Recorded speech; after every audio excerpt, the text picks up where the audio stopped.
The Dark Cosmos brings you The Last Spaceship, written by Leinster.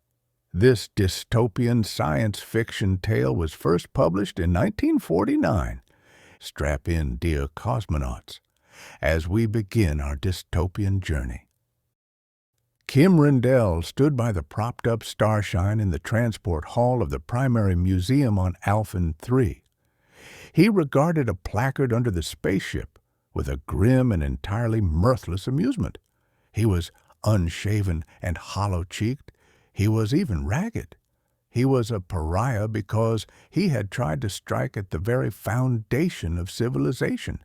He stood beside the 100-foot tapering hull, his appearance marking him as a blocked man. And he reread the lone placard within the railing about the exhibit. Kim Rendell read it again.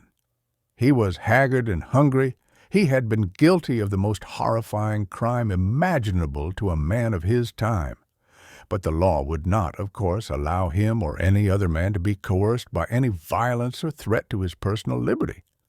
Freedom was the law on Alphen III, a wryly humorous law. No man could be punished. No man could have any violence offered him. Theoretically, the individual was free as men had never been free before in all of human history. Despite Kim's crime, this spaceship still belonged to him, and it could not be taken from him. Yet he was hungry, and he would remain hungry. He was shabby, and he would grow shabbier. This was the only roof on Alphen III which would shelter him, and this solely because the law would not permit any man to be excluded from his rightful possessions. A lector came up to him and bowed politely. "Citizen," he said apologetically, "may I speak to you?" "Why not?" asked Kim grimly. "I am not proud." The lector said uncomfortably, "I see that you are in difficulty. Your clothes are threadbare." Then he added with unhappy courtesy, "You are a criminal, are you not?" "I am blocked," said Kim in a hard voice. "I was advised by the Prime Board to leave Alphen 3 for my own benefit. I refused. They put on the first block. Automatically after that, the other blocks came on one each day. I have not eaten for 3 days. I suppose you would call me a criminal." "I sympathize deeply," the lector answered unhappily. "I hope that soon you will concede the wisdom of the advised action and be civilized again. But may I ask how you entered the museum? The third block prevents entrance to all places of study." Kim pointed to the loan card. "I am Kim Rendell," he said dryly. "The law does not allow me to be prevented access to my own property. I insisted on my right to visit this ship, and the disciplinary circuit for this building had to be turned off at the door so I could enter." He shivered. "It is very cold out of doors today, and I could not enter any other building." The lector looked relieved. "I am glad to know these things," he said gratefully. "Thank you." He glanced at Kim with a sort of fluttered curiosity. "It is most interesting to meet a criminal. What was your crime?" Kim looked at him under scowling brows. "I tried to nullify the disciplinary circuit." The lector blinked at him, fascinated, then walked hastily away as if frightened. Kim Rendell stooped under the railing and approached the Starshine. The entrance port was open, and a flush ladder led up to it. Kim, hollow-cheeked and ragged and defiant, climbed the steps and entered. The entry port gave upon a vestibule which Kim knew from his grandfather's tables to be an airlock. Kim's grandfather had once gone off into space in the Starshine with his father. It was, possibly, the last space flight ever made. For 100 years now, the ship had been a museum piece, open to public inspection, but parts had been sealed off as uninstructive. Kim broke the seals. This was his property, but if he had not already been a criminal under block, the breaking of the seals would have made him one. At least, it would have had to be explained to a lector who, at discretion, could accept the explanation or refer it to a second-degree counselor. The counselor might deplore the matter and dismiss it or suggest corrective self-discipline. If the seal breaker did not accept the suggestion, the matter would go to a social board whose suggestion, in turn, could be rejected. But when it reached the prime board, and any matter from the breaking of a seal to mass murder would go there if suggested self-discipline was refused, there was no more nonsense. Kim's case had reached the prime board instantly, and he had been advised to leave Alphen 3 for his own good. His crime was monstrous, but he had ironically refused exile. Now he was under block. His psychogram had been placed in the Disciplinary Circuit. 1. Footnote 1.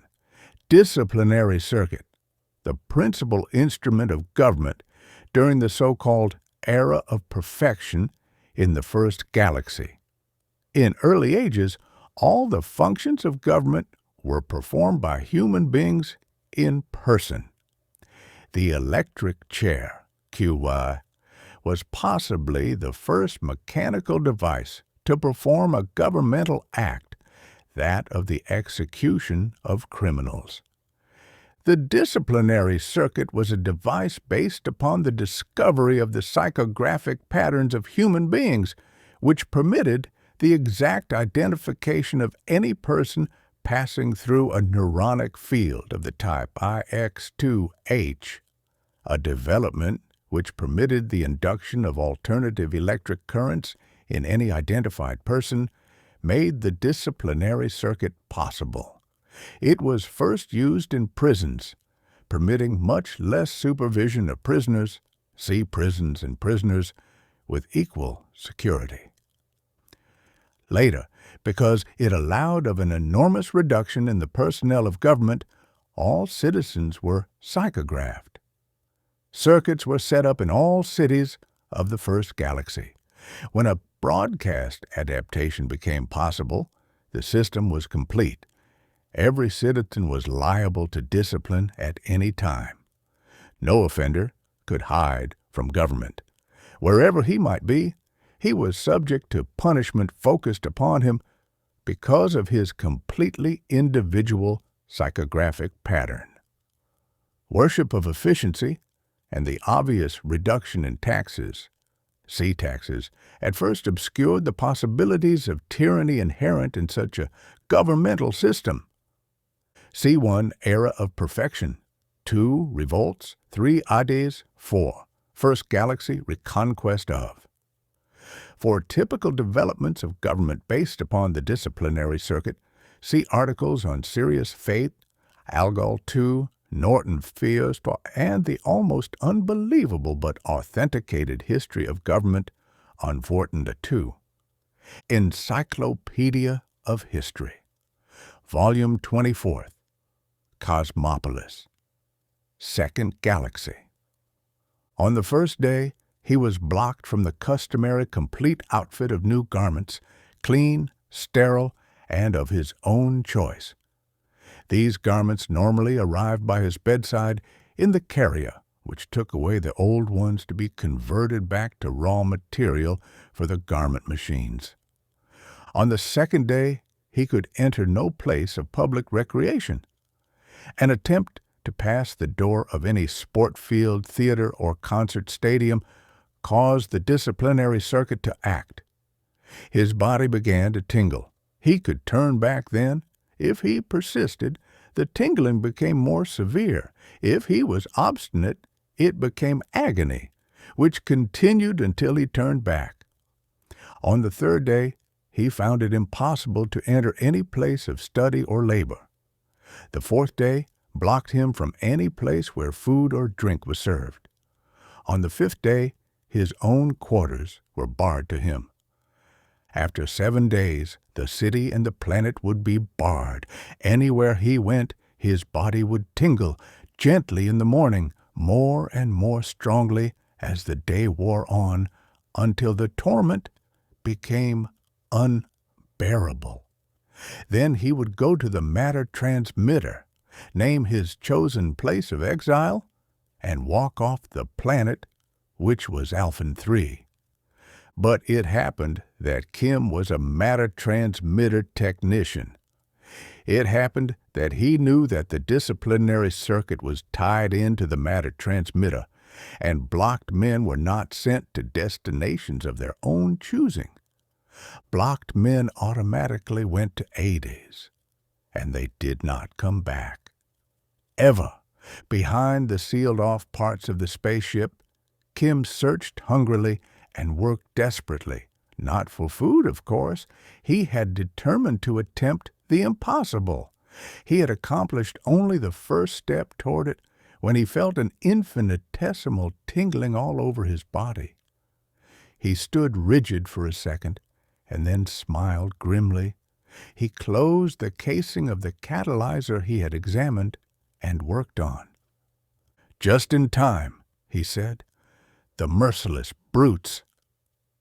He moved from the catalyzer. A moment later, he heard footsteps. Someone came up the flush ladder and into the spaceship. Kim Rendell turned his head. Then he bent over the fuel register, which amazingly showed the tanks to be almost 1/12 full of fuel, and stood motionless.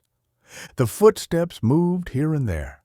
Presently they came cautiously to the engine room. Kim did not stir. A man made an indescribable sound of satisfaction. Kim, not moving even his eyes, saw that it was the lector who had spoken to him outside the ship. He did not address Kim now. With a quite extraordinary air of someone about to pick up an inanimate object, the lector laid hands upon Kim to lift him off his feet.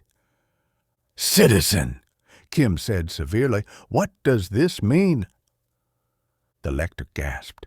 He fell back. His mouth dropped open and his face went white. I thought you were paralyzed." "I do not care what you thought," Kim said. "It is against the law for any citizen to lay violent hands upon another." By an effort, the lector babbler regained his self-control. The circuit failed to work." "You reported that I had entered this ship," Kim said dryly. "There is some uneasiness about what I do because of my crime.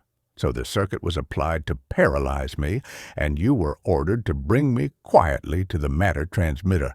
As you observe, it is not practical. Go back and report it." The lector said something incoherent, turned and fled. Kim followed him leisurely to the entry port. He turned the hand power wheels which put a barrier across the entrance. He went back to his examination of the ship. The first part of the impossible had been achieved, but there was much more, too much more, which must be done. He worked feverishly.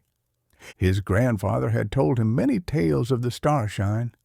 She had made voyages of as long as 2 years in emptiness at full acceleration, during which she had covered 400 light-years of space, had purified her air, and fed her crew.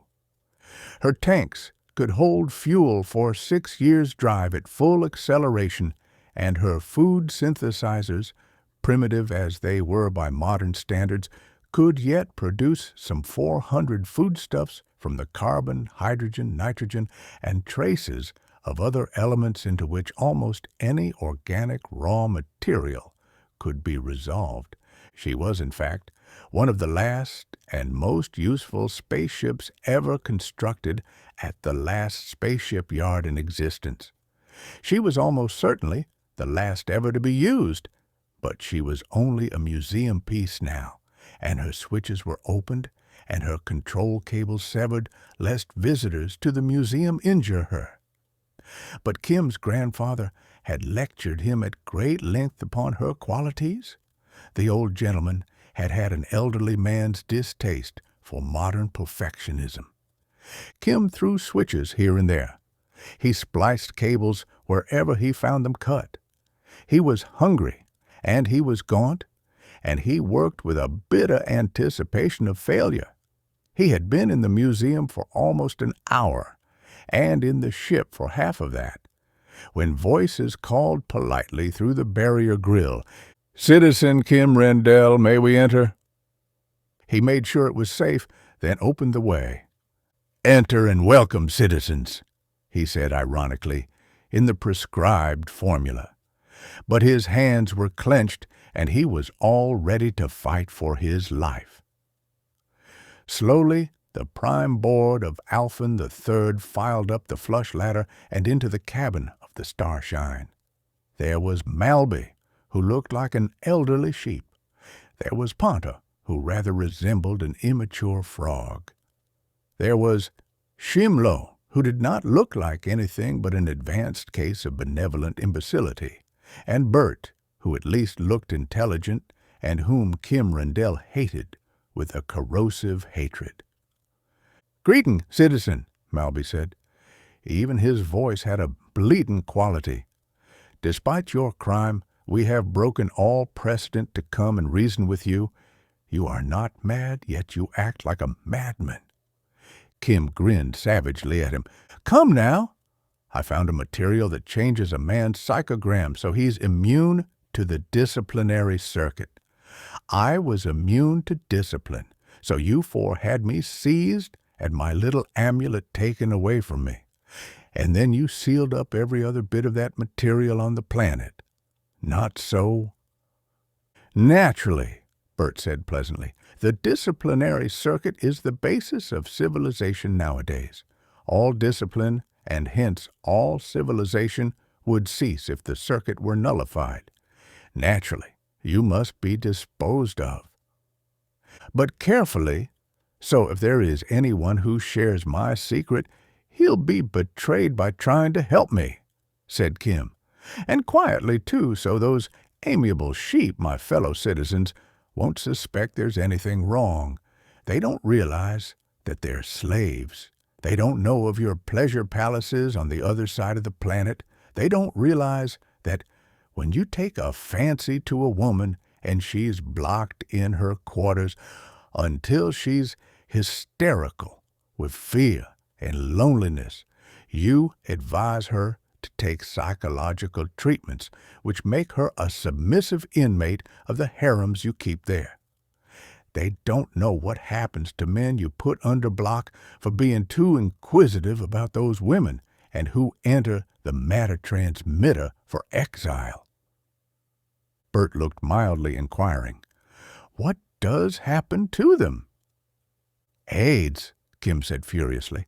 "They go to the transmitter and name their chosen place of exile, and the transmitter clerk dutifully pushes the proper buttons, but the circuit takes over. They go to AIDS, and no man has ever come back." There was a sudden tension in the air. Bert looked at his fellows. Shimlo was the picture of benevolent indignation, but his eyes were ugly. Ponta opened his mouth and closed it absurdly, looking more than ever like a frog. "This is monstrous!" Malby bleated. "This is monstrous!" Bert held up his hand. "How did you get this strange idea?" he asked. "I'm a matter transmitter technician, 4th grade," Kim said coldly. "I worked on the transmitter when it gave trouble. I found the disciplinary circuit tie-in. I traced it, so I knew there was something wrong about all personal freedom on Alphen III, and I started to look for more things wrong. I found them. I started to do something about them. Then I got caught." Bert nodded. "So," he said thoughtfully, "we underestimated you, Kim Rendell. It is much pleasanter to rule Alphen III as beloved citizens than as admitted tyrants. There are times when we have to protect ourselves. Naturally, we would rather not show our hands. It is clear that you must be sent into exile, frankly, to Ades, whatever it may be like there. Apparently, you did not have any friends. I dared not trust any of the sheep you rule, Kim said angrily, but I did know there was more hafnium on this ship. I didn't dare come at first, or you'd have guessed, but after I'd starved a bit and was convincingly cold, I risked the venture. You guessed my intention too late. I can defy you again, even if you did take away my first protection from the circuit. You know that? Bert nodded again. Of course, he admitted. Yet we do not want a scandal. We will make a bargain within limits. You must be disposed of, but we will promise that you can go wherever you choose via the matter transmitter. Your word's no good, Kim snapped. You will starve, Bert said mildly. Of course you can seal yourself in the ship, but we will have lectors, special lectors, waiting for you when you come out again. Kim scowled. Yes, he said. I've been here half an hour. The ship's circuits were cut, but I've put the communicator back in working order. I can broadcast over the entire planet telling the truth. I won't destroy your power, but I'll make your slaves begin to realize what they are. Sooner or later, one of them will kill you. Malby bleated. It was not necessarily panic, but there are some minds to whom public admiration is necessary. Such persons will commit any crime to get admiration which they crave with a passionate desire. Bert held up his hand again. But why tell us? He asked pleasantly. Why didn't you simply broadcast what you learned? Possibly it was because you wished to bargain with us first. You have terms? Kim ground his teeth. That's right, he said. There is a girl, Dona Brett. She was to marry me, but one of you saw her. I think you, Bert. She is now blocked in her quarters to grow hysterical and terrified. It was on account of her that I acted too soon and got caught. I want her here. Bert considered without perceptible emotion.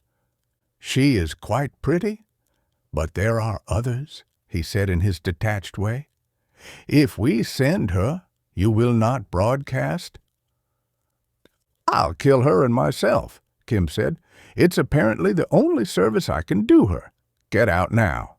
It will take your best technician at least 40 minutes to make a scrambler which will keep me from broadcasting.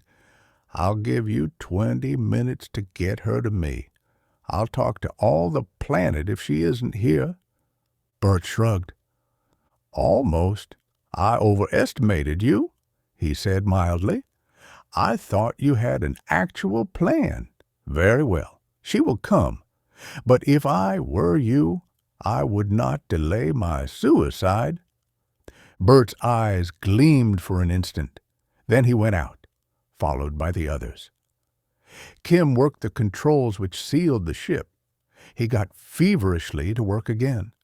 From time to time, he stared desperately out of the vision ports and then resumed his labors. His task seemingly was an impossible one.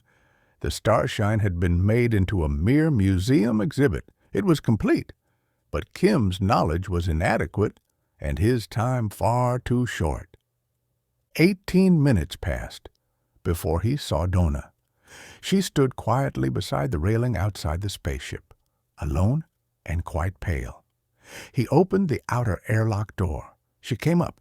He closed the outer door and opened the inner. She faced him. She was deathly white. As she saw him, hollow-cheeked and bitter, she managed to smile. My poor Kim! What did they do to you? Blocked me, Kim cried. Took away my hafnium gadget and put me on the circuit. They locked up every scrap of hafnium on the planet behind an all-citizen block. They just didn't know that it was used in spaceships in the fuel catalyzers. I've found enough to make the two of us safe, though. Here. He thrust a scrap of metal into her hand. Hold it tightly. It has to touch your skin. She caught her breath. I was blocked in my quarters and I couldn't come out. She told him unsteadily I was going crazy with terror because you'd told me what it might mean. I tried so hard to break through, but flesh and blood can't face the circuit. I hadn't any reason to hope that you'd be able to do anything, but I did hope. I told him I'd kill both of us, he said fiercely. Maybe I shall, but if I can only find the right cable, we'll have a chance. Suddenly, every muscle in his body went rigid, and a screaming torment filled him. It lasted for part of a second. His face went gray. He wetted his lips. "Bert!" he said thickly. He had a psychometer under his robe. They came here, and he knew my psychogram was changed by the hafnium I'd found, so while they talked, he stole the new pattern. It's taken them this long to get it ready for the circuit. Now they're putting it in. With a sudden convulsive jerk, he went rigid once more. His muscles stood out in great knots. He was paralyzed, with every nerve and sinew in his body tensed to tetanic rigor. Agony filled him with an exquisite torment. It was the disciplinary circuit. It was those waves broadcast focused upon him at full power.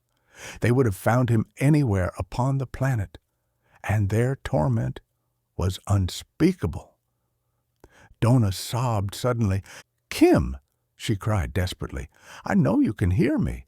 Listen, they must have me on the circuit too, only what you gave me has thrown it off. They expect to hold us paralyzed while they cut in with torches and take us, but they mustn't. So I'm going to give you the thing you gave me. If it changed my pattern, it will change yours again to something they can't guess at." She sobbed again. "Please, Kim, don't give it back. Go ahead and do what you planned, whatever it is. And if you don't win out, please kill me before you give up. Please, I don't want to be conditioned to do whatever they want in their pleasure palaces." She took the tiny sliver of metal in her shaking fingers. She pushed aside the flesh of her hand to put it in his grip. Courageously, she released it. The agonized paralysis left Kim Rendell. But now Dona was a pitiful figure of agony. Kim groaned. Rage filled him. His anguish and fury was so terrible that he would have destroyed the whole planet had he been able. But he could not permit her gift, which she had given at the price of such torment, to go without reward. He must struggle on to save them both, even though now he had no hope. He sprang to the control board. He stabbed at buttons almost at random, hoping for a response. He'd tried to get the ship into some sort of operating condition, but now there was no time. Frenziedly, he attempted to find some combination of controls which would make anything happen. He slipped the second bit of hafnium into his mouth to have both hands free. In desperation, he ripped the control board panel loose. He saw clipped wires everywhere behind it. Seizing the dangling ends, he struck them fiercely together. A lurid blue spark leaped. He cried out in triumph, and the morsel of metal Dona had sacrificed to him dropped from his lips. His muscles contorted and agony filled him. There was a roaring noise. The Starshine bucked violently. There were crashes, and there was a feeling of intolerable weight, which he could feel despite his agony. The ship reeled crazily. It smashed through a wall. It battered into a roof. It spun like a mad thing and went skyward tail first, with Kim Rendell in frozen, helpless torment, holding two cables together with muscles utterly beyond his control. It went up toward empty space, in which no other vessel was navigating anywhere. Eventually, the Starshine, alone in space, as no other spaceship had been alone in 20,000 years, behaved like a sentient thing. At first, of course, Her actions were frenzied, almost insane, as if the disciplinary circuit waves, which made Dona a statue of agony and kept Kim frozen with contorted muscles, could affect the spaceship too. Wildly the little vessel went upward through air, which screamed as it parted for her passage. She yawed and swayed and ludicrously plunged backwards.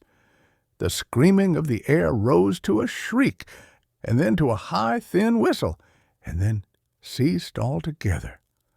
Finally she was free of the air of Alphen III. After this, she really made speed, backing away from the planet. Her meteor detectors had been turned on in one of Kim's random splicings, and when current reached them, they reported a monstrous obstruction in her path and shunted in the meteor-repelling beams. The obstacle was the planet itself, and the beams tried to push it away. Naturally, they pushed the ship itself away out into the huge chasm of interplanetary space. It kept up for a long time, too, because Kim was paralyzed by the broadcast waves. They were kept focused upon him by the psychographic locator. So long as those waves of the disciplinary circuit came up through the ionosphere, Kim's spasmodically contracted muscles kept together the two cables which had started everything, but the Starshine backed away at 4 gravities acceleration, faster and ever faster, and ordinary psychographic locators are not designed for use beyond planetary distances. Ultimately, the tormenting radio beam lessened from sheer distance. At last, the influence broke off suddenly, and Kim's hands on the leads dropped away. The beam fumbled back to contact and wavered away again, and presently was only a tingling sensation probing for a target the locators could no longer keep lined up. Then the Starshine seemed to lose her frenzy and become merely a derelict. She sped on, giving no sign of life for a time. Then her vision ports glowed abruptly. Kim Rendell, working desperately against time and with the chill of outer space creeping into the ship's unpowered hull, had found a severed cable which supplied light and heat. An hour later still, the ship steadied in her motion. He had traced down the gyro's power lid and set them to work. 2 hours later yet, the Starshine paused in her flight. Her long pointed nose turned about. A new element of motion entered the picture she made. She changed course. At last, as if having her drive finally in operation gave her something of purposefulness, the slim spaceship ceased to look frenzied or frowsy or bemused and swam through space with a serene competence, like something very much alive and knowing exactly what she was about. She came to rest upon the almost but not quite airless bulk of Alphen II, some 30 hours after her escape from Alphen III. Kim was desperately hungry, but for the lesser gravity of the smaller inner planet, which was responsible for its thinned-out atmosphere, he might have staggered as he walked. Certainly, a normal spacesuit would have been a heavy burden for a man who had starved for days. Dona also looked pale and worn out when she took from him the things he brought back through the airlock. They put the great masses of spongy, woody stuff in the synthesizer. It was organic matter. Some of it, perhaps, could have been consumed as food in its original state, but the synthesizer received it and hummed and buzzed quietly to itself, and presently the man and woman ate. The synthesizer was not the equivalent of those magnificently complex food machines which in public dining halls provide almost every dish the gourmets have ever invented from raw materials. But it did make a palatable meal from the tasteless vegetation of the small planet. Kim said quietly when they had finished eating, "Now we'll find out for certain what Bert intends to do about us." He grimaced. "He's dangerously intelligent. He underestimated me before. He may consider us dead, or he may overestimate us. I think he'll play it safe. I would, in his place." "What does that mean?" Dona asked wistfully. "We will be able to go to some other planet, won't we, Kim?" As if we'd gone in the matter transmitter in a perfectly normal fashion, simply to take up residence on another world. Kim shook his head.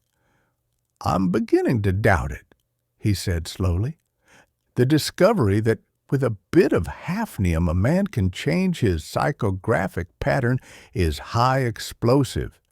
If the disciplinary circuit can't pick him out as an individual, any man can defy any government which depends on the circuit, which means that no government is safe. I got to remove you for the sake of the government everywhere in the galaxy." "But they can't touch us here," said Dona. "We're safe now." Kim shook his head. I was too hungry to think before. We're not safe. I've got to work like the devil. Do you remember your galactic history? Remember what the disciplinary circuit was built up to? Remember the last war? It's not only the spaceships which went into museums. I'm suddenly scared stiff." He stood up and abruptly began to put on the spacesuit again. His face had become haggard. "In the last war, there were no battles, only massacres," he said curtly as he snapped buckles. "There was no victory. They used a beam, which was a stepped-up version of the disciplinary circuit. They called it a fighting beam then, and they thought they could fight with it. But they couldn't. It simply made war impossible. So ultimately, they hooded over the projectors of the fighting beams, and most of them probably fell to rust. But there are some in the museums. If Bert and the others want to play safe, they'll haul those projectors out of the museum and hook them up to find and kill us, and there's no question but that they can do it." He stepped into the airlock and closed the door, still fumbling with the last adjustments to his spacesuit. Dona was puzzled by his gloomy forebodings. She heard the outer door open. As she stood there bewildered, she heard him bringing more raw foodstuff to the airlock with a feverish haste. He made 2 trips, 3, and 4. She found herself screaming shrilly because of an agony already past. It had been a bare flash of pain. It was gone in the fraction of a second, in the fraction of a millisecond, but it was such pain. It was the anguish of the disciplinary circuit 1,000 times multiplied. It was such torment as the ancients tried vainly to picture as the lot of damned souls in hell. Had it lasted, any living creature would have died of sheer suffering. But it flashed into being and was gone, and Dona had cried out in a strangled voice. She was filled with a horrible weakness from the one instant of anguish, and she felt stark panic lest it come again. The outer airlock door slammed shut. The inner opened. Kim came staggering within. He did not strip off the spacesuit. He ran clumsily toward the now-repaired control panel, his face contorted. "Lie down flat," he shouted as he opened his faceplate. "I'm taking off." The Starshine roared from the almost barren world, which was an inferior planet of the sun, Alphen, not worth colonization by men. Acceleration built up and built up and built up to the very limit of what the human body could stand. After 20 minutes, it dropped from 4 gravities to 1. "Dona!" Kim called hoarsely. She answered faintly. "They've got the ancient projectors hooked up," he said as hoarsely as before. "They're searching for us. We were so far away that the beam flashed past. It won't record finding us for minutes, as it'll take time for the response to get back. That's what will save us. But they're bound to touch us occasionally until we get out of range. The Starshine swung about in space. The brutal acceleration began again at an angle to the former line of motion. 10 minutes later, there was another moment of intolerable pain. Every nerve in their bodies jumped in a tetanic convulsion. Had it continued, their muscles would have torn loose from their bones, and their hearts would have burst from the violence of the fearful contraction. The Starshine would have gone on senselessly as a speeding coffin, but again the searing torment lasted for only the fraction of a second. Back on Alphen 3, great projectors swept across the sky. They were ancient devices, those projectors. They were quaint, even primitive in appearance. But 1,000 years before they had been the final word in armament, they represented an attack against which there was no defense, a defense which could not be breached. Those machines had ended wars. They poured forth tight beams of the same wave frequencies and forms of which the disciplinary circuit was a more ancient development still, but where the circuit was an exquisitely sensitive device for the exquisitely graduated torment of individuals. These beams were murderers of men. They were not tuned to the psychographic patterns of single persons, but coarsely, in irresistible strength, to all living matter containing given amino chain molecules, in short, to all men. And they had made the last war the last. There had been one battle in that war. It had taken place near Canis Major, where there had been 40,000 warships of space lined up in hostile array. The two fleets were almost equally matched in numbers, and both possessed the fighting beams. They hurtled toward each other, the beams stabbing out ahead. They interpenetrated each other and went on blindly. It was 100 years before the last of the runaway derelicts blundered to destruction or was picked up by other spaceships, which then still roved the spaceways.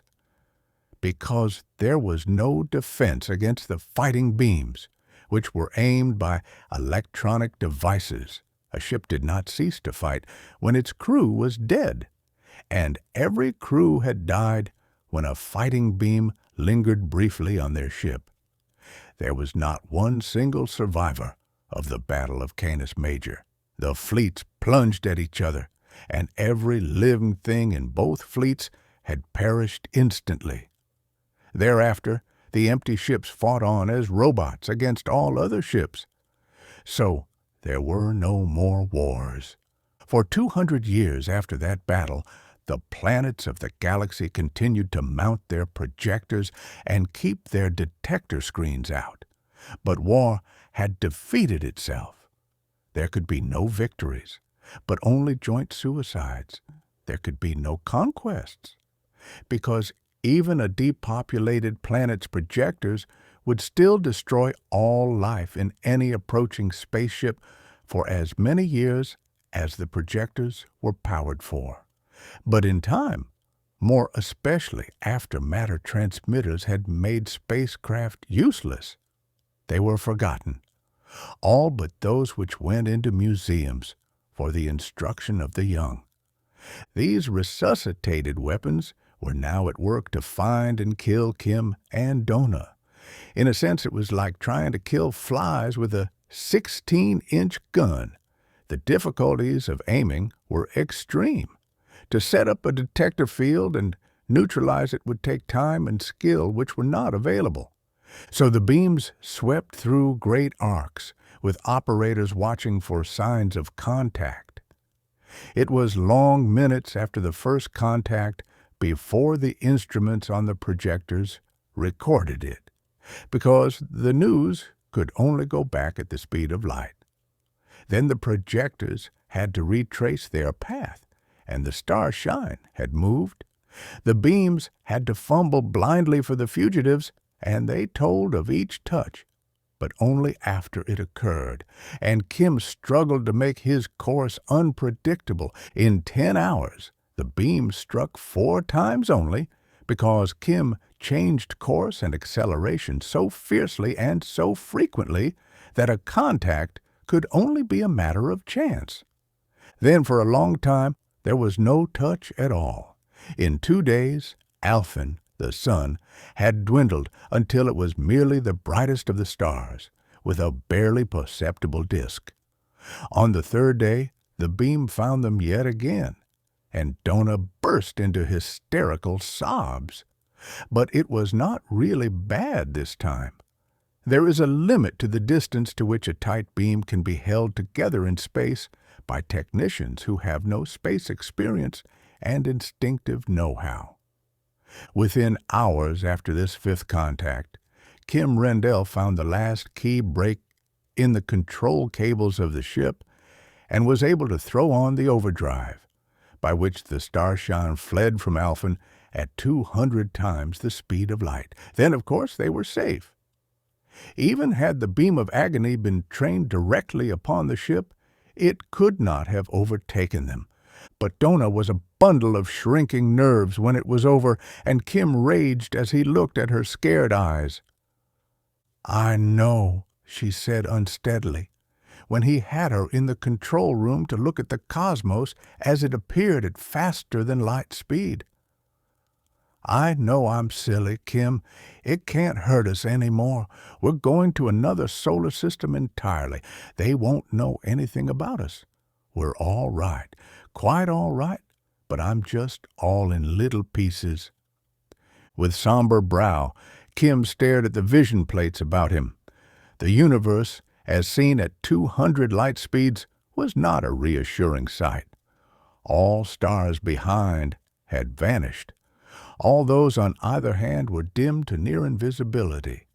Ahead, where the very nose of the spaceship pointed, there were specks of light in a recognizable star pattern, but the colors and the magnitudes were incredible. "We're heading now for Cetus Alpha," Kim said slowly, after a long time. "It's the next nearest solar system. Our fuel tanks are 1/12 full. We have power to travel a distance of 50 light-years, no more, and it would take us 3 months to cover that. Cetus Alpha is 7 light-years away, or it was." "We're going to settle on one of the planets there?" Dona asked hopefully. "What are they like, Kim?" "You might look them up in the pilot," Kim said rather glumly. "There are 6 inhabited ones." "You sound worried," she said. "What is it?" "I'm wondering," Kim admitted, "if Bert and the Prime Board should send word ahead of us by matter transmitter to these 6 planets and all the other inhabited planets within 50 or 100 light-years, it would be awkward for us. Transmission by matter transmitter is instantaneous, and it wouldn't take too long for the governments on the Cetus Alpha planets to set up detectors and remount the projectors which could kill us. Bert would call us very dangerous criminals. He'd say we were so dangerous we had better be killed before we land." He paused and added, "He's right.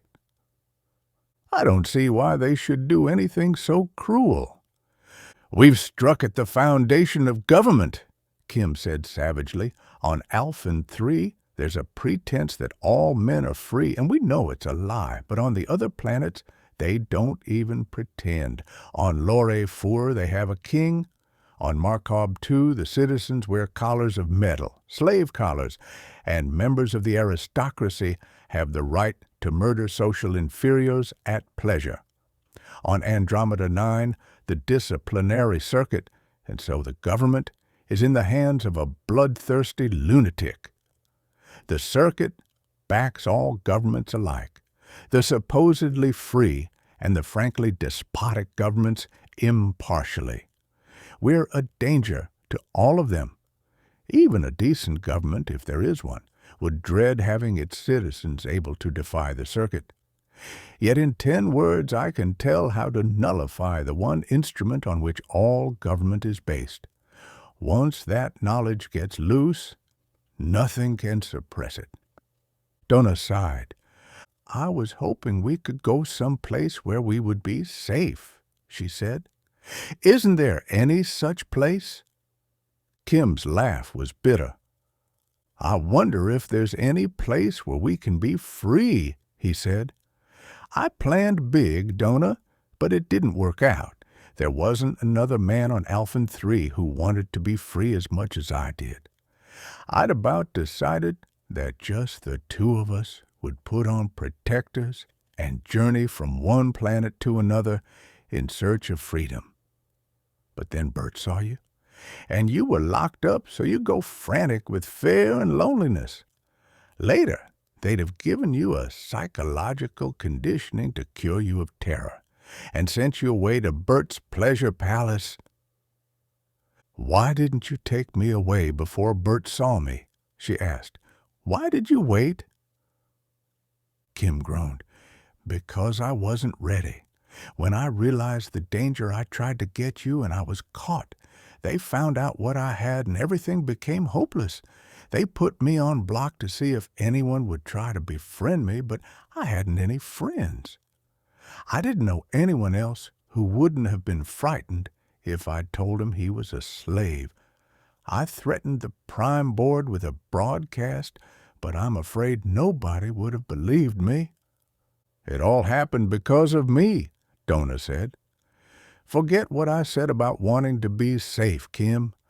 I don't care anymore, not if I'm with you." Kim scowled at the weird pattern of strangely colored stars upon the vision plate. "We're using a lot of our fuel in trying for Cetus Alpha's planets. I'd like to, well, have a marriage ceremony." Despite her anxiety, Dona burst out laughing. "It's about time, you big lug," she cried. "I was beginning to lose hope." Kim laughed too. "All right, I'll see if it can be managed. But if warnings have been sent ahead of us, marriage may be difficult." Like a silver arrow, the Starshine continued to bore on through a weird synthetic universe, 200 times faster than light. In the spaceship, Kim worked angrily, making desperate attempts to devise a method of nullifying the non-individualized fighting beams with which, now that he was in free space in a spaceship, any attempt to land upon an inhabited planet might be frustrated. In the end, he constructed 2 small wristlets, one for himself and one for Dona to wear. If tuned waves of the circuit struck them, the wristlets might nullify them, but if the fighting beam struck, that would be another story. 12 days after turning on the overdrive, which by changing the constants of space about the spaceship made 200 light speeds possible, Kim turned it off. He had previously assured himself that Dona was wearing the little gadget he had built. As he snapped off the overdrive field, the look of the universe changed with a startling suddenness. Stars leaped into being on every side, amazingly bright and astoundingly varicolored. Cetus Alpha loomed almost dead ahead, a glaring globe of fire with enormous streamers streaming out on every side. There were planets, too. As the Starshine jogged on at a normal interplanetary rather than interstellar speed, Dona focused the electron telescope upon the nearest.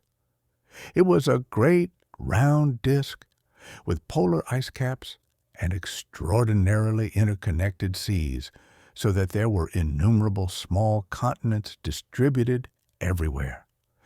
Green vegetation showed and patches of cloud, and when Dona turned the magnification up to its very peak, they were certain that they saw the pattern of a magnificent metropolis. She looked at it hungrily. Kim regarded it steadily. They did not speak for a long time. It would be nice there, Dona said longingly at last.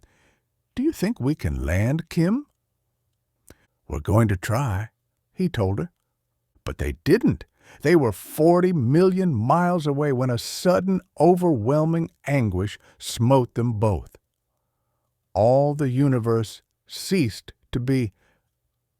6 weeks later, Kim Rendell eased the Starshine to a landing on the solitary satellite of the red dwarf sun Phanis. It was about 4,000 miles in diameter. Its atmosphere was about 1/4 the density needed to support human life. Such vegetation as it possessed was stunted and lichenous. The terrain was tumbled and upheaved, with raw rock showing in great masses which had apparently solidified in a condition of frenzied turmoil. It had been examined and dismissed as useless for human colonization many centuries since. That was why Kim and Dona could land upon it. They had spent half their store of fuel in the desperate effort to find a planet on which they could land. Their attempt to approach Cetus Alpha 6 had been the exact type of all their fruitless efforts. They came in for a landing, and while yet millions of miles out, recently reinstalled detector screens searched them out.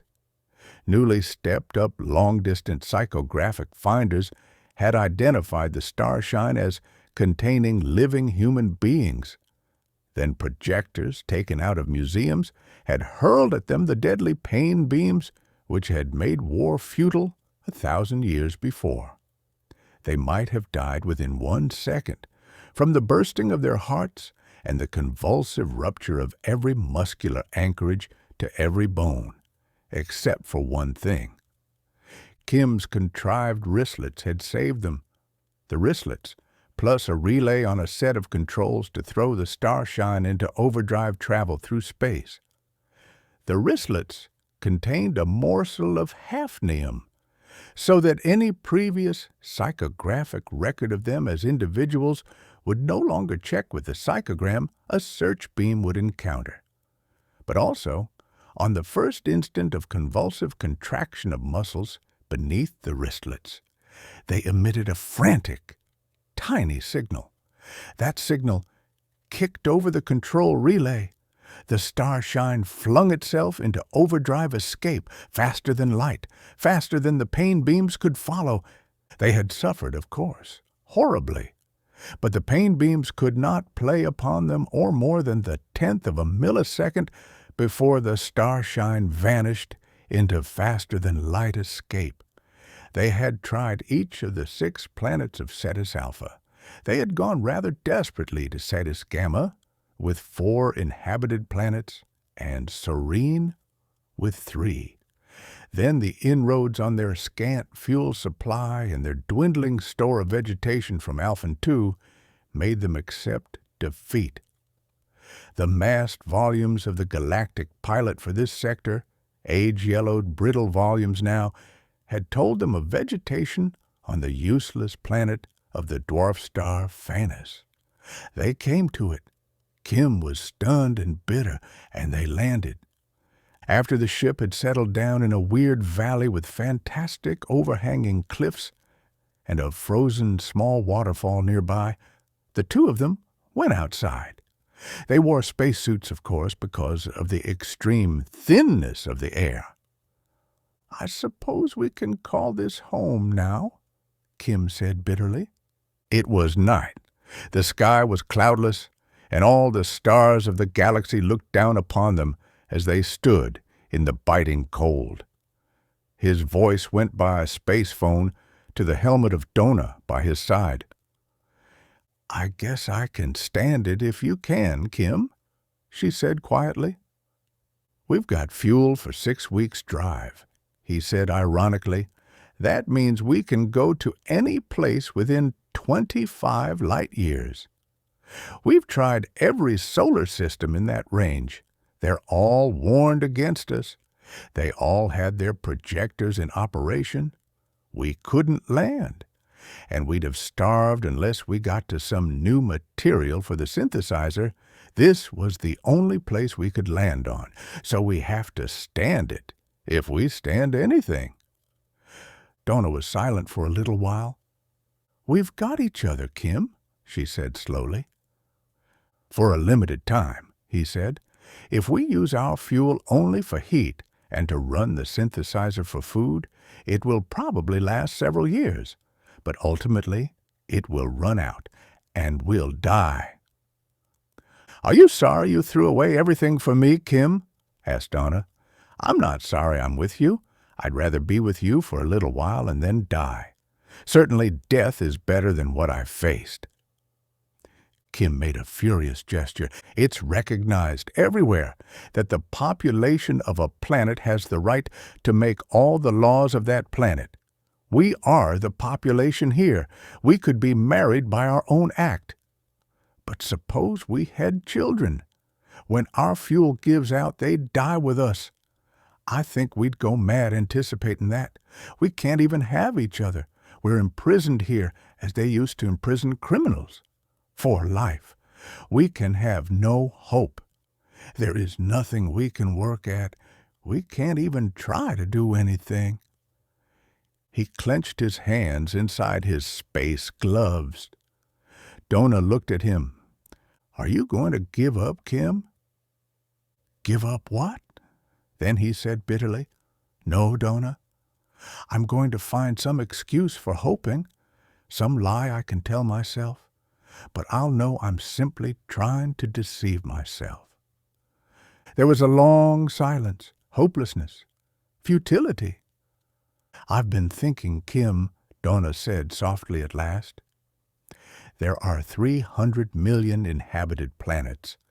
There are trillions and quintillions of people in the galaxy. If they knew about us, some of them at least would want to help us.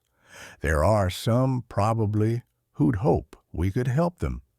If we were to think of a new approach to the problem we face and reach the people who would want to help us, it might mean eventual rescue."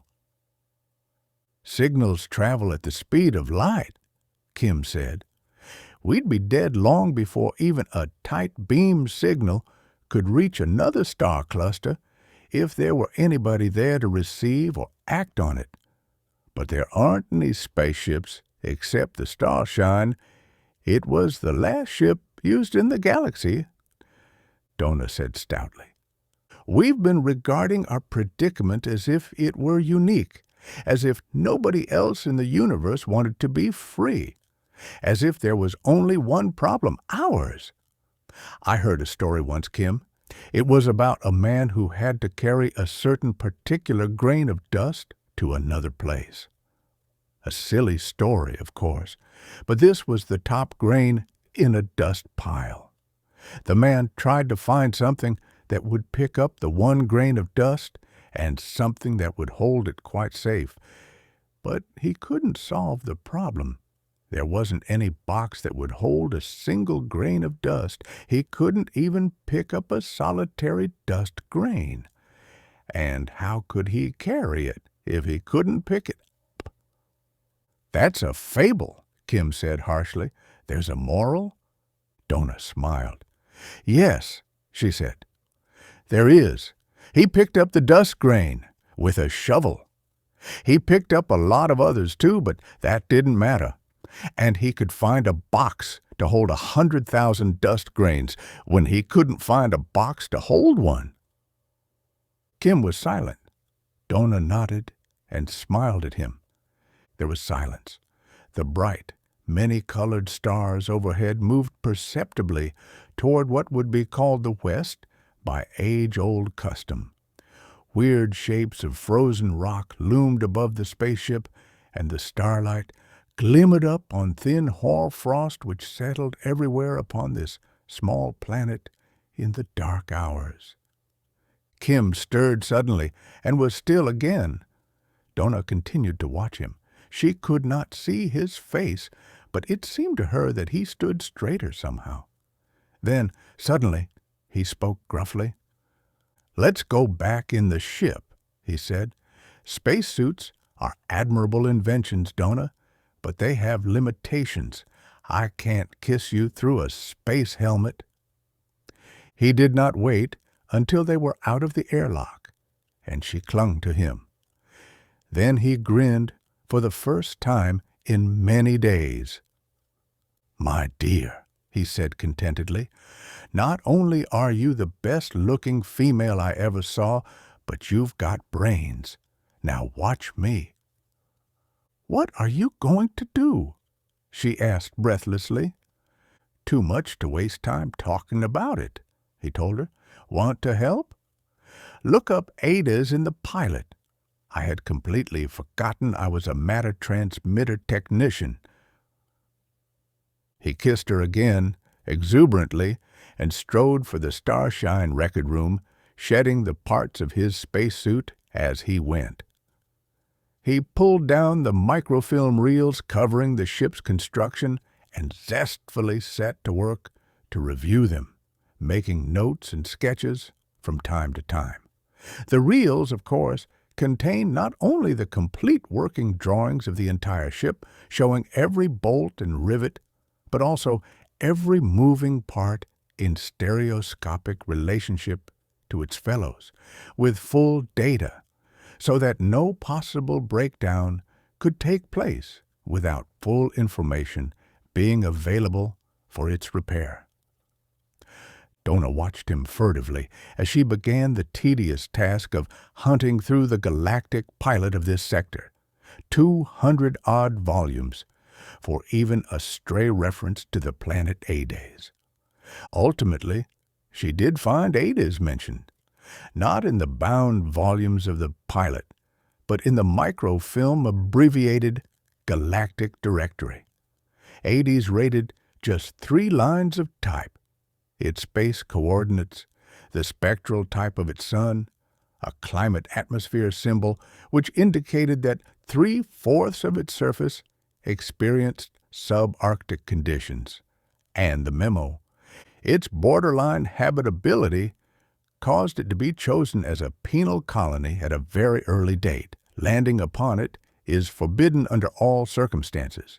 A patrol ship is on guard. The memorandum was quaint. Now that no space line had operated in 5 centuries, no exploring ship in nearly 2, and the Space Patrol itself had been disbanded 300 years since. Kim said. "If we need it, not too bad. People could survive on Ardis. People probably have, and they won't be sheep, anyhow." "How far away is it?" Dona asked uneasily. "We have enough fuel for 25 light-years travel, you said." "Ardis is just about halfway across the galaxy," he told her. "We couldn't really get started there if our tanks were full. The only way to reach it is by matter transmitter." But he did not look disheartened. Dona watched his face. "It's ruled out. What did you hope from it, Kim?" "A wedding," he said and grinned. "But it isn't ruled out, Dona. Nothing's ruled out if an idea you gave me works. Your story about the dust grain hit my mind just right. I was trying to figure out how to travel 100 light-years on 25 light-years fuel, even though the Prime Board may have sent warnings 3 times that far. But if you can't solve a little problem, make it a big one and tackle that. That's what your story meant. It's a nice trick." Dona was puzzled by what Kim had said. She stared at him, wide-eyed, trying to figure out his meaning. For a moment or two he made no attempt to explain. He just stood there, grinning at her. "Listen, Dona," he said finally, "why did they stop making spaceships? Matter transmitters are quicker, and spaceships aren't needed anymore." "Right," Kim said. "But why was the Starshine used by my revered great-grandfather to bring the first colonists to Alphen 3? Because you have to have a receiver for a matter transmitter, and you have to carry it. Alphen 3 was almost the last planet in the galaxy to be colonized, wasn't it? Yes. Why do you have to carry a receiver? No, don't bother. But do answer this one. If two places are both too far to get to, what's the difference? Why, none. Oh, there's a lot, he told her. The next star cluster is too far away for the Starshine with her present drive and fuel. To the next galaxy is no farther. But when I stopped trying to think of ways to stretch our fuel and started trying to think of a way to get to the next galaxy, I got it. She stared. Are we going there to live? She said submissively. But her eyes were sparkling with mirth. He kissed her exuberantly. My dear, I wouldn't put anything past the two of us together. But let me show you how it works. He spread out the drawings he had made from the construction records while she searched the pilot. He expounded their meaning enthusiastically, and she listened and made admiring comments. But it is rather doubtful if she really understood. She was too much occupied with the happy knowledge that he was again confident and hopeful. But the idea was not particularly complicated. Every fact was familiar enough. Spaceships in the old days and the Starshine in this were able to exceed the speed of light by enclosing themselves in an overdrive field, which was space so stressed that in it the velocity of light was enormously increased. Therefore, the inertia of matter, its resistance to acceleration or its mass, was reduced by the same factor y. The kinetic energy of a moving spaceship, of course, had to remain the same when an overdrive field was formed about it. Thus, when its inertia was decreased by the field, its velocity had to increase. Mathematically, the relationship of mass to velocity with a given quantity of kinetic energy is, for normal space, mv equals e. In an overdrive field, where the factor y enters, the equation is my yv equals e. The value of y is such that speeds up to 200 times that of light result from a spaceship at normal interplanetary speed going into an overdrive field. A matter transmitter field, as everyone knows now, simply raises the value of y to infinity. The formula then becomes m over infinity. Infinity v equals e. The mass is divided by infinity and the velocity multiplied by infinity. The velocity in a planet-to-planet transmitter is always directly toward the receiver to which the transmitter is tuned. In theory, then, a man who enters such a transmitter passes through empty space unprotected. But his exposure is so exceedingly brief, across the whole first galaxy transit was estimated to require 0.0001 second, that not one molecule of the air surrounding him has time to escape into emptiness. Thus, the one device is simply an extension of the principle of the other. A matter transmitter is merely an enormously developed overdrive field generator with a tuning device attached. But until this moment, apparently it had not happened that a matter transmitter technician was in a predicament where the only way out was to put those facts together. Kim was such a technician, and on the Starshine, he had probably the only overdrive field generator of spaceship pattern still in working order in the universe. All I've got to do is to add 2 stages of coupling and rewind the exciter secondary. He told her zestfully. Doing it by hand may take a week. Then the Starshine will be a matter transmitter which will transmit itself. The toughest part of the whole job will be the distance gauge. And I've got that. Worshipfully, Dona looked up at him. She probably hoped that he would kiss her again, but he mistook it for interest. He explained at length. There could be, of course, no measure of distance traveled in emptiness. Astrogation has always been a matter of dead reckoning plus direct observation. But at such immeasurably high speeds, there could be no direct observation. At matter transmitter speeds, no manual control could stop a ship in motion within any given galaxy.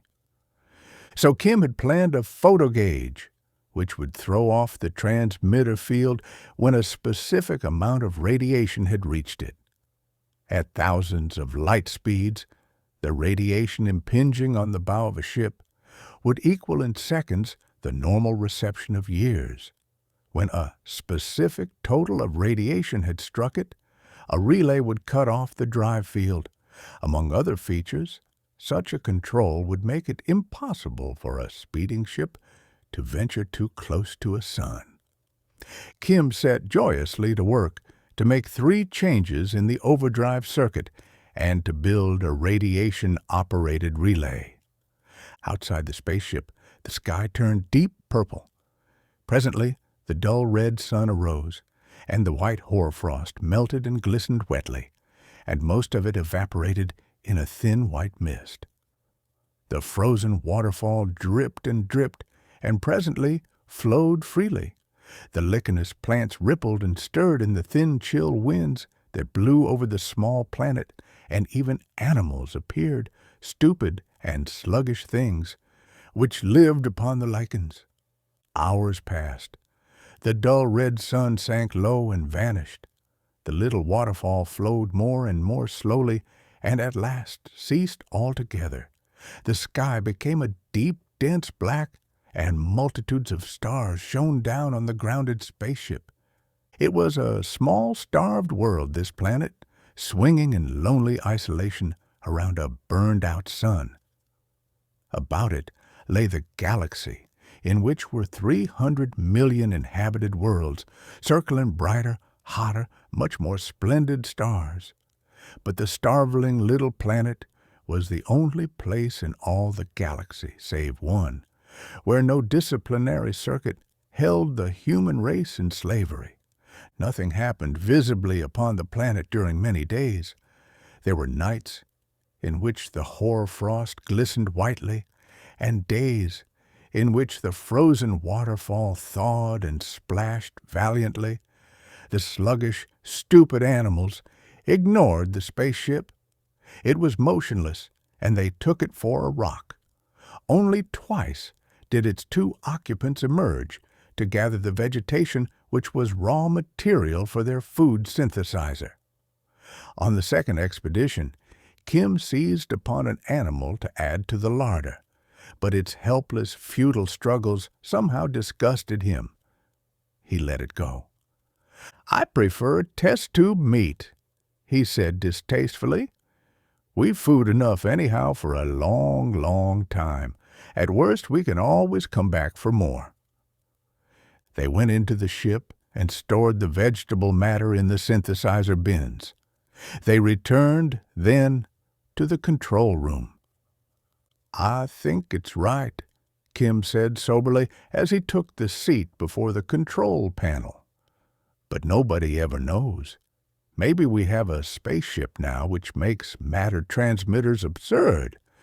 Maybe we've something we can't control at all, which will land us hundreds of millions of light years away, so that we'll never be able to find even this galaxy again. Maybe we might have something which will simply kill us instantly," Dona said quietly. "That's right, isn't it?"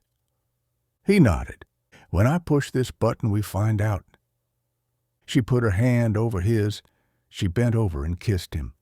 Then she pressed down his finger on the control stud. Incredible! Glaring light burst into the viewports, blinding them. Relays clicked loudly, alarms rang stridently. The Starshine bucked frantically, and the vision screens flared with a searing light. Before the light control reacted, there was a sun in view to the left. It was a blue-white giant, which even at a distance which reduced its disk to the size of a water drop, gave off a blistering heat. To the right Within a matter of a very few millions of miles, there was a cloud-veiled planet. "At least we traveled," Kim said, "and a long way, too. Cosmography's hardly a living science since exploration stopped, but that star surely wasn't in the cluster we came from." He cut off the alarms and the meteor repeller beams which strove to shear the Starshine away from the planet as they had once driven it backward away from Alphen 3. He touched a stud which activated the relay, which would turn on overdrive should a fighting beam touch its human occupants. He waited, expectant, tense. The spaceship was no more than 10 million miles from the surface of the cloud-wreathed world. If there were an alarm system at work, the detectors on the planet should be setting up a terrific clamor now, and a fighter beam should be stabbing out at any instant to destroy the two occupants of the Starshine. Kim found himself almost cringing from anticipation of the unspeakable agony which only an instant's exposure to a pain beam involved. But nothing happened. They watched the clouds. Dona trained the electron telescope upon them. They were not continuous. There were rifts through which solidity could be glimpsed, sometimes clearly and sometimes as through mist. She put in an infrared filter and stepped up the illumination. The surface of the planet came into view on the telescope screen. They saw cities. They saw patches of vegetation of unvarying texture, which could only be cultivated areas providing raw material for the food synthesizers. They saw one city of truly colossal size. "We'll go in on planetary drive," Kim said quietly. "We must have gone beyond news of us, or they'd have stabbed at us before now. But we'll be careful. I think we'd better sneak in on the night side. We'll turn on the communicator, by the way. We may get some idea of the identity of this sun." He put the little ship into a power orbit, slanting steeply inward in a curve which would make contact with the planet's atmosphere just beyond the sunset line. He watched the hull thermometers for their indications. They touched air very high up and went down and down, fumbling and cautious. The vision screens were blank for a long time, but the instruments told of solidity 200 miles below, then 100, then 50, 25, 10. Suddenly, the communicator speaker spoke in a gabble of confusing voices. Dona tuned it down to 1. All the galaxy spoke the same language, of course, but this dialect was strangely accented. Presently, they grew accustomed and could understand. "We all take pride in the perfection of our life," the voice said unctuously. 10,000 years ago, perfection was attained upon this planet, and it is for us to maintain that perfection. Unquestioningly, we obey our rulers, because obedience is a part of perfection. Sometimes our rulers give us orders which, to all appearances, are severe. It is not always easy to obey, but the more difficult obedience may be, the more necessary it is for perfection. The disciplinary circuit is a reminder of that need as it touches us once each day to spur us to perfection. The destruction of a family, even to first and second cousins, for the disobedience of a single member, is necessary that every seed of imperfection shall be eliminated from our life. Kim and Dona looked at each other.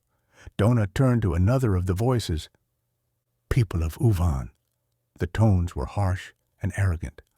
"I am your new lord. These are your orders. Your taxes are increased by 1/10.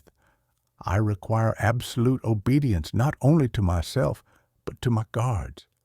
If any man, woman, or child shall so much as think a protest against my lightest command, he or she shall writhe in agony in a public place until death comes, and it will not come quickly.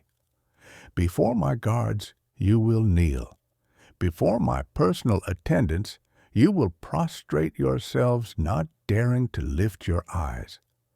That is all for the present." Dona cut it off quickly. A dry, crisp voice came in on a higher wavelength. "This is marek speaking. You will arrange at once to procure from Camille 4 a shipment of fighting animals for the Lord Sohn's festival 4 days hence. Flyers will arrive at the matter transmitter to take them on board tomorrow afternoon, 2 hours before sunset. Lord Sohn was most pleased with the Geats in the last shipment. They do not fight well against men, but against women they are fairly deadly. In addition, somehow, I don't think we'll land, Dona," Kim said very quietly, but turned back to the first voice. Her hand shook, but she obeyed. The unctuous voice had somehow the air of ending its speech. "Before going on, I repeat, we are grateful for the perfection of our way of life, and we resolve firmly that so long as our planet shall circle Altair, in no wise will we depart from it." Kim turned the nose of the Starshine upward. The stars of the galaxy seemed strangely bright and monstrously indifferent. The little spaceship drove back into the heavens. After a pause, Kim turned to Dona. "Look up Altair," he said. "We came a very long way indeed." There was silence, save for the rustling of the index volume as Dona searched for Altair in the Sun Index. Presently she read off the space coordinates. Kim calculated ruefully. "That wasn't space travel," he said dryly. "That was matter transmission. The Starshine is a matter transmitter, Dona, transmitting itself and us. I wasn't aware of any interval between the time I pressed the stud and the time the altered field shut off. But we came almost a quarter across the galaxy." "It was horrible," Dona said, shivering. "I thought Alphen 3 was bad, but the tyranny here is ghastly." "Alphen 3 is a new planet," Kim told her grimly. "This one below us is old. Alphen 3 has been occupied for barely 200 years. Its people have relatively the vigor and the sturdy independence of pioneers, and still they're sheep. We're in an older part of the galaxy now, and the race back here has grown old and stupid and cruel, and I imagine it's ready to die." He bent forward and made a careful adjustment of the light-operated distance gauge. He cut it down enormously. "We'll try it again," he said. He pressed the stud. An increasing sense of futility and depression crept over Kim and Dona during the next few days. They visited 4 solar systems, separated by distances which would have seemed unthinkable before the alteration of the overdrive. There was no longer any sensation of travel, because no distance required any appreciable period of time. Once, indeed, Kim commented curtly on the danger that would exist if they went too close to the galaxy's edge. With only the amount of received light to work the cutout switch, under other circumstances, they might have plunged completely out of the galaxy and to unimaginable distances before the switch could have acted. "I'm going to have to put a limiting device of some sort on this thing," he observed. "With a limiting device, the transmitter drive can't stay on longer than a few microseconds. If we don't, we might find ourselves lost from our own galaxy and unable to find it again. Not that it would seem to matter so much." His skepticism seemed justified. The Starshine was the only vessel now plying among the stars. It had been of the last and best type, though by no means the largest ever constructed, and by 3 small changes in its overdrive mechanism, Kim had made it into something of which other men had never dreamed. For the first time in the history of the human race, other galaxies were open to the exploration and the colonization of men. It was probably possible for the cosmos itself to be circumnavigated in the Starshine, but its crew of 2 humans could find no planet of their own race on which they dared to land. They approached Vorten too, and found a great planet seemingly empty of human beings. There were roads and cities, but the roads were empty and the cities full of human skeletons. Kim and Dona saw only 3 living beings of human form, and they were skin and bones, and shook clenched fists, and gibbered at the slim spacecraft as it hovered overhead. The Starshine soared away.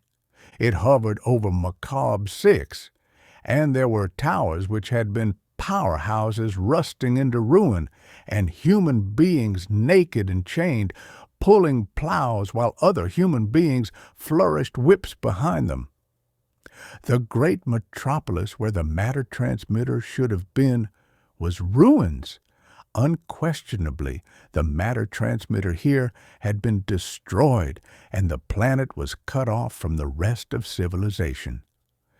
They came fearfully to rest above the planet's center upon Mote 7 and saw decay.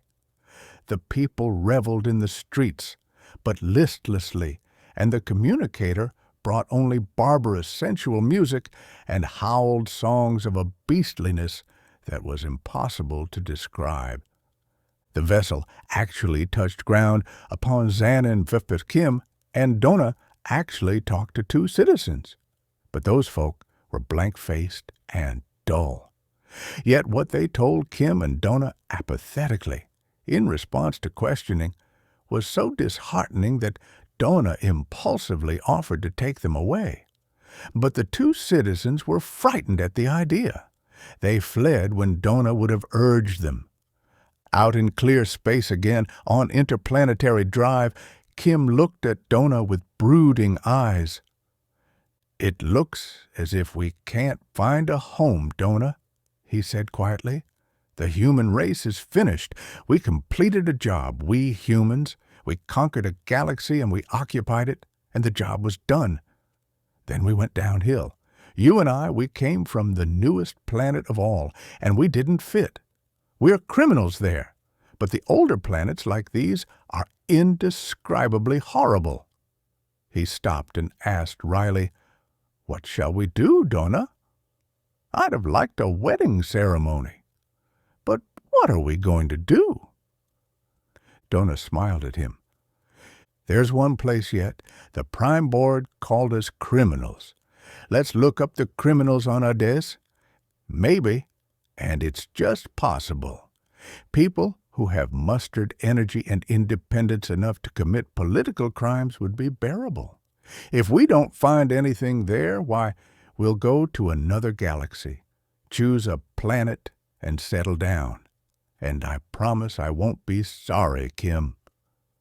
Kim made his computations and swung the Starshine carefully.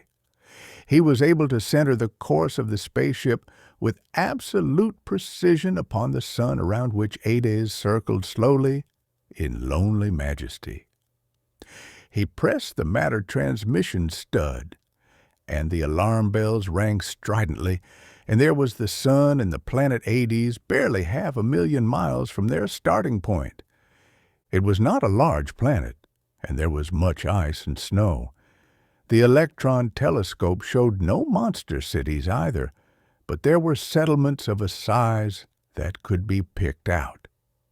Kim sent the Starshine toward it. "Of course I'm only head of this small city," said the man with the bearskin hat, "and my powers are limited here, but I think we'll find plenty to join us. I'll go, of course, if you'll take me." Kim nodded in an odd, grim satisfaction. "We'll set up matter transmitters," he suggested. "Then there'll be complete and continuous communication with this planet from the start." "Right," said the man with the bearskin hat. He added candidly, We've brains on Ardis, my friend. We've got every technical device the rest of the galaxy has, except the Disciplinary Circuit, and we won't allow that. If this is a scheme of some damn despot to add another planet to his empire, it won't work. There are 3 empires already started, all taken by matter transmitter. But that won't work here. If you build the transmitters yourselves, you'll know there's nothing tricky about the circuits, Kim said. My offer is to take a transmitter and an exploring party to the next nearest galaxy and pick out a planet there to start on. Ardis isn't ideal. No, agreed the man with the bearskin hat. It's too cold and we're overcrowded. There are 20 million of us and more keep coming out of the transmitter every day. The galaxy seems to be combing out all its brains and sending them all here. We're short of minerals, though, metals especially. So we'll pick some good sound planets to start on over in a second galaxy. Come to the communicator and we'll talk to the other men we need to reach. They went out of the small building which was the center of government of the quite small city. There was nothing impressive about it anywhere. It was not even systematically planned. Each citizen, it appeared, had built as he chose. Each seemed to dress as he pleased, too. To Kim and to Dona, there was a startling novelty in the faces they saw about them. On Alphen, the third, almost everybody had looked alike. At any rate, their faces had worn the same expression of bovine contentment. On other planets, contentment had not been the prevailing sentiment. On some, despair had seemed to be universal. But these people, these criminals, were individuals. Their manner was not the elaborate, cringing politeness of Alphen III. It was free and natural. The communicator station was rough and ready. It was not a work of art, but a building put up by people who needed a building and built one for that purpose only. The vision screens lighted up one by one, and faces appeared, as variegated as the costumes beneath them. They had a common look for aliveness, which was heartening to Kim. The conference lasted for a long time. There was enthusiasm and there was reserve. The Starshine would carry a matter transmitter to the next galaxy and open a way for migration of the criminals of Ardis to a new island universe for conquest. Kim would turn over the construction records of the spaceship so that others could be built.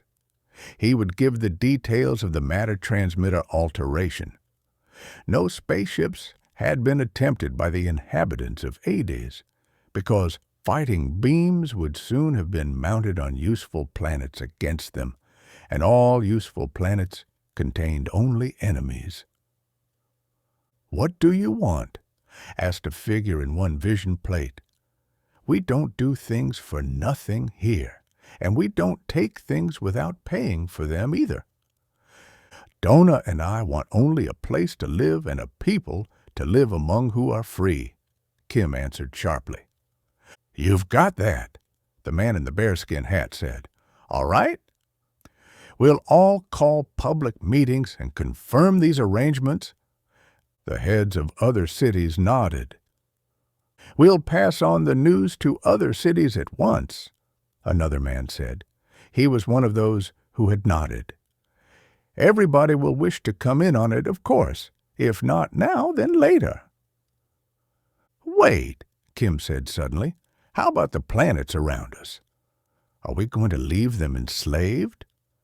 "Nobody can free a slave," a whiskered man in a vision plate said dryly. "We could only release prisoners. In time, we may have to take them over, I suppose. But on the planet I come from, there aren't a dozen men who'd know how to be free if we emancipated them. They don't want to be free. They're satisfied as they are. If any of them want to be free, they'll be sent here eventually." "I am reluctant to desert them," Kim answered slowly. "Count, man, the man with bearskin hat cried. "There are 300 million inhabited planets. All of them but Ada's are ruled by disciplinary circuits. If we set out to liberate them, it would take 1,000 years, and there are only 20 million of us. Designate just one of us to stay on each planet to teach the people to be free again. Otherwise, we wouldn't do 1/10 of the job, and we'd destroy ourselves by scattering. But hang it all, we'd be tyrants. No, we'd go on and start on a new galaxy. That's a job worth doing. We'll keep a group of watchers here to receive the new ones who come here into exile and forward them. Someday, maybe, we'll come back and take over the old galaxy if it seems worthwhile. But we've a job to do. How many galaxies are there anyhow, for us and our children and our children's children to take over?" "It's a job that will never be finished," another voice said. "That's good." There were trees visible from the window of the house that had been offered by a citizen for Kim's and Dona's use. The sun went down beyond those trees, with a glowing of many colors in the foliage. Kim had never watched a sunset before, except upon the towers and pinnacles of a city. He had never noted quite this sharp tang in the air either, which he learned was the smell of fresh growing things. "I think I'm going to like living like this," he said to Dona. "Have you noticed the way people act? They don't behave as if I were important at all in one way. They seem to think I'm commonplace. But I've never before felt so definitely that I matter." "You do, Kim, darling," Dona said wisely. She stood close beside him, watching the sunset too. She looked up at him. "You matter enormously, and they know it. But to themselves they matter too, and when they listen to you and agree with you, it's because they mean it, instead of just citizen-like politeness. It is good. I think it must be a part of what we've been looking for. It's a part of freedom, I suppose." "And you," Kim said, "do you feel important too?" She laughed at him and pressed close.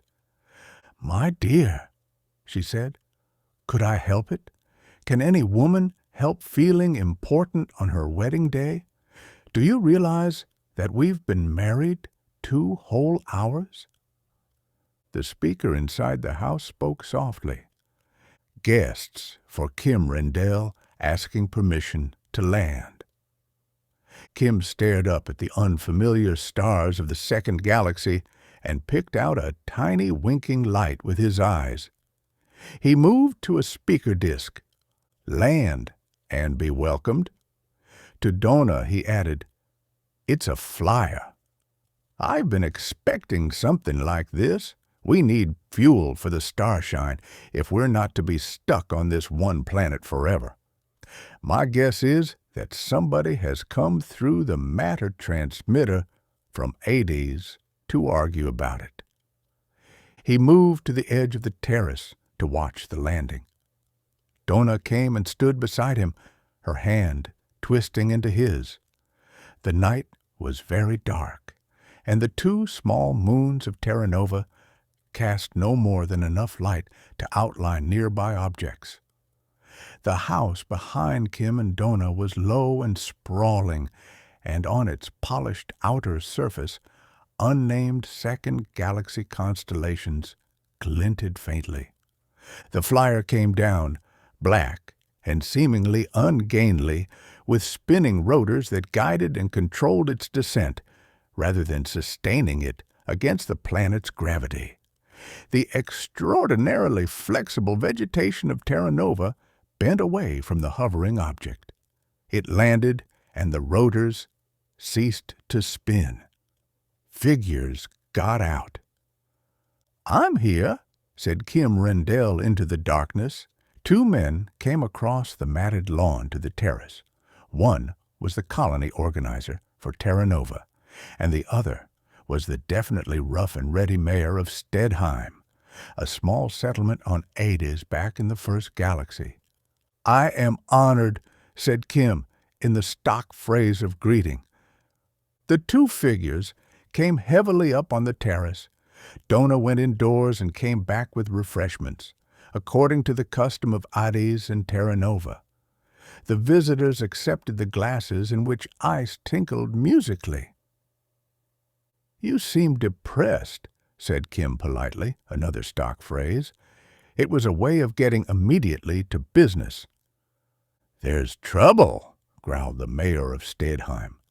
"Bad trouble. It couldn't be worse. It looks like Ardis is going to be wiped out. For lack of spaceships and fuel." "Lack of spaceships and fuel?" protested Kim. "But you're making them." "We thought we were," growled the mayor. "We've stopped. We're stuck. We're finished, and the ships aren't. The same with the fuel. There's not a drop for you, and things look bad. But we can't make ships, and we couldn't make fuel for them if we could. That's why we've come to you. We've got to have those ships." "But why not?" demanded Kim. "What's preventing it? You've got the record reels from the Starshine. They tell you everything, from the first steps in making a ship to the last least item of its outfitting. You know how to make fuel." "Space!" exploded the mayor of Stedheim. "Of course we know how. We know all about it. There are 50 useless hulks in a neat row outside my city, every one unfinished. We're short of metal on 80s, and we had to melt down tools to make them, but we did, as far as we could go. Now we're stuck, and we're apt to be wiped out because of it." The mayor of Stedheim wore a bearskin cap, and his costume was appropriate to that part of Ardis in which his municipality lay. He was dressed for a subarctic climate, not for the balmy warmth of Terra Nova, where Kim Rendell had made his homestead. He sweated as he gulped at his drink. "Tell me the trouble," said Kim. "Maybe—" "Hafnium!" barked the mayor. "There's no hafnium on Ardis. The ships are done, all but the fuel catalyzers. The fuel is ready, all but the first catalyzation that prepares it to be put in a ship's tanks. We have to have hafnium to make catalyzers for the ships. We have to have hafnium to make the fuel. We haven't got it. There's not an atom of it on the planet. We're so short of heavy elements anyhow that we make hammers out of magnesium alloy and put stones in 'em to give them weight, so they'll strike a real blow. We haven't got an atom of hafnium, and we can't make ships or run them either without it." Kim blinked at the colony organizer for Terra Nova. "Here." "No hafnium here either," said the colony organizer gloomily. "We analyzed a huge sample of ocean salts. If there were any on the planet, there'd be a trace in the ocean. Naturally. So what do we do?" Kim spoke unhappily. "I wouldn't know. I'm a matter transmitter technician. I can do things with power, and of course I understand the Starshine's engines. But there's no record of the early primitive types that went before them, types that might work on other fuel. Maybe in some library on one of the older planets.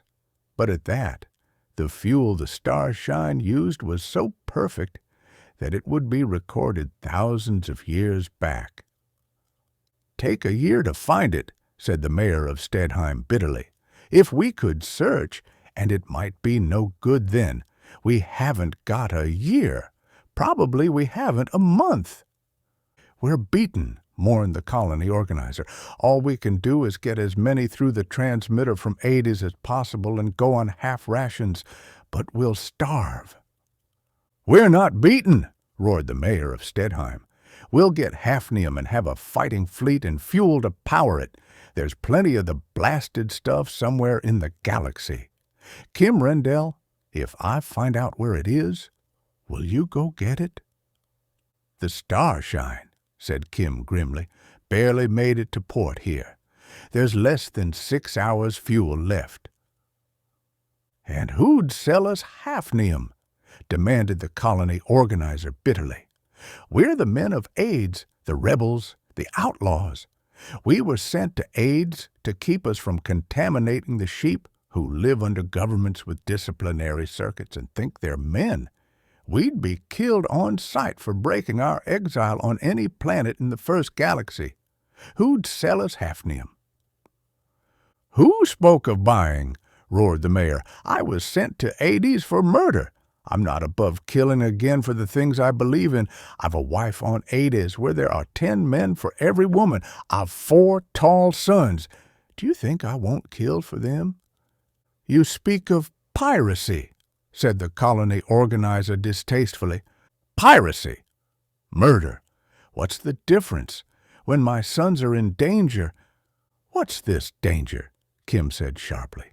"It's bad enough to be grounded as we seem to be, but you said just now—" "Sinub, too," snorted the mayor of Stedheim. "That's the danger. We know. When a man becomes a criminal anywhere he's sent to us. In the first galaxy, a man with brains usually becomes a criminal. A free man always does. So we've known for a long while there were empires in the making. You heard that, Kim Rendell?" "Yes, I've heard that," agreed Kim. So he had, but only vaguely. His own home planet, Alphen 3, was ostensibly a technarchy, ruled by men chosen for their aptitude for public affairs by psychological tests and given power after long training. Actually, it was a tyranny, ruled by members of the Prime Council. Other planets were despotisms or oligarchies, and many were kingdoms these days. Every possible form of government was represented in the 300 million inhabited planets of the first galaxy. But every planet was independent, and in all, by virtue of the disciplinary circuit, the government was absolute and hence tyrannical. Empires, however, were something new. On Ardis, Kim barely heard that 3 were in process of formation. "One's the Empire of Greater Sinub," snorted the mayor, "and we've just heard how it grows." "Surprise attacks, no doubt," said Kim, "through matter transmitters." "We'd not worry if that were all," snapped the mayor. "It's vastly worse. You know the old fighting beams?" "I know them," said Kim grimly. He did. They were the most terrible weapons ever created by men. They had ended war by making all battles mass suicide for both sides. They were beams of the same neuronic frequencies utilized in the disciplinary circuits which kept men enslaved. But where the disciplinary circuits were used in place of police and prisons and merely tortured the individual citizen to whom they were tuned, wherever he might be upon a planet, the fighting beams killed indiscriminately. They induced monstrous, murderous currents in any living tissue containing the amino chains normally a part of human flesh. They were death rays. They killed men and women and children alike in instants of shrieking agony. But no planet could be attacked from space if it was defended by such beams. It was 2,000 years since the last attempt at attack from space had been made. That fleet had been detected far out and swept with fighting beams, and every living thing in the attacking ships died instantly. So planets were independent of each other. But when spaceships ceased to be used, the fighting beams were needless, and ultimately were scrapped or put into museums. "Somebody," the mayor said wrathfully, "has changed those beams. They're not tuned to animal tissue in general anymore. They're tuned to male tissue, to blood-containing male hormones, perhaps. And Sinub 2 is building an empire with them. We found out only 2 weeks ago. There's a planet near Ardis, Tom 4. 4 years ago, its matter transmitter ceased to operate. The galaxy's going to pot anyhow. Nothing new about that. But we just learned the real reason. The real reason was that 4 years ago, fighting beams killed men and left women unharmed. Every man on Tom 4 died as the planet rotated. The beams came from space. Every man and every boy and every male baby died. There were only girls and women left. He added curtly, there were 500 million people on Tom 4. Kim stiffened. Dona, beside him, drew closer. Every man killed, said Kim. What dash? The mayor of Stedheim swore angrily. Half the population on Ardis were 9/10 men. Women don't run to revolt or crime. There would not be much left on Ardis if those beams swept us. But I'm talking about Tom 4. The men died. All of them. So many that the women couldn't bury them all. One instant, the planet was going about its business as usual. The next, every man was dead, his heart burst and blood running from his nostrils, lying in the streets, toppled in the baths and eating halls, crumpled beside the machines. Boys in the schools dropped at their desks, babes in arms with their mothers shrieking at the sight. Only women left, a world of women, cities and continents filled with dead men and women going mad with grief. Kim felt Dona's hand fumbling for his. She held it fast. Go on, said Kim. When they thought to go to the matter transmitter and ask for help from other planets, the matter transmitter was smashed. They didn't go at first. They couldn't believe it. They called from city to city before they realized theirs was a manless world. Then when they'd have told the men of another planet what had happened, they couldn't. For 4 years, there was not one man or boy on the planet Tom 4, only women. The old ones grew older, the girls grew up. Some couldn't remember ever seeing a man. No communication with other worlds. Then one day, there was a new matter transmitter in the place of the smashed one. Men came out of it. The women crowded about them. The men were very friendly. They were from Sinab too. Their employer had sent them to colonize. There were 1,000 women to every man. 10,000. Some of the women realized what had been done. They'd have killed the newcomers. But some women fell in love with them, of course.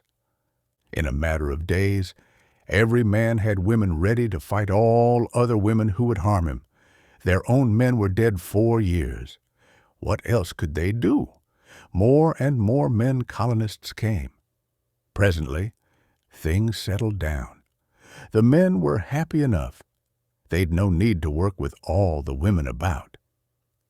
They established polygamy naturally. Presently it was understood that Tom 4 was part of the empire of Greater Sinab. So it was. What else? In a generation, there'll be a new population. All its citizens descended from loyal subjects of the emperor. And why shouldn't they be loyal?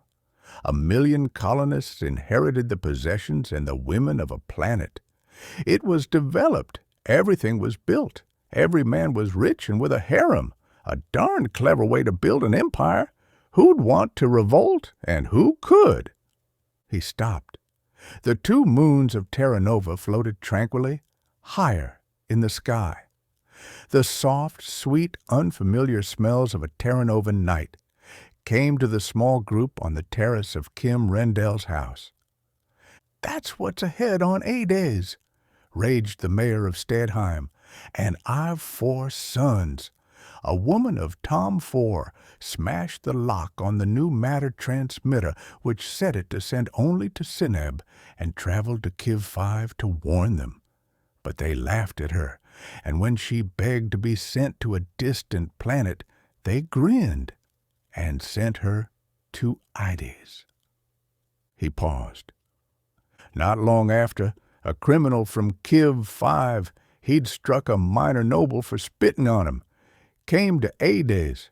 There'd been inquiry for that woman. Spies, doubtless, from Tom 4 trying to trace her. It was clear enough she'd told the truth. "So," said Kim slowly, "you think Ardis will be next?" "I know it," said the mayor of Stedheim. "We've checked the planets that have cut communication in our star cluster. 21 inhabited planets have ceased to communicate in the past few years, the 20 planets nearest to Sinab. We figured Kiev 5 would be next. Then we'd be in line for it. Kiev 5 cut communications 4 days ago. Every man on Kiev 5 is dead. We've had exiles from a dozen nearby planets. All know Kiev 5 is cut off. It's inhabited only by women, going mad with grief. In a few years, when they grieve no longer, but despair instead, new colonists from Sinab will come out of a new matter transmitter to let the women fall in love with them, and to breed new subjects for the empire of Sinab. So we've got to have spaceships, man. We've got to—" Kim was silent. His face was hard and grim. 20 planets those so-and-sos have taken over," roared the mayor. "They've murdered not less than 4 billion men already, and the weasels have 100 wives apiece and the riches of generations for reward. Do you think I'll let that happen to Ardis, with my 4 sons there? Space, no. I want ships to fight with." The 2 small moons rose higher. Strange, sweet smells floated in the air. Dona pressed close to Kim. On Terra Nova, across the gulf between island universes, Kim was surely safe, but any woman can feel fear for her man on any excuse. "It's a hard problem," said Kim evenly. "We barely made Terra Nova with the Starshine, and there's just about enough fuel left to take off with. Of course, on transmitter drive she could go anywhere, but I doubt that we've fuel enough to land her. Here on Terra Nova, we need supplies from Ardis to live. If fighting beams play on Ardis, we'll starve. And even if we had fuel, the Starshine isn't armed and they'll have a fleet prepared to fight anything." Dona murmured in his ear. "We're beaten, then," said the colony organizer bitterly. "Ardis will be wiped out, we'll starve, and the Sinabians will go through the first galaxy, killing off the men on planet after planet, and then moving in to take over." Dona murmured again in Kim's ear. The mayor of Stedheim growled profanely, furiously. Dona laughed softly. The 2 visitors stared at her suspiciously. "What do we do, Kim Rendell?" "I suppose," said Kim wryly, "we'll have to fight. We've no fuel and no weapons, but that ought to surprise them." "Eh?" "They'll be prepared," Kim explained, "to defend themselves against any conceivable resistance by any conceivable weapon. And a warship a fairly intelligent planet should be able to wipe out 10,000 Starshines. So when we attack them without any weapons at all, they won't quite know what to do." The 2 visitors simply stared at him. "You've got to get hafnium. You've got to get fuel. You can't face a battleship." "But," said Kim, "battleships have fuel on board, and they'll have hafnium too. It'll be risky, but convenient." Actually, there was less than a quart of fuel in the Starshine's tanks. Kim knew it ruefully well. It would run the little ship at interplanetary speed for perhaps 6 hours. On normal overdrive, 200 light speeds, it would send her just about 1/7 of a light year, and star systems averaged 8 light years apart in both the first and second galaxies. Of course, on transmitter drive, the practically infinite speed the Starshine alone in history had attained, the ship might circumnavigate the cosmos on a quart of fuel, but merely rising from Terra Nova would consume 1/3 of it, and landing on any other planet would take another third. Actually, the little ship was in the position of being able to go almost anywhere, but of having no hope at all of being able to come back. It rose from Terra Nova, though, just 3 days after the emergency was made clear. There were a few small gadgets on board, hastily made in the intervening 72 hours, but nothing deadly, nothing that could really be termed a weapon. The Starshine climbed beyond the atmosphere of the second galaxy planet. It went on overdrive at 200 light speeds to a safe distance from Terra Nova's planetary system. Then it stopped in normal space, not stressed to allow for extra speed. Kim jockeyed it with infinite care until it was aimed straight at the tiny wisp of nebulous light which was the first galaxy, unthinkable thousands of light years away. At long last, he was satisfied. He pressed the transmitter field button, and all space seemed to reel about the ship. At the moment the transmitter field went on, the Starshine had a velocity of 20 miles per second and a mass of perhaps 200 tons. The kinetic energy it possessed was fixed by those two facts. But when the transmitter field enveloped it, its mass dropped, divided by a factor approaching infinity, and its speed necessarily increased in exact proportion because its kinetic energy was undiminished. It was enclosed in a stressed space in which an infinite speed was possible. It approached that infinite speed on its original course. Instantly, it seemed, alarm gongs rang, and the cosmos reeled again. Suddenly, there was a glaring light pouring in the forward vision ports. There were uncountable millions of stars all about, and almost straight ahead, a monstrous, palpitating, queefad sun swam angrily in emptiness. The Starshine had leaped the gulf between galaxies in a time to be measured in heartbeats, and the transmitter field was thrown off when the total quantity of radiation impinging upon a sensitive plate before her had reached a certain total. Dona watched absorbedly as Kim made his observations and approximately fixed his position. The mayor of Stadeheim looked on suspiciously. "What's this?" "Locating ourselves," Kim explained. "From the second galaxy, the best we could hope for was to hit somewhere in the first. We did pretty well at that. We're about 60 light centuries from Ardis." "That's good, eh?" The mayor mopped his face. "Will we have fuel to get there?" Kim jockeyed the Starshine to a new line. He adjusted the radiation-operated switch to a new value, to throw off the field more quickly than before. He pressed the field button again. Space reeled once more, and the gongs rang, and they were deep within the galaxy. A lurid purple sun blazed balefully far to the left. Kim began another jockeying for line. "Kiv 5 was beamed about a week ago," he said reflectively. "We're headed for there now. I think there'll be a warship hanging around, if only to drop into the stratosphere at night and pick up the broadcasts, or to drop off a spy or two." "Dona, you got your wristlet on?" Dona, unsmiling, held up her hand. A curious bracelet clung tightly to the flesh. She looked at his forearm, too.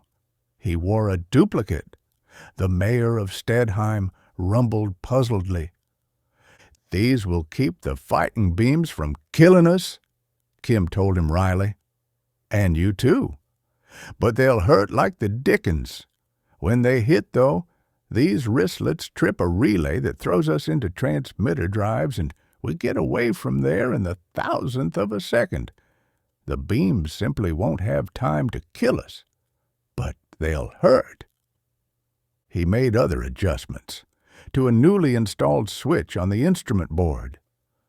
"Now, we see if we get back to Terra Nova." He pressed the transmitter drive button a third time.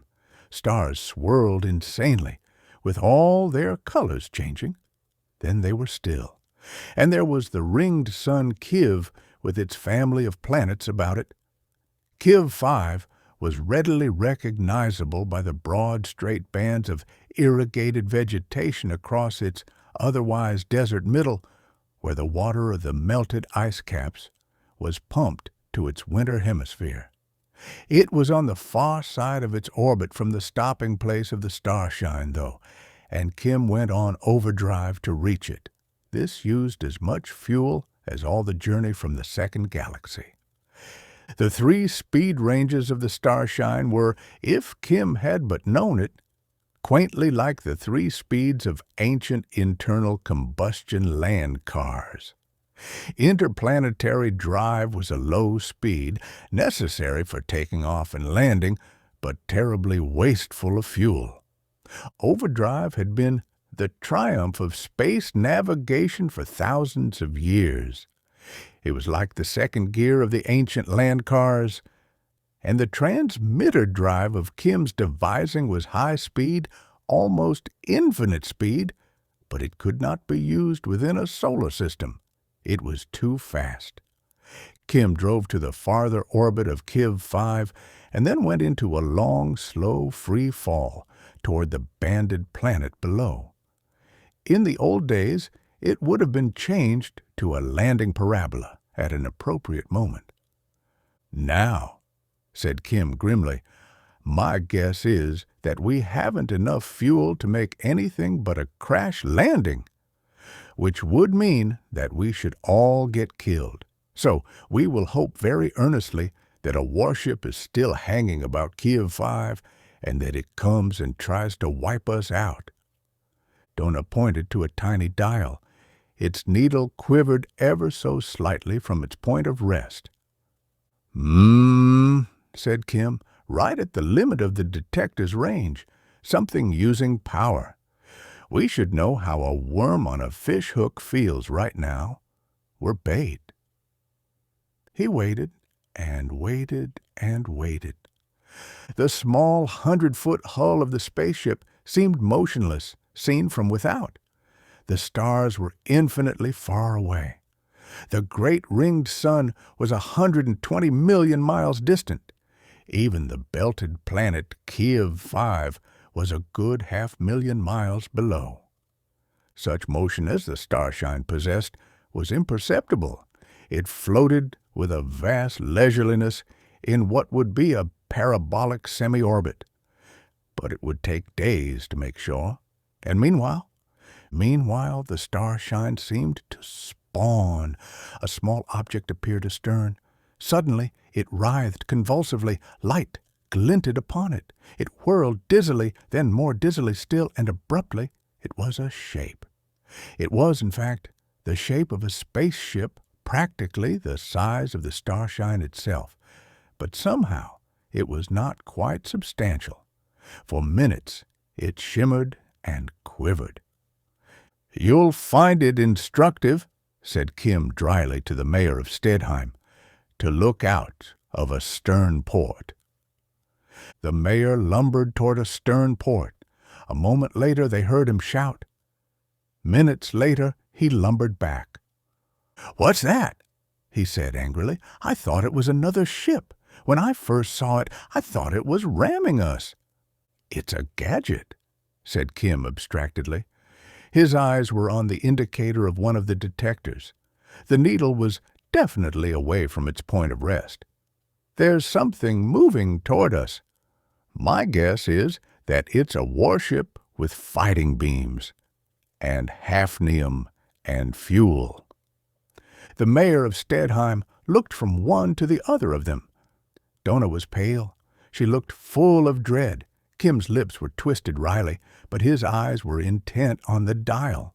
The mayor opened his mouth and closed it, then spoke wrathfully.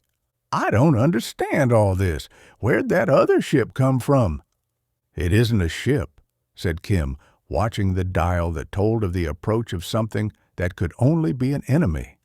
And it had been a matter of faith that only the Starshine roamed the spaceways. "I got it made back on Terra Nova. We took a big reel of metal spring wire and wound it round and round a shape like that of the Starshine. When it was in place, we annealed and tempered it so it would always resume that shape. And then we wound it back on its reel. I just dumped it out in space from a special lock astern. It began to unroll, and of course to go back to the form it had been tempered in. Here, with no gravity to distort it, it went perfectly back into shape. Close to, of course, you can see it's only a shell and a thin one, but a few miles away it would fool you. The needle on the detector dial crept over and over. Kim wet his lips. Dona's face was white. Then Kim winced, and the mayor of Stadeheim roared furiously, and the universe without the viewports swayed and dissolved into something else. Alarm gongs rang, and the Starshine was in a brand-new place, with a blue-white giant sun and a dwarf companion visible nearby. The ringed sun, Kiv, had vanished. "Kim," said Dona, choking. "I'm quite all right," he told her, but he wiped sweat off his face. Those beams aren't pleasant, no matter how short the feeling is. He turned back to the controls. The faint whine of the gyros began. The Starshine began to turn about. Kim applied power, but it took a long time for the ship's nose to be turned exactly and precisely back in the direction from which it had come. "It's getting ticklish," he said abruptly. "There's less than a cupful of fuel left." "Space," said the mayor of Stadeheim. He looked sick and weak and frightened. "What happened?" "We were in a sort of orbit about Kiv 5, said Kim succinctly. "We had a decoy ship out behind us. A warship spotted our arrival. It sneaked up on us and let go a blast of its beams, the same beams that killed all the men on Kiv 5. They didn't bother Dona. She's a girl. But they would have killed us had not a relay flung the Starshine away from there. The beams got left behind. So did the dummy ship. I think they'll clamp onto it to look it over, and if our engines keep turning over long enough, we'll be all right. Now, let's see." His jaw was set as the transmitter drive came on and the familiar crazy gyration of all the stars again took place, and the gongs rang once more. But his astrogation was perfect. There was the ringed sun Kiv again, with its banded fifth planet and its polar ice cap and its equatorial belt of desert with the wide bands of irrigated land crossing it. Kim drove for the planet. He looked at the fuel gauge. "Our tanks," he said evenly, "read empty. What fuel's left is in the catalyzer." A needle stirred on the bank of indicators. Dona caught her breath. Kim sweated. The indication on the dial grew stronger. The electron telescope field sparkled suddenly. Where light glinted on glistening metal, Kim corrected course subtly. There was the tiny form which looked so amazingly like a duplicate of the Starshine. It was actually a thin layer of innumerable turns of spring wire. On any planet, it would have collapsed of its own weight. Here in space, it looked remarkably convincing. But the three in the Starshine did not look at it.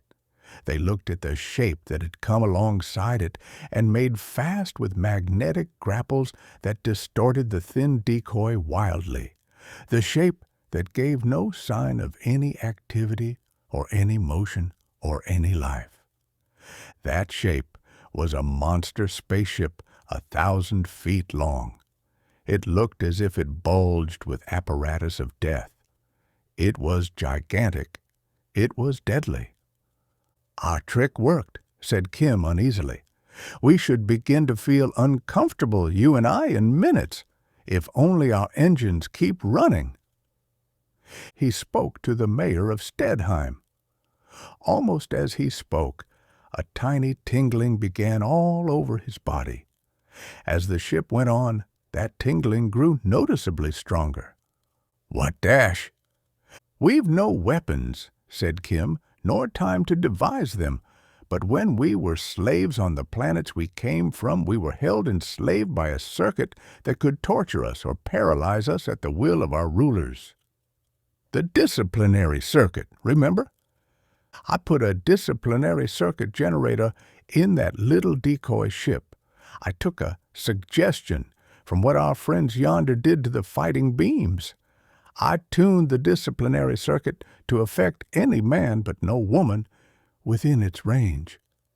The generator went on when she grappled the decoy. Every man in it should be helpless. If it stands like that, we'd be paralyzed too if we went near. But not Dona." The tingling was quite strong. It was painful. Presently it would be excruciating. It would be completely impossible for any man within 50 miles of the decoy spaceship to move a muscle. "However," said Kim, "I've arranged that. I had disciplinary circuit projectors fitted on the Starshine. We turned them on that ship. Automatically, the generator on the decoy will cut off. Our friends will still be helpless, and we can go up and grapple if our engines keep going." He threw a switch. A relay snapped over somewhere, and a faint humming noise began. The tingling of Kim's body ceased. The decoy and the enemy's spaceship grew large before them. The enemy was still motionless. Its crew, formerly held immobile by the circuit in the decoy, was now held helpless by the beams from the Starshine. But neither Kim nor the mayor of Stedheim could enter the enemy ship without becoming paralyzed too. Dona slipped quietly from the control room. She came back, clad in a spacesuit with the helmet faceplate open. "All ready, Kim," she said quietly. Sweat stood out in droplets on Kim's face. The Starshine drifted ever so gently into position alongside the pair of motionless shapes, the one so solid and huge, the other so flimsy and insubstantial. Kim energized the grapples. There was a crushing impact as the Starshine anchored itself to the enemy. Kim reached over and pulled out a switch. "That's the wristlet relay switch," he told Dona. "We stay here until you come back, even if a fighting beam hits us. You gotta go on board that monster and get some fuel, and if you can, a hafnium catalyzer.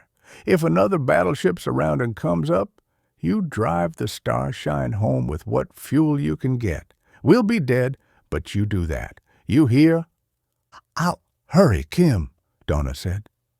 "Be careful," commanded Kim fiercely. "There shouldn't be a man on that ship who can move, but be careful." She kissed him quickly and closed the faceplate of her helmet. She went into the airlock and closed the inner door. There was silence in the Starshine. Kim sweated. The outer airlock door opened. The two ships were actually touching. The clumping of the magnetic shoes of Dona's spacesuit upon the other ship's hull was transmitted to the Starshine. Kim and the mayor of Stedheim heard the clankings as she opened the other ship's outer airlock door, the inner door. Then they heard nothing. Dona was in an enemy spaceship, unarmed. Subjects of the Empire of Greater Synod manned it. They or their fellows had murdered half the population of the banded planet below. They were helpless now, to be sure, held immobile by fields maintained by the precariously turning engines of the Starshine. But the fuel gauge showed the fuel tanks absolutely dry. The Starshine was running on fuel in the pipeline and catalyzers. It had been for an indefinite time. Its engines would cut off at any instant. When the lights flickered, Kim groaned. This meant that the last few molecules of fuel were going from the catalyzer. He feverishly cut off the heaters which kept the ship warm in space. He cut off the air purifier. He became desperately economical of every watt of energy. He used power for the disciplinary circuit beams which kept the enemy crew helpless, and for the grapples which kept the two ships in contact. For nothing else. But still the lights flickered. The engines gasped for power. They started and checked and ran again and again checked. The second they failed finally, the immobile monster alongside would become a ravening engine of destruction. The two men in the Starshine would die in an instant of unspeakable torment. Dona, now fumbling desperately through unfamiliar passageways amid contorted, glaring figures, would be at the tender mercy of the crew. And when the three of them were dead, the drive of the Starshine would be at the disposal of the empire of Greater Ceneb, if they only chose to look at it. The beastly scheme of conquest would spread and spread and spread throughout the galaxy and enslave all women and murder all human men not parties to the criminality. The lights flickered again. They almost died, and on the Starshine, Kim clenched his hands in absolute despair. On the enemy warship, the immobile crew made agonized, raging movements. But the engine caught fugitively once more, and Dona worked desperately and then fled toward the airlock with her booty, while the disciplinary circuit field which froze the Cenabian crew wavered and tightened and wavered once more and died. Dona dragged open the enemy's inner airlock door as a howl rose behind her. She flung open the outer as murderous projectors warmed. She clattered along the outer hull of the Cenabian ship on her magnetic shoes and saw the Starshine drifting helplessly away, even the grapples powerless to hold the two bodies together. At that sight, Dona gasped. She leaped desperately, with star-filled nothingness above and below and on every hand. She caught the Starshine's airlock door, and Kim cut out the disciplinary circuit beams and the flow of current to the grapples and, with a complete absence of hope, pressed the transmitter drive button. He had no shred of belief that it would work, but it did. The equalizer batteries from the engines gave out one last surge of feeble power, and were dead. But that was enough, since nothing else drew current at all. The stars reeled. This was a test. Almost anything could happen. Kim held his breath, anxiously watching and waiting for the worst, his senses attuned to the delicate mechanisms about him. And then slowly, the reaction was fully determined, and he smiled. The Starshine had a mass of about 200 tons and an intrinsic velocity of so many miles per second. When the field went on, her mass dropped almost to zero, but her kinetic energy remained the same. Her velocity went up almost to infinity, and the universe went mad. The vision ports showed stark lunacy. There were stars, but they were the stars of a madman's dream. They formed and dissolved into nothingness in instants too brief for estimate. For fractions of microseconds, they careered upon impossible trajectories across the vision port's field of view. Now a monstrous blue-white sun glared in terribly, seemingly almost touching the ship. An instant later, there was utter blackness all about. Then colossal flaring globes ringed in the Starshine, and shriveling heat poured in. Then there was a blue, watery seeming cosmos all around, like the vision of an underwater world, and dim shapes seemed to swim in it.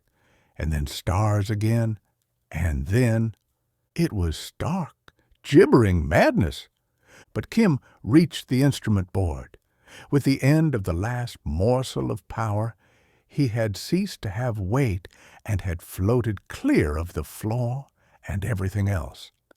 By the crazy changing light he sighted himself, and, when he touched a side wall, flung himself toward the now dark bank of instruments. He caught hold, fumbled desperately, and threw the switch a radiation relay should have thrown. And then the madness ended. There was stillness. There was nothing anywhere. There was no weight within the ship, nor light, nor any sound save the heavy breathing of Kim and the mayor of Stedheim. The vision ports showed nothing. Looking carefully, with eyes losing the dazzle of now vanished suns, one could see infinitely faint, infinitely distant luminosities. The Starshine was somewhere between galaxies, somewhere in an unspeakable gulf between islands of space, in the dark voids which are the abomination of desolation. There were small clankings aft. The outer airlock door went shut.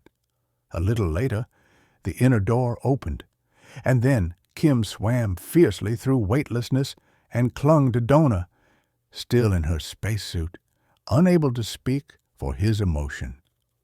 The voice of the mayor of Stedheim arose in the darkness which was the interior of the Starshine, and the outer cosmos for tens of thousands of light years all about. Dona now had the face plate of her helmet open. She kissed Kim hungrily. "I brought you something," she said unsteadily. "I'm not sure what, but something. They've separate engines to power their generators on that ship, and there were tanks I thought were fuel tanks." "Space!" roared the mayor of Stedheim forward. "Who's that talking? Am I dead? Is this Hades?" "You're not dead yet," Kim called to him. "I'll tell you in a minute if you will be." There were no emergency lights in the ship, but Dona's suit was necessarily so equipped. She turned on lights, and Kim looked at the two objects she had brought. "My dear," he told her, "you did it." A little fuel tank with gallons in it, and a complete catalyzer. By the size of it, one of their beams uses an engine big enough for 50 ships like this. Clutching at every projection, he made his way to the engine room. Dona followed. "I'm glad, Kim," she said unsteadily, "that I was able to do something important. You always do everything." "The heck I do," he said. "But anyhow." He worked on the tank. She'd sheared it off with a tiny atomic torch, and the severed fuel line had closed of itself, of course. He spliced it into the Starshine's fuel line and waited eagerly for the heavy viscid fluid to reach the catalyzer and then the engines. "We'll be all right now?" asked Dona hopefully. "We were on transmitter drive for 5 minutes at a guess. You know what that means." She caught her breath. "Kim, we're lost." "To say that we're lost is a masterpiece of understatement," he said wryly. "At transmitter speed, we could cross the first galaxy in a 10,000th of a second, which means roughly 100,000 light years in a 10,000th of a second. And we traveled for 300 seconds or thereabouts. What are our chances of finding our way back?" "Oh, Kim," she cried softly, "it's unthinkable." He watched the meters. Suddenly the engines caught. For the fraction of a second they ran irregularly, then all was normal. There was light. There was weight. An indignant roar came from forward. "If this is Hades—" They went to the control room. The mayor of Stedheim sat on the floor, staring incredulously about him. As they entered, he grinned sheepishly. "I was floating in the air and couldn't see a thing, and then the lights came on and the floor smacked me. What happened, and where are we?" Kim went to the instrument board and plugged in the heaters. Already the vision ports had begun to frost, and the air purifier and the other normal devices of a spaceship. "What happened is simple enough," said Kim. "The last atom of power on board the ship here threw us into transmitter field drive, and when that field is established, it doesn't take power to maintain it. So, we started to move. There's a relay that should have stopped us, but there wasn't enough power left to work it, so we traveled for probably 5 minutes on transmitter drive." "We went a long way, eh?" said the mayor comfortably. "We did," said Kim grimly. "To Ardis from its sun is 90 million miles, 8 light minutes. Minutes, remember? The first galaxy is 100,000 light-years across. Light travels 100,000 years, going 90 million miles every 8 minutes to cross it. The Starshine travels 100,000 light-years in the 10,000th part of a second. In 1 second, 1 billion light-years. The most powerful telescope in the galaxy cannot gather light from so far away. But we went at least 300 times farther. 300 billion light-years, plus or minus 30 billions more.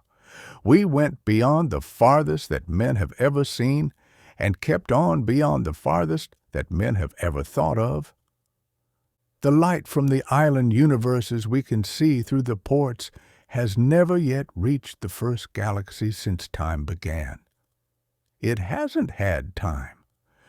We're not only beyond the limits that men have guessed at, we're beyond their wildest imagining." The mayor of Stedheim blinked at him. Then he got up and peered out the vision ports. Dim, remote luminosities were visible, each one a galaxy of 1,000 million suns. "Ha!" grunted the mayor. "Not much to look at that. Now what?" Kim spread out his hands and looked at Dona. "Turning about and trying to go back," he said, "would be like starting from an individual grain of sand on a desert and flying 1,000 miles and then trying to fly back to that grain of sand again. That's how the first galaxy stacks up." Dona took a deep breath. "You'll find a way, Kim. And anyhow." She smiled at him shakily. Whether or not they ever saw another human being, she was prepared to take what came, with him. The possibility of being lost amid the uncountable island universes of the cosmos had been known to them both from the beginning of the use of the Starshine. "We'll take some pictures," Kim told her, "and then sit down on a planet and figure things out." He set to work making a map of all the island universes in view of the Starshine's current position, with due regard to the Starshine's course, on the relatively short jumps within a galaxy, and especially those of a few light-years only. He could simply turn the ship about and come very close to his original position. The line of it, anyhow. But he did not know within many, many billions of light-years how far he had come, and he did know that an error of 1/100th of a second of arc would amount to millions of light-years at the distance of the first galaxy. The positions of galaxies about the first were plotted only within a radius of something like 2 million light-years. There had never been a point in even that. At 1,500,000 times that distance, he was not likely to strike the tiny mapped area by accident. He set to work. Presently, he was examining the photographs by enlarger for a sign of structure in one of the galaxies in view. One showed evidences of supergiant stars, which proved it the nearest. He aimed the Starshine for it. He threw the ship into transmitter drive. The galaxy was startlingly familiar when they reached it. The stellar types were normal ones, and there were star clusters and doubtless star drifts too, and Kim was wholly accustomed to astronavigation now. He simply chose a Sol-type sun. set the radiation switch to stop the little spaceship close by, aimed for it, and pressed a button. Instantly they were there. They visited 6 solar systems. They found a habitable planet in the last, a bit on the small side, but with good gravity, adequate atmosphere, and polar ice caps to assure its climate. They landed, and its atmosphere was good. The mayor of Stedheim stepped out and blinked about him. "Ha!" he said gruffly. "If we've come as far as you say, it was hardly worth the trip." Kim grinned. "It looks normal enough," he acknowledged, "but chemistry's the same everywhere, and plants will use chlorophyll in sunlight from a Sol-type sun. Stalks and leaves will grow anywhere, and the most efficient animals will be warm-blooded. Given similar conditions, you'll have parallel evolution everywhere." Said the mayor of Stedheim. "A planet like this for each of my 4 sons to settle on now, when we've settled with those rats from Sinab." The planet was a desirable one. The Starshine had come to rest where a mountain range rose out of lush, strange forest-covered hills which reached away and away to a greenish sea. There was nothing in view which was altogether familiar, and nothing which was altogether strange. The mayor of Stedheim stamped away to a rocky outcrop where he would have an even better view. "Poor man," said Dona softly. "When he finds out that we can never go back, and there'll be only the 3 of us here while horrible things happen back home." But Kim's expression had suddenly become strained. "I think," he said softly, "I see a way to get back. I was thinking that a place as far away as this would be ideal for the empire of Sinab to be moved to. True, they've murdered all the men on 19 or 20 planets, but we couldn't repair anything by murdering all of them in return. If we moved them out here, though, there'd be no other people for them to prey on. They'd regret their lost opportunities for scoundrelism, but their real penalty would be that they'd have to learn to be decent in order to survive. It's a very neat answer to the biggest problem of the war with Sinab, a post-war settlement. But we haven't any chance of getting back, have we?" "If we wanted to send them here, how'd we do it?" asked Kim. "By matter transmitter, of course. A receiver set up here, as there used to be one on Ardis, to which a sender would be tuned. When a transmitter's tuned to a receiver, you can't miss. But our transmitter drive is just that, a transmitter which sends the ship and itself, with a part which is tuned to receive itself too. I'll set up the receiving element here for later use, and I'll tune the sender element to ADES. We'll arrive at the station there, and everyone will be surprised." He paused and spoke reflectively. "A curious war, this. We've no weapons, and we arrive at a post-war settlement before we start fighting. We've decided how to keep from killing our enemies before we're sure how we'll defeat them, and I suspect that the men had better stay at home and let the women go out to battle. I'm not sure I like it." He set to work. In 12 hours, 1/2 of the transmitter drive of the Starshine had been removed and set up on the unnamed planet of a galaxy not even imagined by human beings before. In 15 hours, the Starshine, rather limpingly, went aloft. An hour later, Kim carefully tuned the transmitting part of the little ship's drive to the matter receiving station on Ades. In that way, and only in that way, the ship would inevitably arrive at the home galaxy of humanity. And he pushed a button. It arrived at the matter station on Ades, instead of descending from the skies. And the people on Ades were surprised No obvious warlike move had been made on either side, of course. Ades swam through space, a solitary planet circling its own small sun. About it glittered the thousands of millions of stars which were the suns of the first galaxy. Nearby, bright and unwinking, Sineb and Kiev and Phanis were the largest suns of the star cluster, which was becoming the empire of Sineb. 20 planets, 21 with Kiev 5, were already cut off from the rest of the galaxy, apparently by the failure of their matter transmitters. Actually, those 20 planets were the cradles of a new and horrible type of civilization. On the other inhabited worlds, every conceivable type of tyranny had come into being, sustained by the Disciplinary Circuit, which put every citizen at the mercy of his government throughout every moment of his life. On most worlds, kings and oligarchs reveled in the primitive satisfaction of arbitrary power.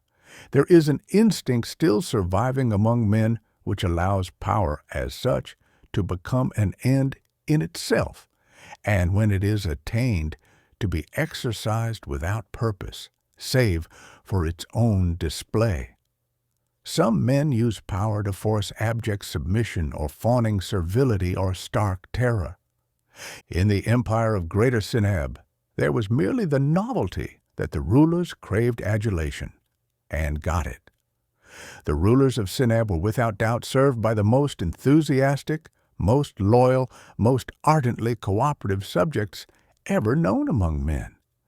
Every member of the male population of Sineb, where women were considered practically a lower species of animal, could look forward confidently to a life of utter ease on one planet or another, served and caressed by solicitous females, with no particular obligation save to admire and revere his rulers and to breed more subjects for them. It made for loyalty, but not for undue energy. There was no great worry about the progress of the splendid plan for a Greater Sineb. All went well. The planet Kiv 5 had been beamed from space some 9 days since. Every man upon the planet had died in one instant of unholy anguish, during which tetanic convulsions of the muscles of his heart bursted, while the ligaments and anchorages of other muscles were torn free of his skeleton by the terrific contraction of muscle fibers. Every woman on Kiv 5 was still in a state of frantic grief, which would become despair only with the passage of time. It was strange that 2 guard ships circling Kiv 5 no longer reported to headquarters, but it was unthinkable that any harm could have come to them.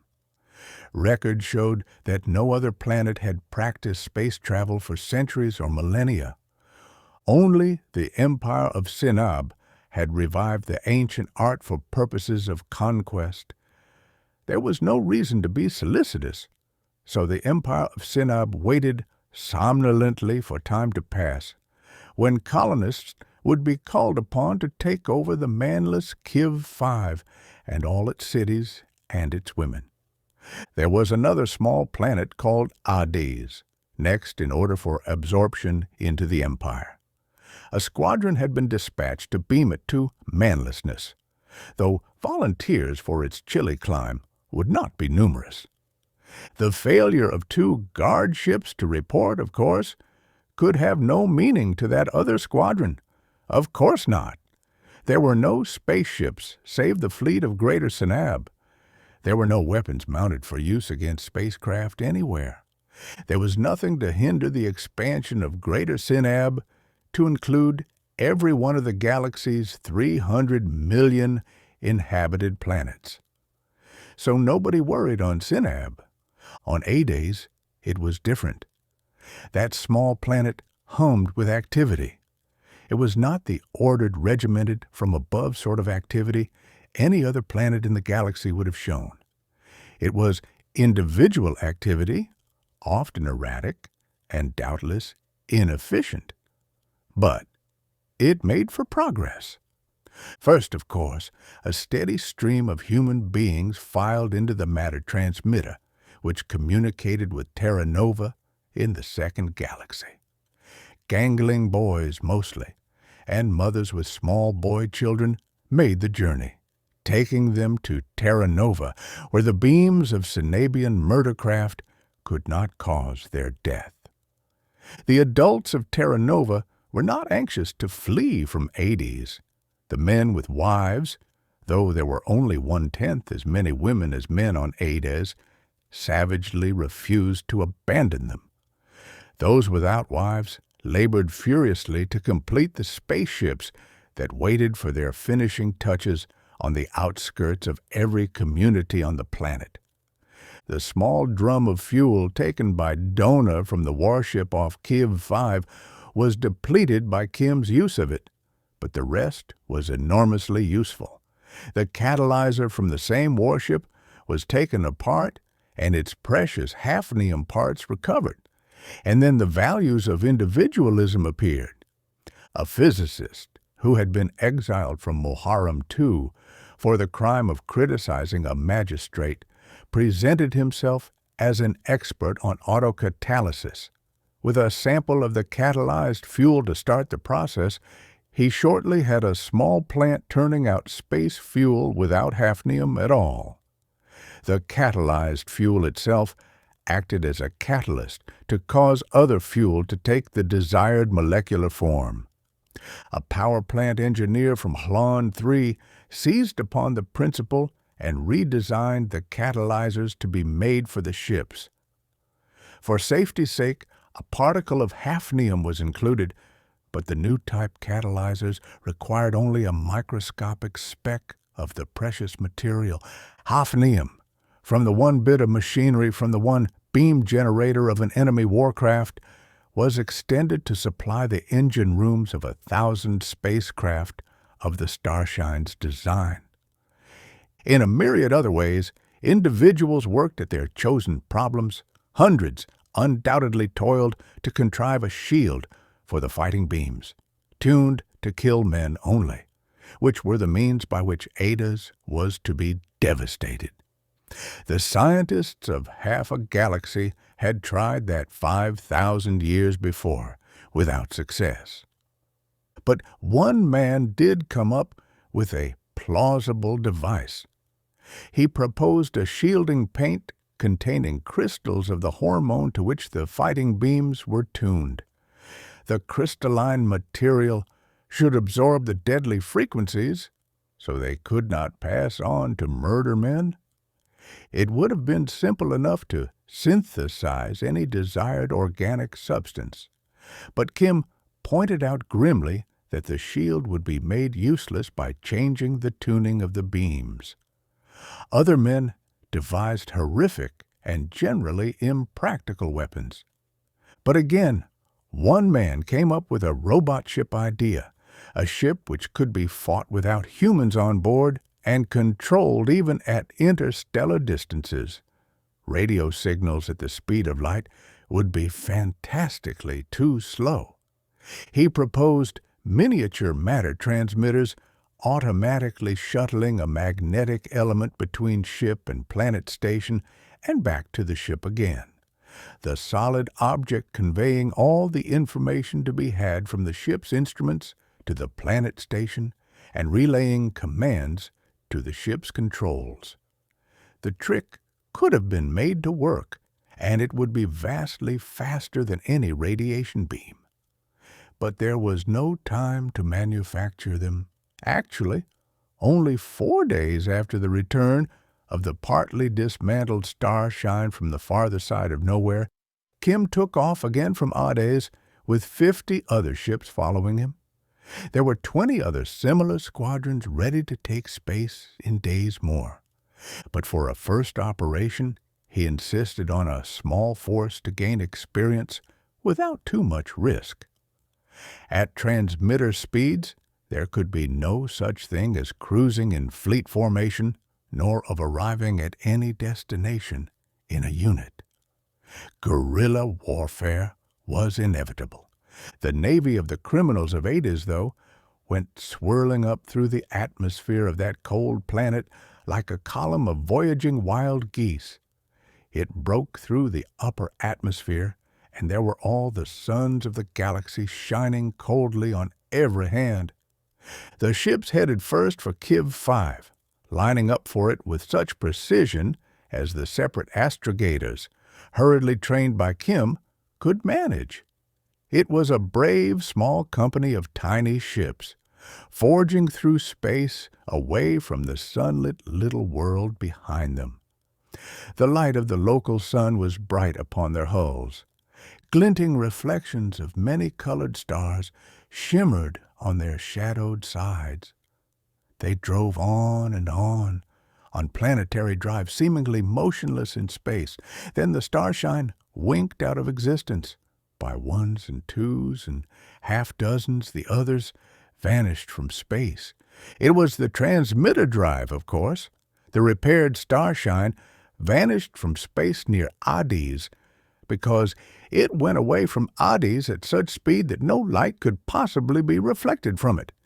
It reappeared in space within the solar system of Kiv because it slowed enough to be visible, but it seemed utterly alone.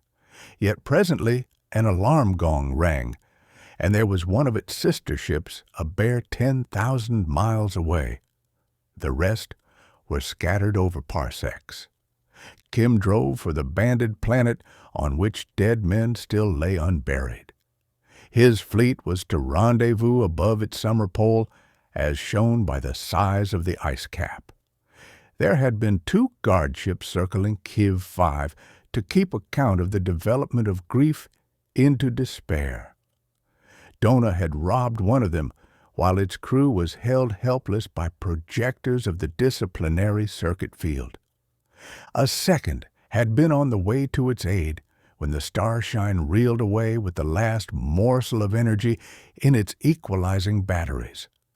With 50 small ships, swift as gadflies though, without a single weapon. Kim hoped to try out the tactics planned for his fleet, and perhaps to capture one or both of the giants. He picked up a third member of his force on the way to the planet, and the 3 drove on in company. Detectors indicated 2 others at extreme range, but as the 3 hovered over the polar cap of Kiv 5, others came from every direction. Then a wheezing voice bellowed out of the newly installed space radio in the Starshine's control room. It was the voice of the mayor of Stedheim, grandly captaining a tiny ship with his 4 tall sons for crew. "Kim Rendell!" he bellowed. "Kim Rendell! Enemy ships in sight! We're closing with them and beat up—" His voice stopped utterly. Kim snapped orders, and his squadron came swarming after him. The direction of the message was clear. It had come from a point a bare 2,000 miles above the surface of Kiv 5, and with coordinates which made its location easy. It was too close for the use of transmitter drive, of course. Even overdrive at 200 light speeds was out of the question. On normal drive, the little ships, bare specks in space, spread out and out. Their battle tactics had been agreed upon. They wove and darted erratically. They had projectors of the Disciplinary Circuit field, which would paralyze any man they struck with sufficient intensity. But that was all, for the good and sufficient reason that such fields could be tested upon grimly resolute volunteers and adjusted to the utmost of efficiency. On the prison world of Ardis, to which criminals were sent from all over the galaxy, there was no legal murder. Killing fighting beams could not be calibrated. There were no available victims. The detectors picked up a single considerable mass. Electron telescopes focused upon it. Kim's lips tensed. He saw a giant warcraft, squat and ungainly. With no air resistance in space, there is no point in streamlining a spaceship, and with the look of a mass of crammed generators of deadly beams. It turned slowly in its flight. It was not one spaceship, but two. Two giant ships grappled together. It turned further, and there was a shimmering, unsubstantial, tiny shape clutched to one. "The dickens!" said Kim bitterly. He called into the space phones. "Kim Rendell speaking. Don't attack. Those ships aren't driving. They're falling. They'll smash on Kiv 5 and we can't do anything about it. Keep at least 50 miles away." A wheezing voice said furiously from the communicator, "They tricked me. I went for 'em, and the transmitter drive went on. I'll get 'em this time." Kim barked at the mayor of Stedheim. Even as in the field of the electron telescope, he saw a tiny mote of a spaceship charge valorously at the monsters. It plunged toward them and vanished. Dona spoke breathlessly. "But what happened, Kim?" "This," said Kim bitterly, "is the end of the battle we fought with one of those ships a week ago. We put out a decoy, and that ship grappled it. A disciplinary circuit generator went on and paralyzed its crew. You remember that we went up to it and you went on board. I turned off its generator from a distance and held the crew paralyzed with beams from the Starshine. There was another ship coming when you got off, and we got away to the other side of beyond." "Yes, but—" "We vanished," said Kim. "The other enemy ship came up. Its skipper must have decided to go on board the first for a conference or perhaps to inspect the decoy.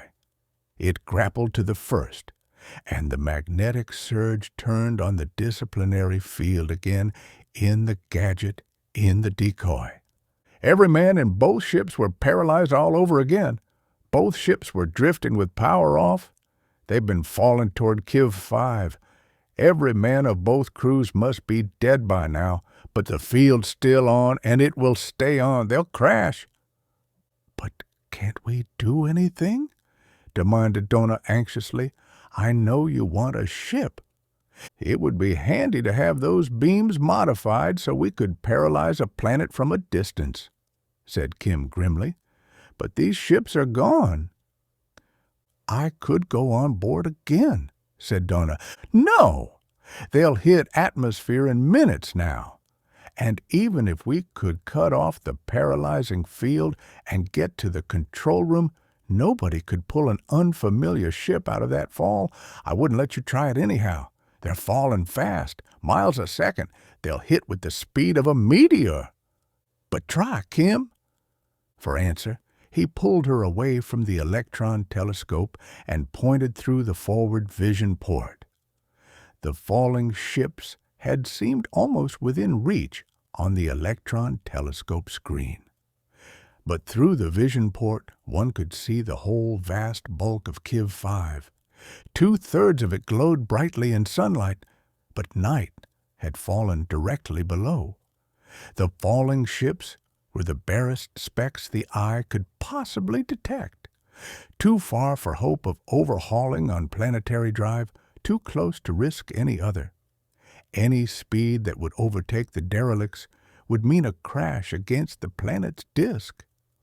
"I think," said Kim, "they'll cross the sunset line and fall in the night area." They did. They vanished, as specks against the sunlit disk. Then, minutes later, a little red spark appeared where the bulk of the banded planet faded into absolute black. The spark held and grew in brightness. "They've hit atmosphere," Kim told her. "They're compressing the air before them until it's incandescent. They're a meteoric fall." The spark flared terribly, minute though it was from this distance. It curved downward as the air slowed its forward speed. It was an infinitesimal comet, trailing a long tail of fire behind it. It swooped downward in a gracefully downward curving arc. It crashed. "Which," said Kim coldly in the Starshine's control room, "means that 2 Sanabian warships are destroyed without cost to us. It's a victory. But it's very, very bad luck for us. With those 2 ships and transmitter drive, we could end the war in one day." Indignantly, the mayor of Stedheim bellowed from the space phone speaker, and Kim answered him patiently. "The decoy still had a disciplinary circuit field on," he explained for the 10th time. "You know about it. When you tried to go galumphing in, the field grabbed you and paralyzed you. When your muscles went iron hard, the relay on your wrist, you wear it to protect you from the fighter beams, threw your ship into transmitter speed travel. So you were somewhere else. When you came back, you charged in again, and the same thing happened. The relay protected you against our field as well as the enemy fighter beams. That's all." The mayor wheezed and sputtered furiously. It was plain that he had meant to distinguish himself and his 4 sons by magnificent bravery. "There's something that needs to be done," said Kim. "Those 2 ships are smashed, but they hadn't time to melt. There'll be hafnium in the wreckage anyhow, and metal is scarce on Ardis. See what you can salvage and get it to Ardis. It's important war work. Ask for other ships to volunteer to help you." The mayor of Stedheim roared indignantly and then consented like a lamb. In the space navy of Ardis, there would not yet be anything like iron discipline. Kim led his forces as a feudal baron might have led a motley assemblage of knights and men-at-arms in ancient days. He led by virtue of prestige and experience. He could not command.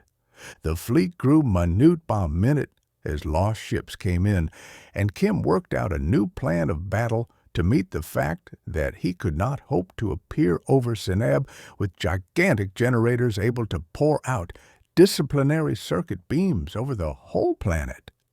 He explained the plan painstakingly to his followers and presently set a course for Seneb. A surprising number of ships volunteered to go to ground on Kiv 5 with the mayor of Stedheim to save what could be retrieved of the shattered 2 warships.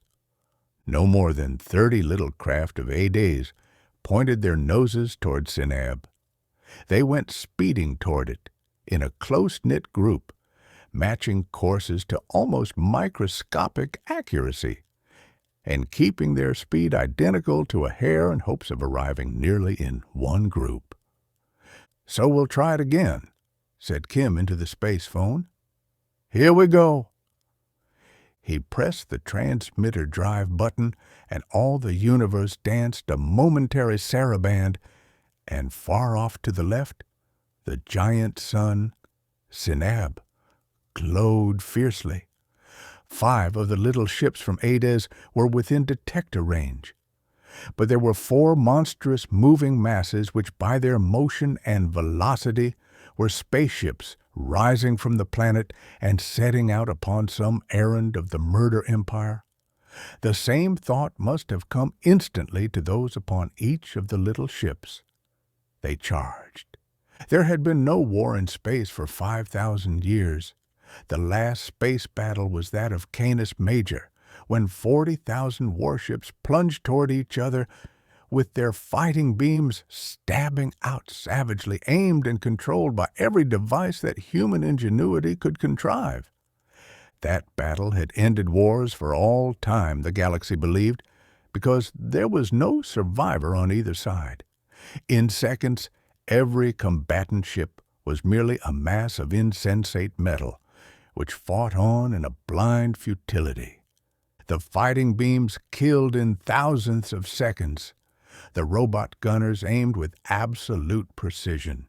The 2 fleets joined battle, and the robots fixed their targets, and every ship became a coffin in which all living things were living no longer, which yet fought on with beams which could do no further harm. With every man in both fleets dead, the warships raged through emptiness, pouring out destruction from their unmanned projectors. It was 100 years before the last warcraft, its fuel gone and its crew mere dust, was captured and destroyed.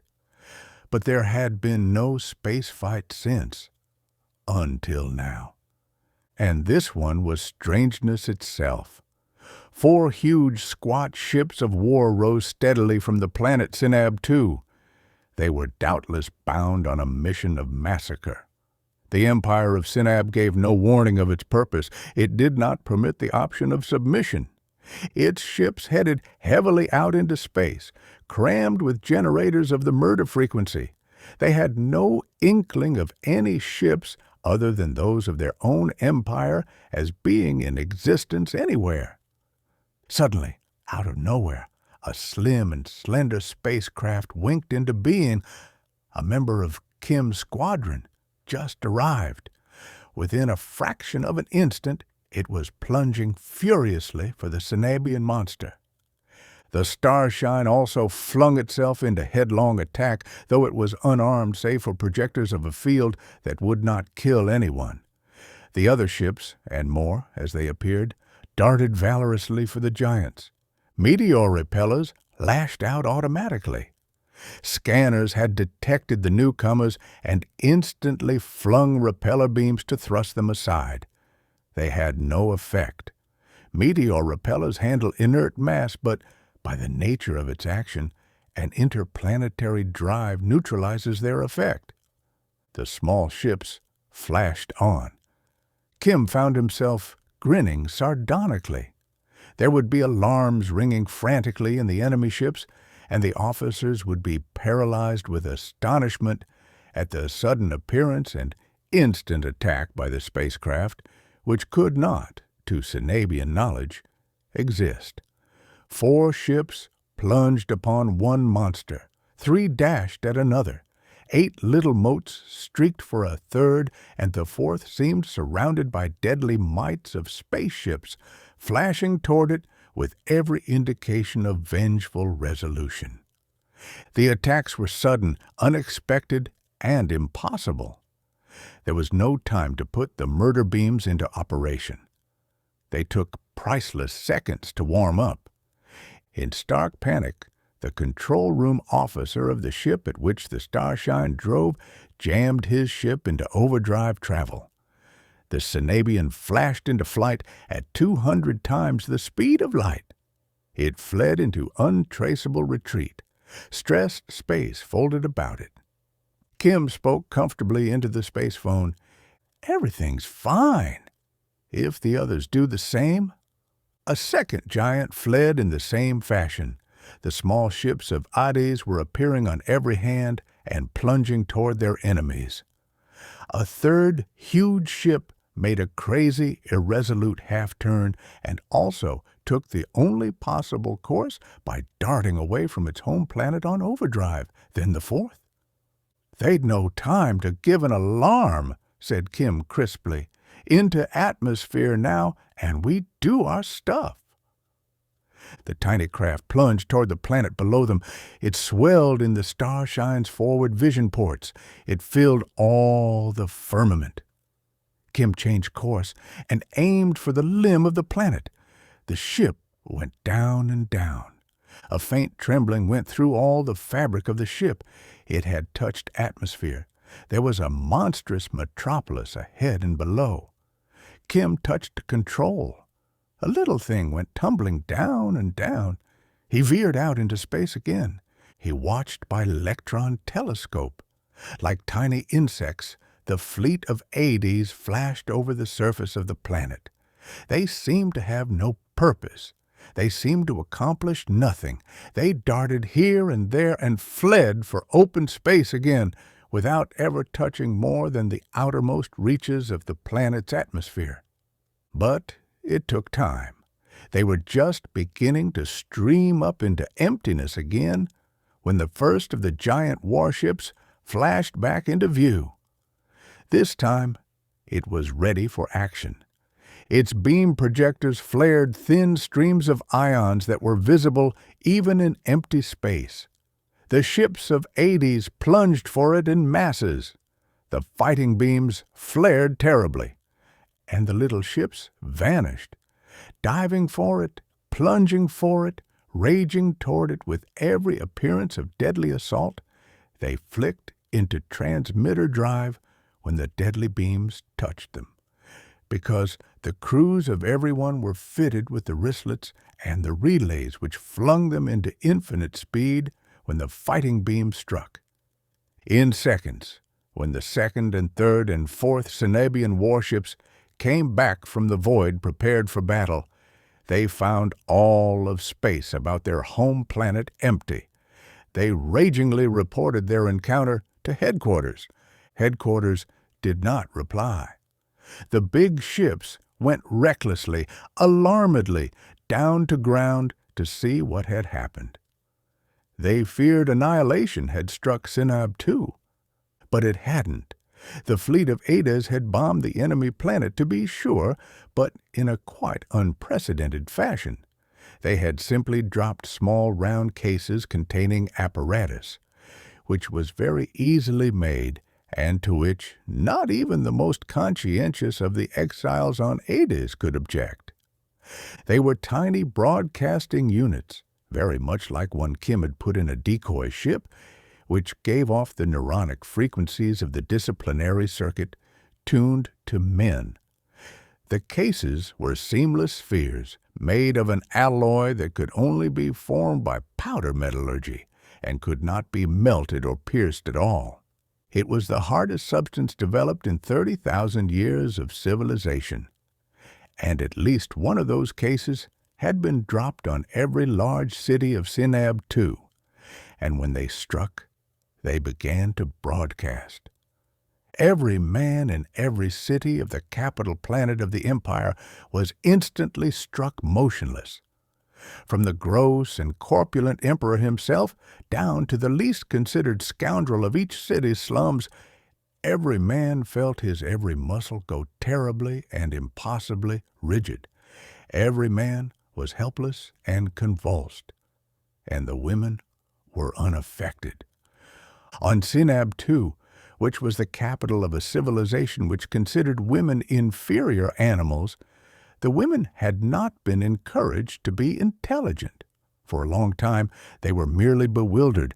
They were afraid to try to do anything to assist their men. Those with small boy children doubtless were the first to dare to use their brains. It was unquestionably the mother of a small boy gone terribly motionless, who desperately set out in search of help. She reasoned fearfully that since her own city was full of agonized statues, which were men, perhaps in another city there might be aid. She tremblingly took a land car and desperately essayed to convey her son to where something might be done for him. And she found that, in the open space beyond the city, he recovered from immobility to a mere howling discomfort. As the city was left farther behind, he became increasingly less unhappy, and at last was perfectly normal. But it must have been hours before that discovery became fully known, so that mothers took their boy children beyond the range of the small cases dropped from the skies. And then wives dutifully loaded their helpless husbands upon land cars or into freight conveyors, and so got them out to where they could rage in unbridled fury. The emperor and his court were probably last of all to be released from the effects of the disciplinary circuit broadcasts by mere distance. The empire was reduced to chaos.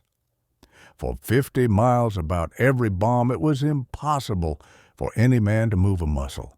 For 75, it was torment. No man could go within 100 miles of any of the small objects dropped from the Starshine and her sister ships without experiencing active discomfort. Obviously, the cities housed the machinery of government and the matter transmitters by which the empire communicated with its subject worlds, and the food synthesizers, and the shelters in which men were accustomed to live, and the baths and lecture halls and amusement centers in which they diverted themselves. Men were barred from such places absolutely. They could not govern, nor read, nor have food or drink or bathe, or even sleep upon comfortable soft couches. For the very means of living, they were dependent upon the favor of women, because women were free to go anywhere and do anything, while men had to stay in the open fields like cattle. The foundation of the civilization of Greater Seneb was shattered because women abruptly ceased to be merely inferior animals.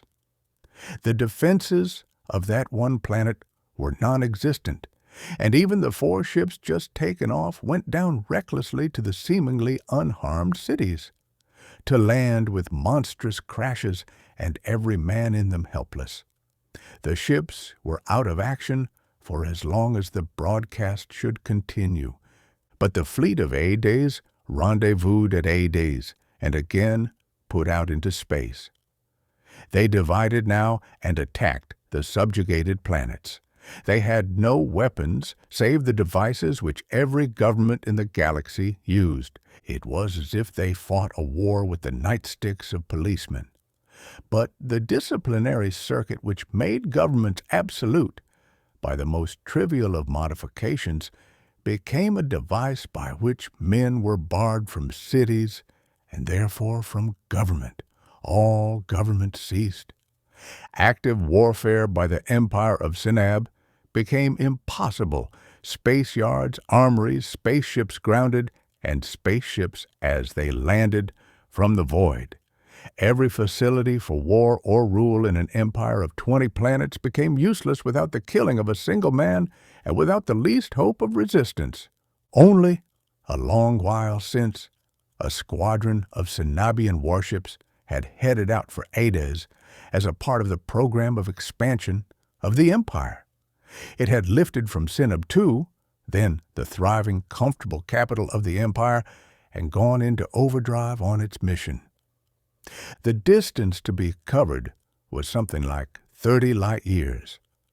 Overdrive gave a speed 200 times that of light, which was very high speed indeed, and had sufficed for the conquest of a galaxy in the days when the human race was rising. But even 30 light years at that rate required 6 weeks of journeying in the stressed space of overdrive. During those 6 weeks, of course, there could be no communication with home base. So the squadron bound for Ardis had sped on all unknowing and unconscious, while Kiv 5 was beamed and all its men killed, and while the Starshine had essayed a return journey from the second galaxy and then sped crazily to universes beyond men's imagining and returned, and while the midget fleet of Ardis wrecked the empire in whose service the travelers set out to do murder. The journeying squadron, every ship wrapped in the utter unapproachability of faster-than-light travel, was oblivious to all that had occurred. Its separate ships came out of overdrive some 40 million miles from the solitary planet Ardis, lonesomely circling its remote small sun. The warships of Seneb had an easier task in keeping together on overdrive than ships of the Starshine class on transmitter drive. But even so, they went back to normal space 40 million miles from their destination, 2 seconds' journey on overdrive, to group and take final counsel. Kim Rendell and the Starshine flashed back from the last of the 20 planets of Seneb as 6 monster ships emerged from seeming nothingness. The Starshine's detectors flicked over to the danger signal strength. Alarm gongs clanged violently. The little ship hurtled past a monster at a bare 200 miles distance, and there was another giant 1,000 miles off, and 2 others, and 5th and 6th. The 6 ships drew together into battle formation. Their detectors, too, showed the Starshine. More, as other midgets flicked into being, returning from their raid upon the Empire, they also registered upon the detector screens of the battle fleet. The fighter beams of the ships flared into deadliness. They were astounded, no doubt, by the existence of other spacecraft than those of Sinab. But as the little ships flung at them furiously, the fighting beams raged among them. It had appeared only normal that all the men on Ardis should die. Now it became essential. The murder fleet destroyed, apparently, the tiny things which flung themselves recklessly and went on splendidly to bathe the little planet in death. The midgets performed prodigies of valor. They flung themselves at the giants with the small hard objects that had destroyed an empire held loosely to the outside of their hulls. When the death beam struck and they vanished, the small hard objects went hurtling on. They could have been missiles. They traveled at miles per second, but meteor repellers flung them contemptuously aside. Once they were no longer parts of spacecraft with drive and action. The little ships tried to ram, and that was impossible. They could do nothing but make threatening dashes, and the giants went on toward Ades. From 40 million miles to 30 millions, the enemy squadron drove on with its tiny antagonists, darting despairingly about it. At 30 millions, Kim commanded his followers to flee ahead to Ades, give warning, and take on board what refugees they could. But there were 19 million souls on Ades. At most, 1 million had crowded through to Terra Nova in the second galaxy, and they could do next to nothing. At 20 million miles, some of the midgets were back with cases of chemical explosive. They strewed them in the paths of the juggernaut ships. With no velocity of their own, almost stationary in space, someone had thought they might not activate the Sinabian repellers. But that thought was futile. The repeller beams stabbed at them with the force of collisions. The chemical explosives flashed luridly in emptiness and made swift expanding clouds of vapor of the tenuity of comets' tails. The enemy ships came on. At 10 million miles, 2 unmanned ships, guided by remote control, flashed furiously toward the leading warcraft. They, at least, should be able to ram. Repeller beams which focused upon them were neutralized by the space torpedo's drives. They drove in frenziedly. But as they drew closer, the power of the repeller beams rose to incredible heights and overwhelmed the power of the little ship's engines and shorted the field-generating coils and blew out the motors. And the guided missiles were hurled away broken hulks. The fleet reached a mere 5 million miles from the planet Ades. Its separate members had come to realize their invincibility against all the assaults that could be made against them by the defending forces, unexpected as they were, of this small world. The fleet divided to take up appropriate stations above the planet and direct their projectors of annihilation downward. They would wipe out every living male upon the planet's surface. They would do it coldly, remorselessly, without emotion. Presently, the planet would become part of an empire which in fact had ceased to function. The action of the fleet would not only be horrible, it would be futile. But its personnel could not know that. The giant ships took position and began to descend. Odd little blue-white glows appeared in the atmosphere far below. They seemed quite useless, those blue-white glows. The only effect that could at once be ascribed to them was the sudden vanishing of a dozen little ships preparing to make, for the 100th time, despairing dashes at the monsters. Those little ships winked out of existence, gone into transmitter drive. And then the big ships wavered in their flight. Automatic controls seemed to take hold. They checked in their descent, and presently were motionless. A roar of triumph came to Kim Rendell's ears from the space phone speaker in the Starshine's control room. The mayor of Staedheim bellowed in exultation, "We got 'em by space! We got 'em!" "Something's happened to them," said Kim. "What?" "I'm sending up a couple of shiploads of women," rumbled the mayor of Staedheim zestfully. "Women from Kiv 5. They'll take over. Remember you had us go to ground to salvage the 2 ships that crashed there? They bounced when they landed. They shook themselves apart and spilled themselves in little pieces instead of smashing to powder. We picked up half a dozen projectors that could be repaired, all neatly tuned to kill men and leave women unharmed. Those ships are coffins, Kim Rendell. Every man in the cruise is dead, but no man can go aboard until their beams are cut off. I'll send up the women from Kiv 5 to board 'em. They'll attend to things. If any man's alive, they'll slit his throat for him." A considerable time later, Kim Rendell eased the Starshine down through the light of the 2 Terranovan moons to the matted lawn outside his homestead in the second galaxy. A figure started up from the terrace and hurried down to greet him as he opened the exit port and helped Dona to the ground. "Who's this?" asked Kim, blinking in the darkness after the lighted interior of the Starshine. "Who—" "It's me, Kim Rendell," said the colony organizer for Terra Nova. He sounded unhappy and full of forebodings. "We've been doing all we can to take care of the crowds who came through the matter transmitter, but it was a difficult task, a difficult task.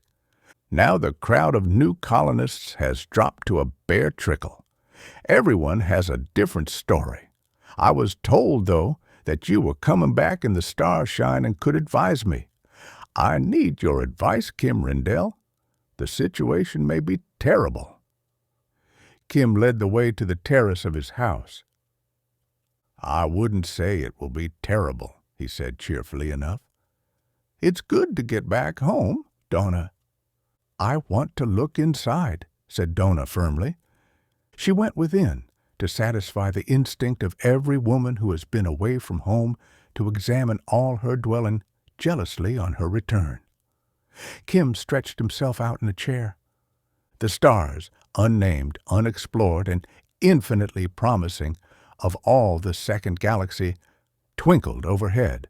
Terra Nova's 2 moons floated serenely across the sky, and the strange, soft scents of the night came to his nostrils. Kim sniffed luxuriously. "Ah, this is good," he said zestfully. "But what's happened?" demanded the colony organizer anxiously. "In 3 weeks, we had 400,000 new arrivals through the transmitter. Most of them were children and boys. Then the flood stopped, like that. What are we to do about them?" "Did you get fuel for your ship? I understand the danger from CNAB is over, but we find it hard to get information from Ardis. Everyone there is busy," said Kim comfortably. "You see, we smashed the Empire without killing more than a very few men. On Seneb 2, where the Empire was started, we chased the men out of the cities and put them at the mercy of the women. So many men had emigrated to the planets whose men had been killed off, that there was a big disproportion even on Seneb, and the women were not pleased. They'd been badly treated, too. We didn't approve of the men, though." "Not to hear?" asked the colony organizer in alarm. "We can't feed ourselves yet." "No, not to hear," said Kim dryly. "They went to a place we scouted accidentally in the Starshine. They're not likely to come back. I left a matter receiver there, and when they've all gone through it, all the men from 20 planets, with what women want to go with them, we'll smash that receiver and they'll be on their own. They're quite a long way off. 300 billion light-years, more or less.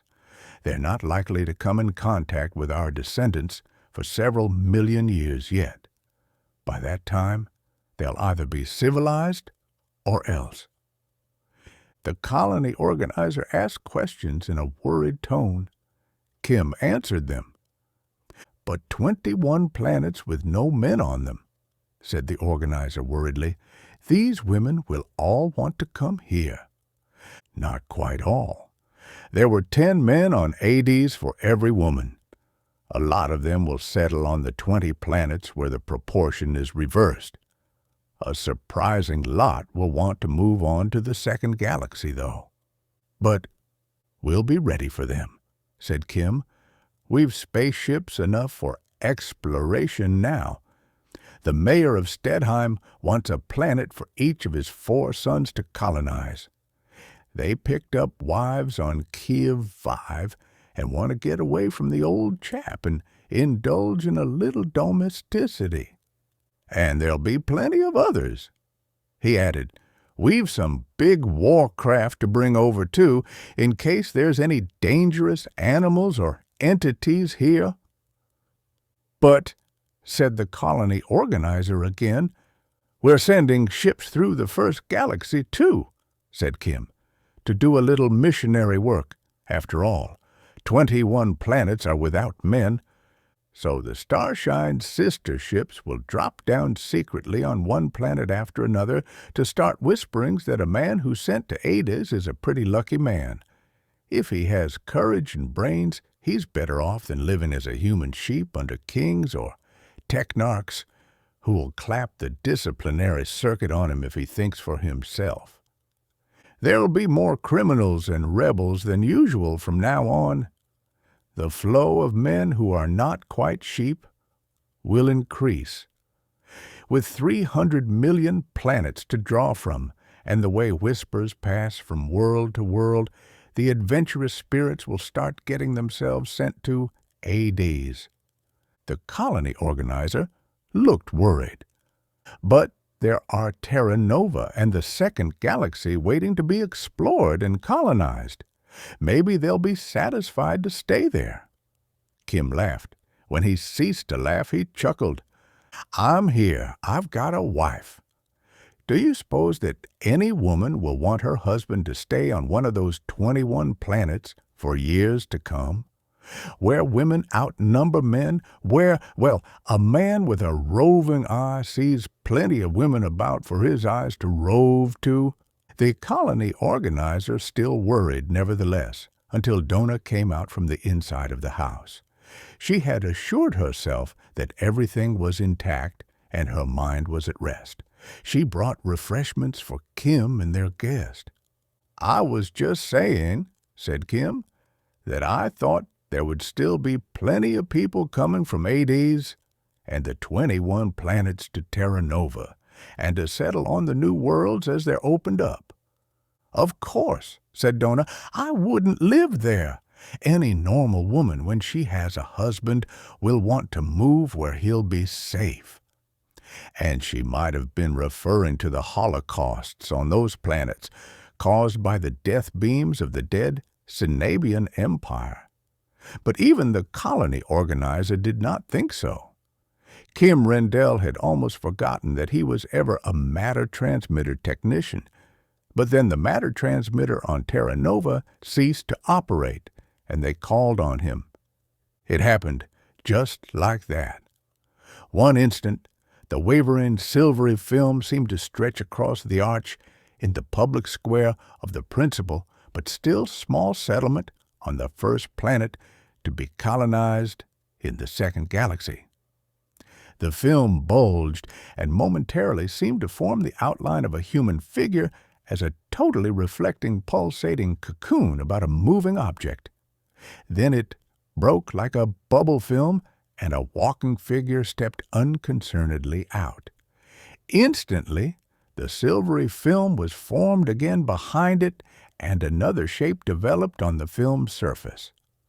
Only seconds before, these people and these objects had been on another planet in another island universe across unthinkable parsecs of space. Now they were here. Bales and bundles and parcels of merchandise, huge containers of foodstuffs, the colony on Terra Nova was still not completely self-sustaining. And drums of fuel for the spaceships busy mapping the new galaxy for the use of men and more people, and a huge tank of viscous, opalescent plastic. Then came a pretty girl, smiling brightly on her first appearance on a new planet in a new universe, and crates of castings for more spaceships, and a family group with a pet Zorag on a leash behind them, and a batch of cryptic pieces of machinery, and a man. Then, nothing. Without fuss, the silvery film ceased to be. One could look completely through the archway, which was the matter transmitter. One could see what was on the other side instead of a wavering, pulsating reflection of objects nearby. The last man to come through spoke unconcernedly over his shoulder to someone he evidently believed just behind, but who was actually now separated from him by the abyss between island universes and some thousands of parsecs beyond. Nobody paid any attention to matter transmitters ordinarily. They had been in use for 10,000 years. All the commerce of the first galaxy now moved through them. Spaceships had become obsolete, and the little Starshine, which was the first handiwork of man to cross the gulf to the second galaxy, had been a museum exhibit for nearly 200 years before Kim Rendell smashed out of the museum in it with Dona, and the two of them went roaming hopelessly among the ancient, decaying civilizations of man's first home in quest of a world in which they could live in freedom. But the matter transmitter had ceased to operate. 5 millions of human beings in the second galaxy were isolated from the first. Ardis was the only planet in the home galaxy on which all men were criminals by definition, and hence were friendly to the people of the new settlements. Every single other planet, save the bewildered and almost manless planets which had been subject to Synod, was a tyranny of one brutal variety or another. Every other planet regarded the men of Ardis as outlaws, rebels, and criminals. The people of Terra Nova, therefore, were not cut off from the immigrants and supplies and the technical skills of Ardis. They were necessarily isolated from the rest of the human race. And then, besides that, there were 16 millions of people left on Ardis, cut off from the hope that Terra Nova represented. Kim Rendell was called on immediately. The colony organizer of Terra Nova himself went in person to confer and to bewail. Kim Rendell was peacefully puttering with an unimportant small gadget when the colony organizer arrived. The house was something of a gem of polished plastic. Dona had designed it, and it stood on a hill with a view which faced the morning sun and the rising twin moons of Terra Nova. The atmosphere flyer descended, and Dona led the organizer to the workshop in which Kim puttered. The organizer had had half an hour in which to think of catastrophe. He was in a deplorable state when Kim looked up from the thing with which he was tinkering. "Enter and welcome," he said cheerfully in the formal greeting. "I'm only amusing myself, but you look disturbed." The colony organizer bewailed the fact that there would be no more supplies from Ardis, no more colonists. Technical information, urgently needed, could not be had. Supplies were necessary for exploring parties, and new building machines were desperately in demand, and the storage reserves were depleted and could last only so long if no more came through. "But," said Kim blankly, "why shouldn't they come through?" The matter transmitter stopped working. The colony organizer wrung his hands. "If they're still transmitting on Ardis, think of the lives and the precious material that's being lost." "They aren't transmitting," said Kim. "A transmitter and a receiver are a unit. Both have to work for either one to operate, except in the very special case of a transmitter drive ship. But it's queer. I'll come take a look. He slipped into the conventional out-of-door garments. Dona had listened. Now she said a word or two to Kim, her expression concerned. Kim's expression darkened. "That's what I'm afraid of," he told her. "A transmitter is too simple to break down. They can get detuned. But we made the pairs for Ardis and Terra Nova especially. Their tuning elements are set in solid plastite. They couldn't get out of tune." He picked up a small box. He tucked it under his arm. "I'll be back," he told Dona heavily, "but I suspect you'd better pack." He went out to the grounded flyer. The colony organizer took it up and across the green-clad hills of Terra Nova. The vegetation of Terra Nova is extraordinarily flexible, and the green stuff below the flyer swayed elaborately in the wind. The top of the forests bowed and bent in the form of billows and waves. The effect was that of an ocean which complacently remained upraised in hillocks and had no normal surface. It was not easy to get used to such things. "I'm terribly worried," said the organizer anxiously. "There is a tremendous shortage of textiles, and the ores we usually send back to balance our account are piling up." "You're badly worried, eh?"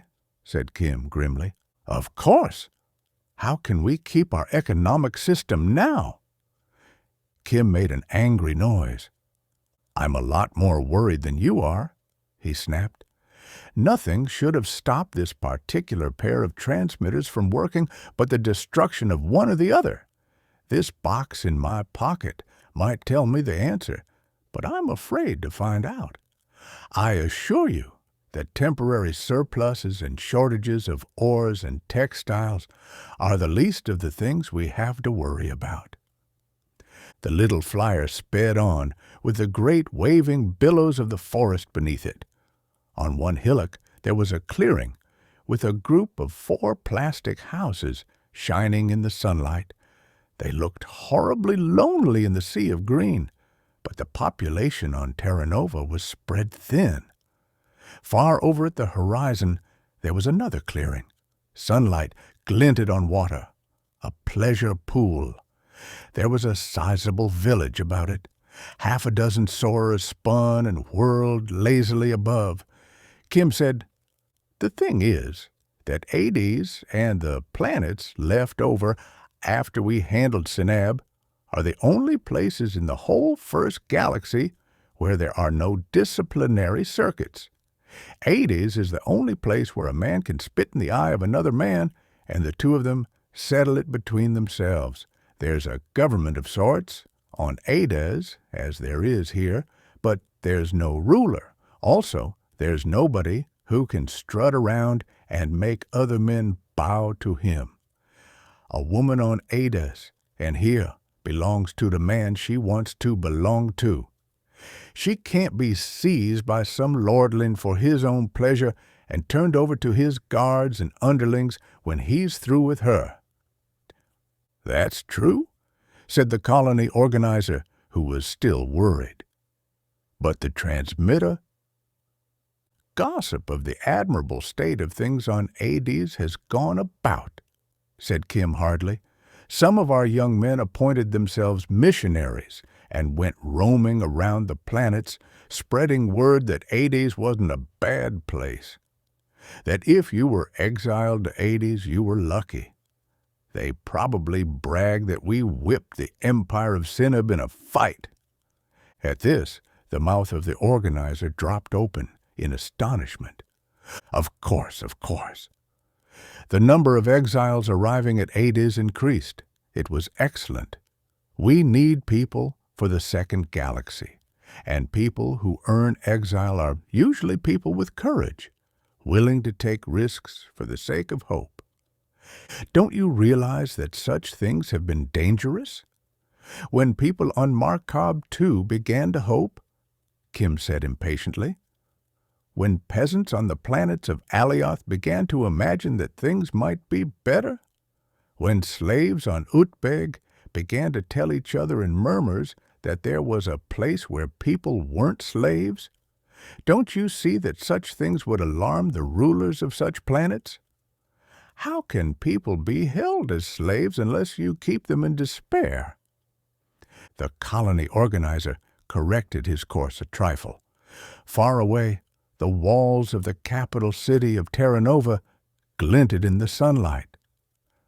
"And there are the 21 planets which fell into our laps when we had to smash Sinab," said Kim. "Ardis became the subject of dreams. Peasants and commoners think of it yearningly as a sort of paradise.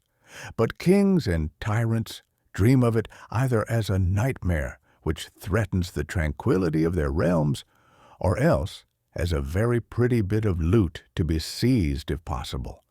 There are probably 10,000 royal courts where ambitious men rack their brains for some plausible way to wipe out Ardis as a menace and take over our 21 planets for loot.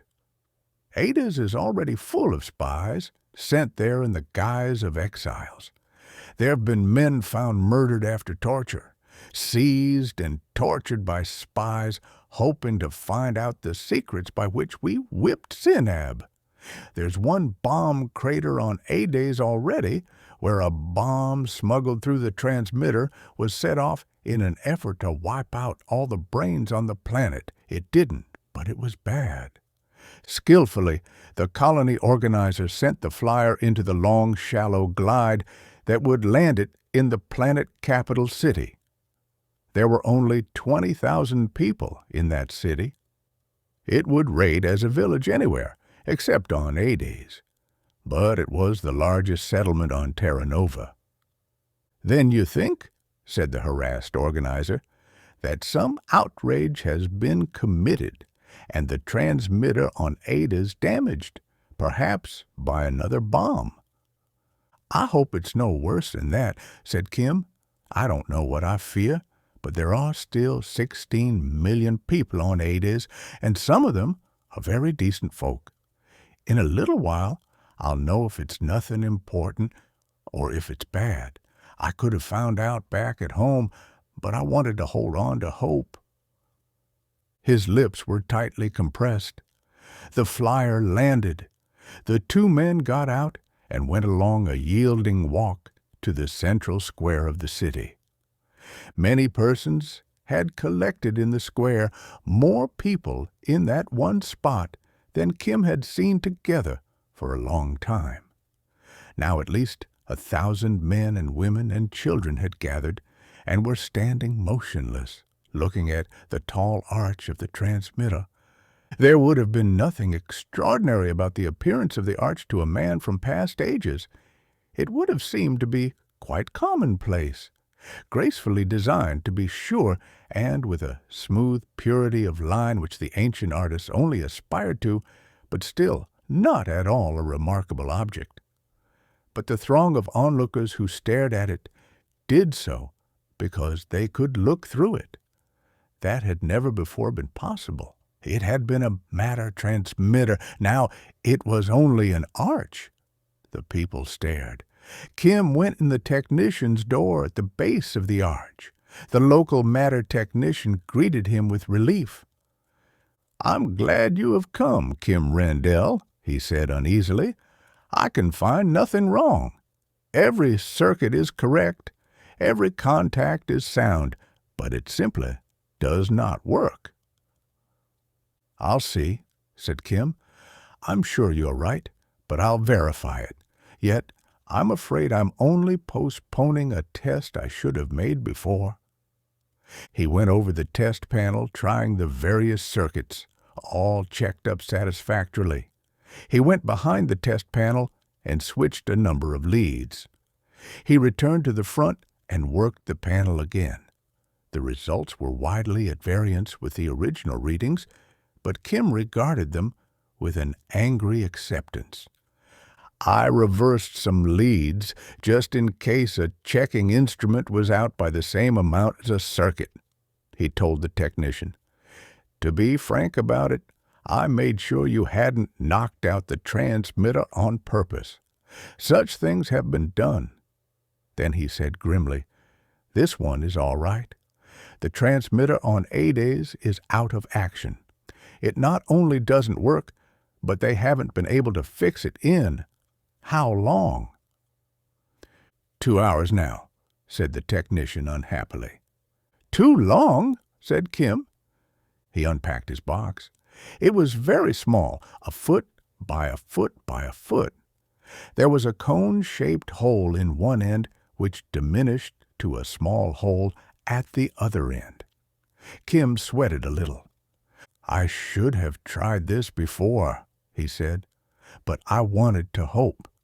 With all the first galaxy fearing and hating Ardis, somebody would think of a way to do us damage, even without spaceships." He turned a tiny knob on the box and looked through the hole. His lips tautened. He began to make tests. His face grew more and more drawn and somber. At last he turned the little knob again, and nothing happened.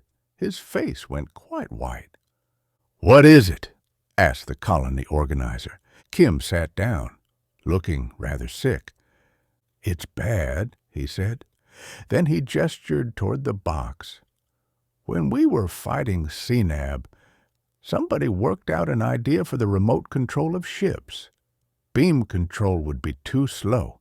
At a few million miles, the information the robot gathered would take seconds to get back to the control board, and more seconds would be needed for the controlling signals to get back to the robot.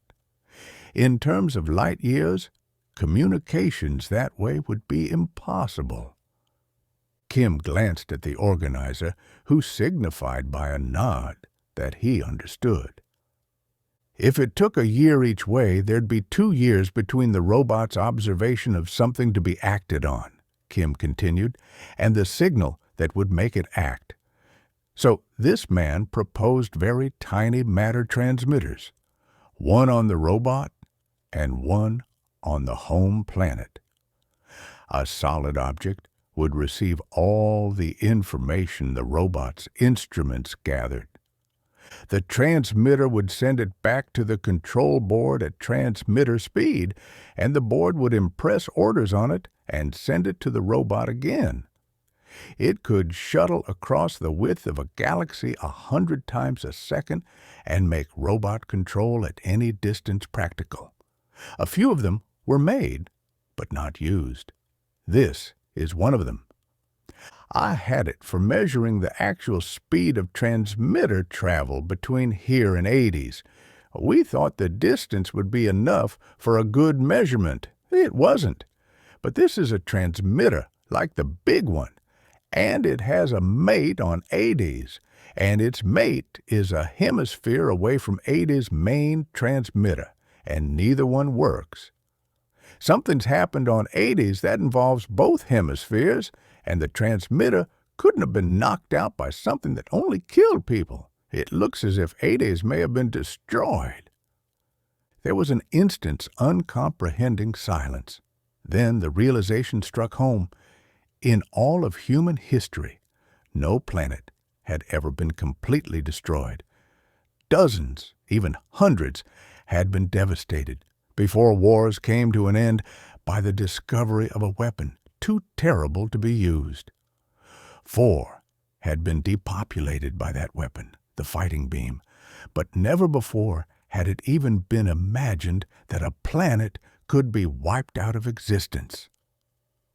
"There are theoretic considerations," said Kim, dry-throated, "which make a material weapon like atomic explosive unthinkable.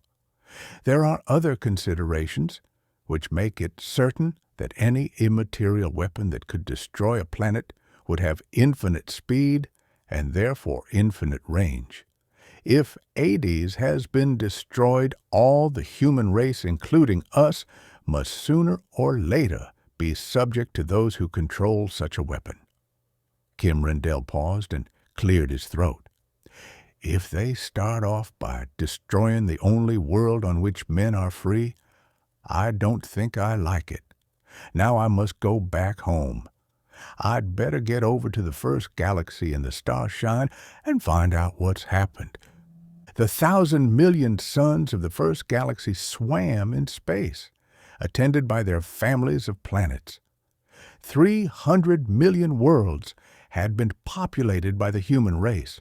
For 30,000 years, the descendants of the people of Earth, that almost mythical first home of humanity, had spread through the vastness of what once had seemed to them the very cosmos itself.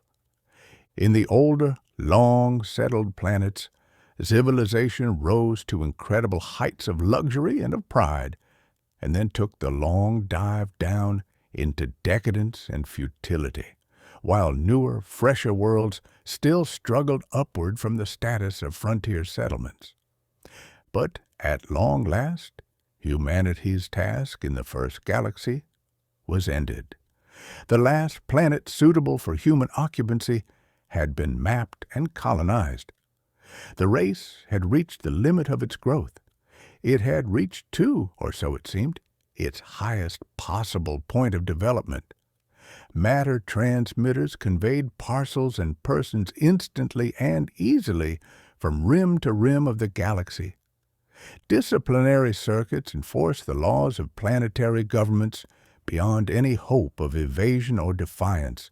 There were impregnable defenses against attacks from space. There could be no war. There could be no revolt. There could be no successful crime, save by those people who controlled governments, and there could be no hope. So humanity settled back toward barbarism. Perhaps it was inevitable that conquest should again become possible, revolt conceivable, and crime once more feasible even to individuals, so that hope could return to men. And perhaps it was the most natural thing imaginable that hope first sprang from the prison world of Ardis. Whispers spread from planet to planet. Ardis, to which all rebels and nonconformists had been banished in hopeless exile, was no longer a symbol for isolation and despair. Its citizens, if criminals could be citizens anywhere, had revived the art of space travel by means of ships. The rest of the galaxy had abandoned spaceships long ago as antiquities. Matter transmitters far surpassed them. But Ardis had revived them and fought a war with the empire of Sinab, and won it, and 21 planets with all their cities and machines had fallen to them. But the men of Sinab had been sent to an unimaginable fate, leaving wives and daughters behind. The fact that the women of the Sinabian Empire were mostly the widows of men massacred for the empire's spread was not clearly told in the rumors which ran about among the worlds. If you became a criminal and were exiled to Ardis, you were lucky. There were not enough men on Ardis to accomplish the high triumphs awaiting them on every hand. There was hope for any man who dared to become a rebel. Exile to Ardis was the most fortunate of adventures instead of the most dreadful of fates. Those whispers were fascinating, but they were seditious. The oligarchs and tyrants and despots and politicians who ruled their planets by the threat of the disciplinary circuit found this new state of affairs deplorable. Populations grew restive. There was actually hope among the common people who could be subjected to unbearable torment by the mere pressure of a button. And of course, hope could not be permitted. Allow the populace to hope, and it would aspire to justice. Grant it justice, and it might look for liberty. Something had to be done. So something was done. Many things were done. Royal courts debated the question alike of the danger and of possible loot in the empire to which Ardis had fallen heir, and in consequence the despots had acted. The Starshine winked into existence near the sun, which had been the luminary of Ardis. It was a small cold sun, and Ardis had been its only planet. The Starshine had made the journey from Terra Nova in 4 leaps, of which the first was the monstrous one from the second galaxy to the first. Accuracy of aim could not be expected over such an expanse. The little ship had come out of its first leap near that preposterous group of the blue-white suns of Teen, whose complicated orbits about each other still puzzled mathematicians. And Kim had come to the sector of the galaxy he desired on his second leap, and to the star cluster in the third, and the fourth brought him to the small sun he looked for. But space was empty about it. A sun without planets is a rarity so strange that it is almost impossible. This sun had possessed Ardis. Nevertheless, Kim searched for Ardis. He found nothing. He searched for debris of an exploded planet. He found nothing. He set cameras to photograph all the cosmos about him and drove the Starshine at highest interplanetary speed for 12 hours. Then he looked at the plates. In that 12 hours, the spaceship had driven some hundreds of thousands of miles. Even nearby stars at distances of light years would not have their angles change appreciably, and so would show upon the plates as definite tiny dots. But any planet or any debris within 1,000 million miles would make a streak instead of a dot upon the photographic plate. There was nothing. Ardis had vanished. He aimed for the star Kiv and flashed to its vicinity. The banded planet Kiv 5 swam sedately in emptiness. Kim drove for it, at first on mere overdrive, and then on the interplanetary drive used for rising from and landing on the surface of worlds. He landed on Kiv 5. Women looked at him strangely. A spaceship which landed on Kiv 5, or anywhere else for that matter, must certainly come from Ardis. But ships were not commonplace sights. Kim was no commonplace sight either. 6 years before, the men on Kiv 5 had died in one rotation of the planet. Every man and boy was murdered by the killing beams of the now defunct Cenabian Empire. Now there were only women, save for the very few men who had migrated to it in quest of wives and had remained to rear families. The population of Kiv 5 was overwhelmingly female. Kim found his way to the governing center of the capital city. Dona walked with him through the city streets. There were women everywhere. They turned to stare at Kim. They looked at Dona with veiled eyes. Long years on an exclusively feminine world does strange things to psychology. There were women wearing the badges of mourning for husbands dead more than half a decade. In a sense, it was a dramatization of their loss, because all women everywhere take a melancholy pleasure in the display of their unhappiness. But in part, to boast of grief for a lost husband was an excuse for not having captured one of the few men who had arrived since the mass murder. As a matter of fact, Kim did not see a single man in the capital city of Kiv 5, but its streets swarmed with women. He asked for the head of the planet government, and at long last found an untidy woman at a desk. He asked what was known of Ardis. "I was on Terra Nova," he explained. "The matter transmitter went off, and it did not come back on. I came back by spaceship to find out about it, and went to where Ardis should have been. I'm Kim Rendell, and I used to be a matter transmitter technician. I thought I might repair the one on Ardis if it needed repairing, but I could find no planet circling Ardis' sun." The woman regarded him with what was almost hostility. "Kim Rendell," she said, "I've heard of you. You are a very famous man, but we women on Kiv 5 can do without men." No doubt, Kim said patiently. But has there been any word of Ades? We are not interested in Ades, she said angrily. We can do without Ades. But I'm interested in Ades, said Kim. And after all, it was Ades which punished the murderers of the men of Kiv 5. A certain amount of gratitude is indicated. Gratitude, said the untidy woman harshly. We'd have been grateful if you men of Ades had turned those Cenabians over to us. We'd have killed them, everyone, slowly. But the point is, said Kim, that something has happened to Ades. It might happen to Kiv 5. If we can find out what it was, we'll take steps so it won't happen again. Just leave us alone, said the untidy woman fiercely. We can get along without men or Ades or anything else. Go away.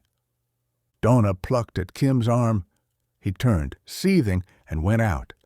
Outside he vented his bitterness. I thought men were crazy, he said. If she's the head of the planet government, I pity the planet. She could talk to another woman quite rationally, Dona said with satisfaction, but she's had to persuade herself that she hates men. And you had me with you, and I'm prettier than she is, Kim, and I have you. So she couldn't talk to you. But she's unreasonable, Kim said stubbornly. We'll go back to the ship, said Dona brightly. I'll lock you in it, and then go find out what we want to know. She smiled comfortably all the way back to the Starshine. But the staring women made Kim acutely uncomfortable. When he was safely inside the ship, he wiped perspiration from his forehead. I wouldn't want to live on this planet, he said feverishly. I wouldn't want you to, said Dona. Stay inside, darling. You'd better not even show yourself at a vision port. Heaven forbid, said Kim. Dona went out. Kim paced up and down the living quarters of the ship. There was something in the back of his mind that would not quite come out. The disappearance of Ades was impossible. Men had conquered one galaxy and now started on a second, but never yet had they destroyed a planet. Never yet had they even moved one. But nevertheless, only 36 hours ago the planet Ades had revolved about its sun, and men and women had strolled into its matter transmitter with no hint of danger, and between 2 seconds something had happened. Even had the planet been shattered into dust, its remnants should have been discoverable.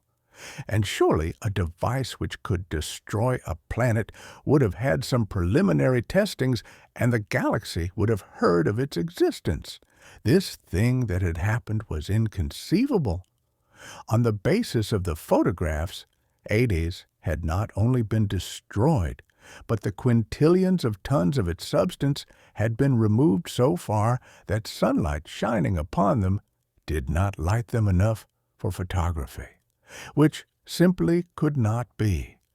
Kim wrestled with the problem while Dona went about in the world of women. There was something odd about her in the eyes of women of Kiv 5.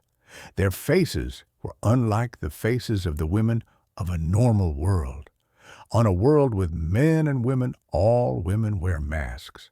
Their thoughts are unreadable. But where there are no men, masks are useless. The women of Kiv 5 saw plainly that Dona was unlike them, but they were willing to talk to her. She came back to the Starshine as Kim reached a state of complete bewilderment. Ades could not have been destroyed, but it had vanished.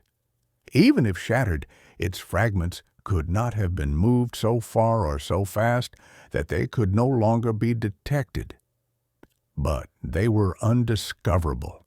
The thing was impossible on any scale of power conceivable for humans to use. But it had happened. So Kim paced back and forth and bit his nails until Dona returned. "We can take off, Kim," she said quietly. She locked the inner airlock door, as if shutting out something. She twisted the fastening extra tight. Her face was pale. "What about Ardis?" asked Kim.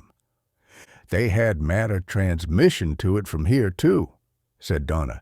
"You remember, the original transmitter on Ardis was one way only. It would receive but not send. Some new ones were built after the war with Sinab, though. And this planet's communication with Ardis cut off just when ours did, 36 hours ago. None of the other 20 planets had communication with it either. Something happened, and on the instant everything stopped." "What caused it?" Kim asked, but Dona paid no attention. "Take off, Kim," she said. "Men are marching out of the matter transmitter." "Marching," I said, Kim. "Armed men marching as soldiers with machine-mounted heavy weapons. Somebody knows Ardis can't protect its own anymore, and invaders must be crowding in for the spoils. I'm afraid, Kim, that Ardis has been destroyed and our planets are part of a tyrant's empire now." Later, the Starshine swooped down from the blue toward the matter transmitter on Kiv 5. Serried ranks of marching figures were tramping out of the transmitter's silvery, wavering film. In strict geometric rows they marched, looking neither to the right nor to the left. They were a glittering stream, moving rhythmically in unison, proceeding to join an already arrived mass of armed men, already drawn up in impressive array. Racing toward the high arch of the transmitter with air screaming about the Starshine's hull, Kim saw grimly that the figures were soldiers, as Dona had said. He had never before seen a soldier in actual life, but pictures and histories had made them familiar enough. These were figures out of the unthinkably remote past. They wore helmets of polished metal. They glittered with shining aurichalk and chromium. The bright, small flashes of faceted corundum, synthetic sapphire in all the shades from blue-white to ruby, shone from their identical costumes and equipment. They were barbarous in their splendor and strange in the precision and unison of their movements, which was like nothing so much as the antics of girl precision dancers without the extravagance of the dancers' gestures. The Starshine dipped lower. It shot along a canyon-like open way between buildings. The matter transmitter was upon a hill within the city, and the ship was now lower than the transmitter, and the heads of the soldiers who still tramped out of the archway in a scintillating stream. Kim raged. Soldiers were an absurdity on top of a catastrophe. Something had erased the planet Ardis from its orbit around a lonely sun. That bespoke science and intelligence beyond anything dreamed of hitherto. But soldiers marching like dancing girls, bedecked with jewels and polished metal, like the women of the pleasure world of Dight. This military display was pure childishness. "Our pressure wave will topple them," said Kim savagely. "At least we'll smash the transmitter." There was a monstrous roaring noise.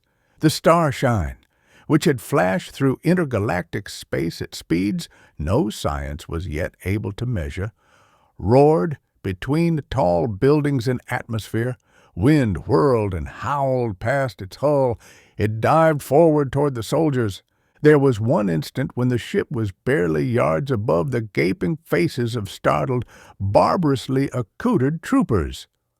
The following spreading pressure wave of the ship's faster-than-sound movement spread out on every side like a three-dimensional wake. It toppled the soldiers as it hit. They went down in unison in a wildly waving, light-flashing tangle of waving arms and legs and savage weapons.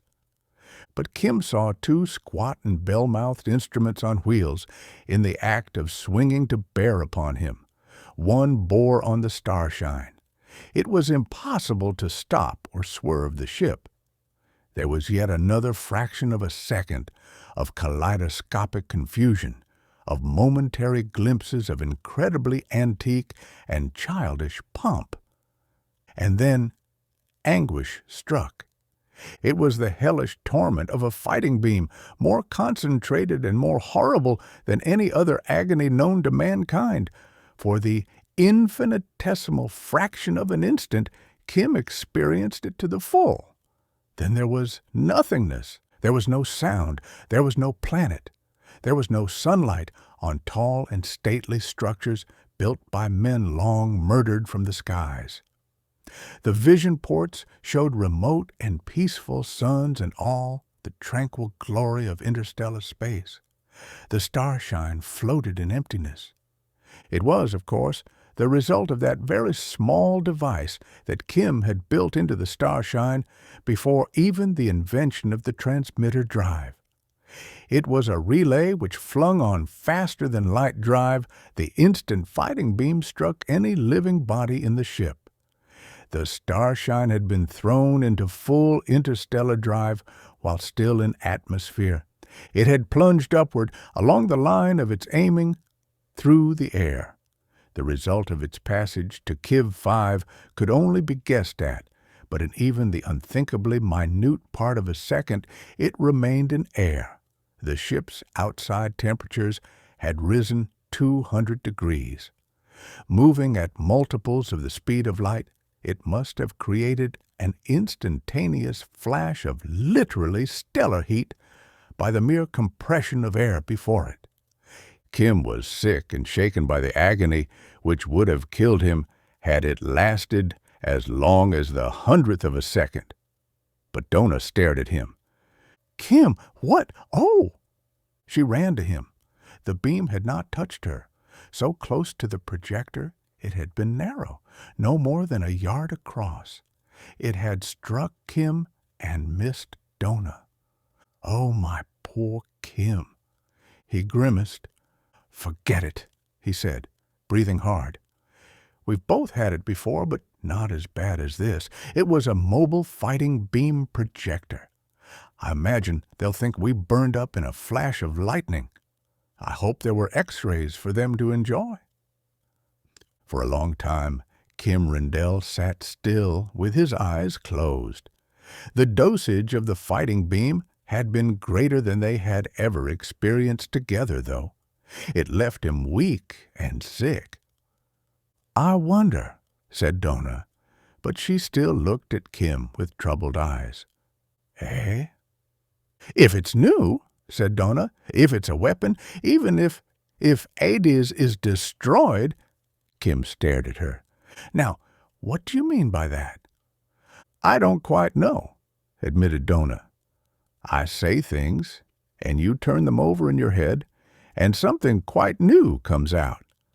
I told you a story about a dust grain once, and you made the transmitter drive that took us to Ardis in the first place and made everything else possible afterward."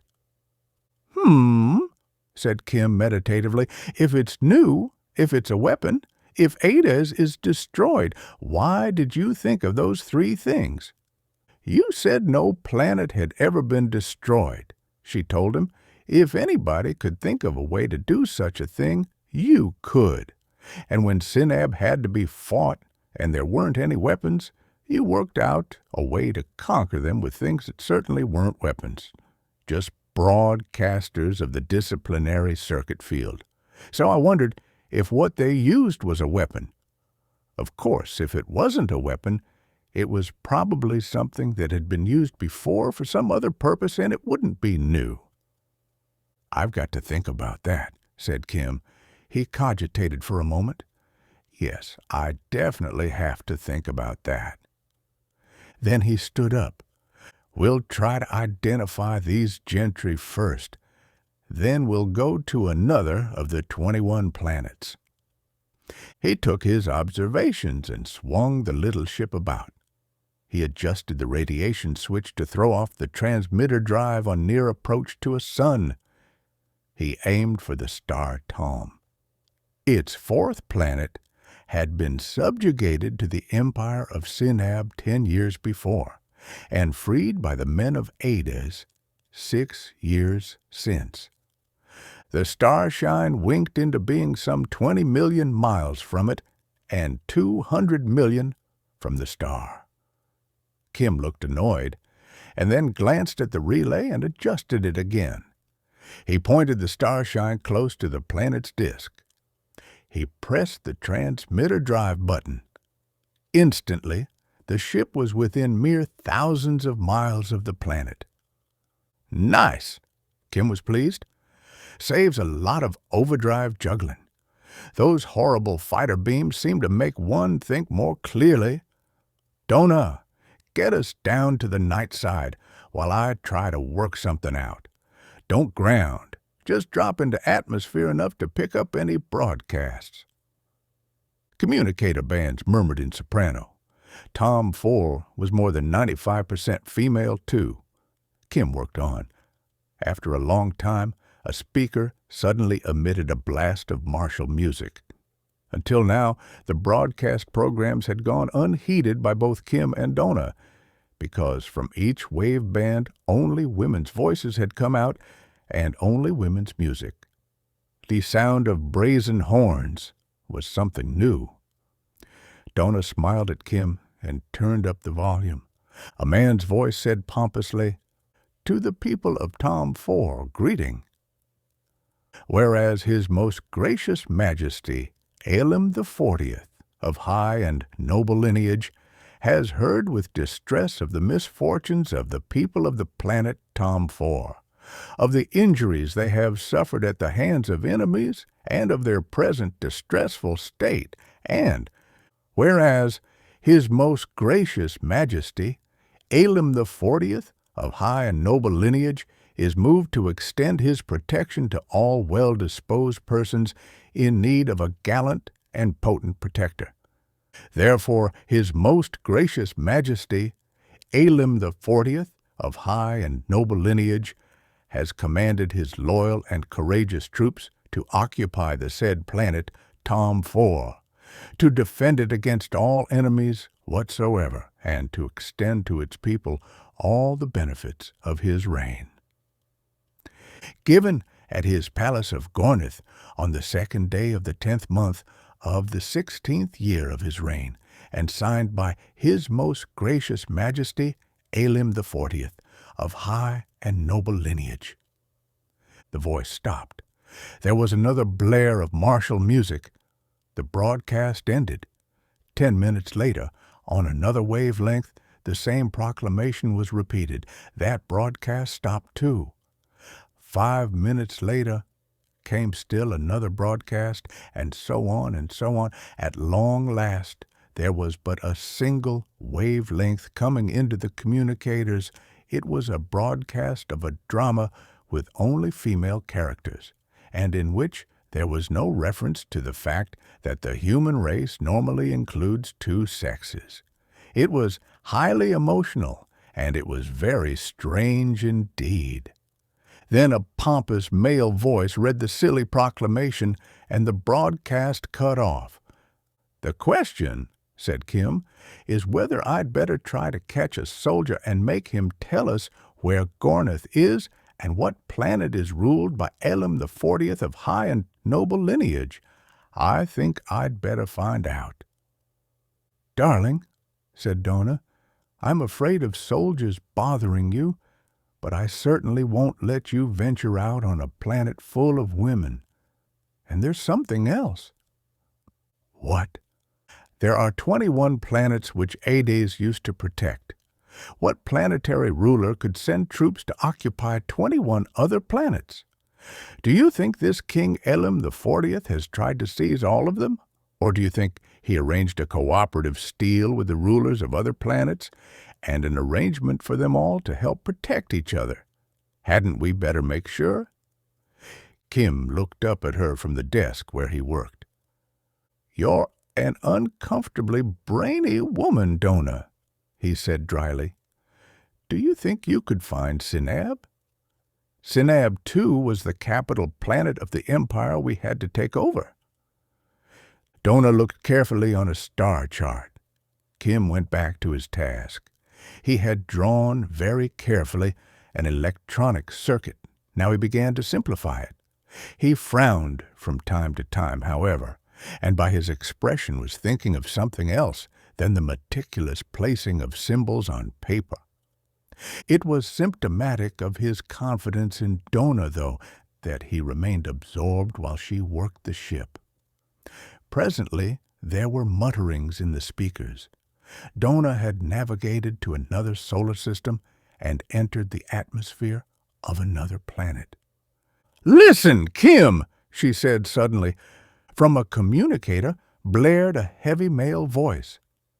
"People of Sinab 2, the voice said. "You are freed from the tyranny of the criminals of Ades. From this time forth, Sinab 2 is under the protection of the dynasty of Tabor, whose mercy to the meek, justice to the just, and wrath toward the evildoer is known among all men. People of Sinab 2, the soldiers now pouring in to defend you are to be received submissively. You will honor all requisitions for food, lodgings, and supplies. Such persons as have hitherto exercised public office will surrender their authority to the officials appointed by the dynasty to replace them. For your protection, absolute obedience is essential. Persons seeking to prevent the protection of Sinab 2 by the troops of the dynasty of Tabor will be summarily dealt with. They can expect no mercy. People of Sinab 2, you are freed from the tyranny of the criminals of Ades." "So Elam the 40th, of high and noble lineage, has a competitor," Kim said grimly. "The dynasty of Tabor, eh? But there are 21 planets that used to belong to Sinab. I'm afraid we'll have to check further." They did. While Kim scowlingly labored over the drawing of a new device, Dona drove the Starshine to 6 worlds in succession, and 4 of the 6 worlds had been taken over by the Sardathian League, by King Olbert of Arth, by the Emperor and Council of the Republic of Sind, which was a remarkable item, and by the Imperator of Donate. On the last 2 worlds there was confusion. On one the population was sternly told by one set of voices that it now owed allegiance to Queen Amritha of Megar, and by another set that King John of Pirn would shortly throw out the Megarian invaders and protect them forever. On the 6th planet there were 4 armies, proclaiming the exclusive nobility of their intentions. "That's enough, Dona," Kim said in a tired voice. "Ades vanished or was destroyed, and instantly thereafter gracious majesties and dynasts and imperators and such vultures pounced on the planets we'd freed. But I'd like to know how they made sure it was safe to pounce." Dona punched buttons on the Starshine's control board.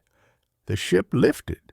The great black mass, which was the night side of the last planet, faded behind, and the Starshine drove on into space. And Dona turned back to Kim from her post at the controls. Now what? Kim stared at nothing, his features somber. "It's bad," he said sourly. "There's the gang on Terra Nova. They're fair game if they land on any planet in the whole first galaxy, and Terra Nova isn't self-sustaining yet. They'll starve if they stay isolated. There are the people on Ades, 16 million of them.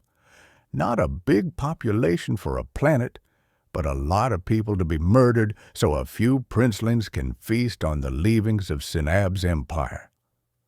There are all the people who'd started to dream because Ades had come to mean hope, and there are all the people in generations to come who'd like to dream of hope and now won't be able to, and there are all the nasty little surprise attacks and treacheries which will be carried out by matter transmitters, now that these gentry of high and noble lineage have been able to snatch some loot for themselves. It's pretty much of a mess, Dona." Dona gave an impatient toss of her head. "You're not responsible for it, Kim," she protested.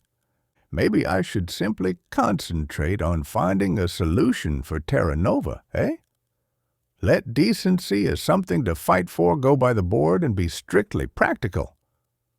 "You shouldn't try to take all the problems of 2 galaxies on your shoulders," said Dona.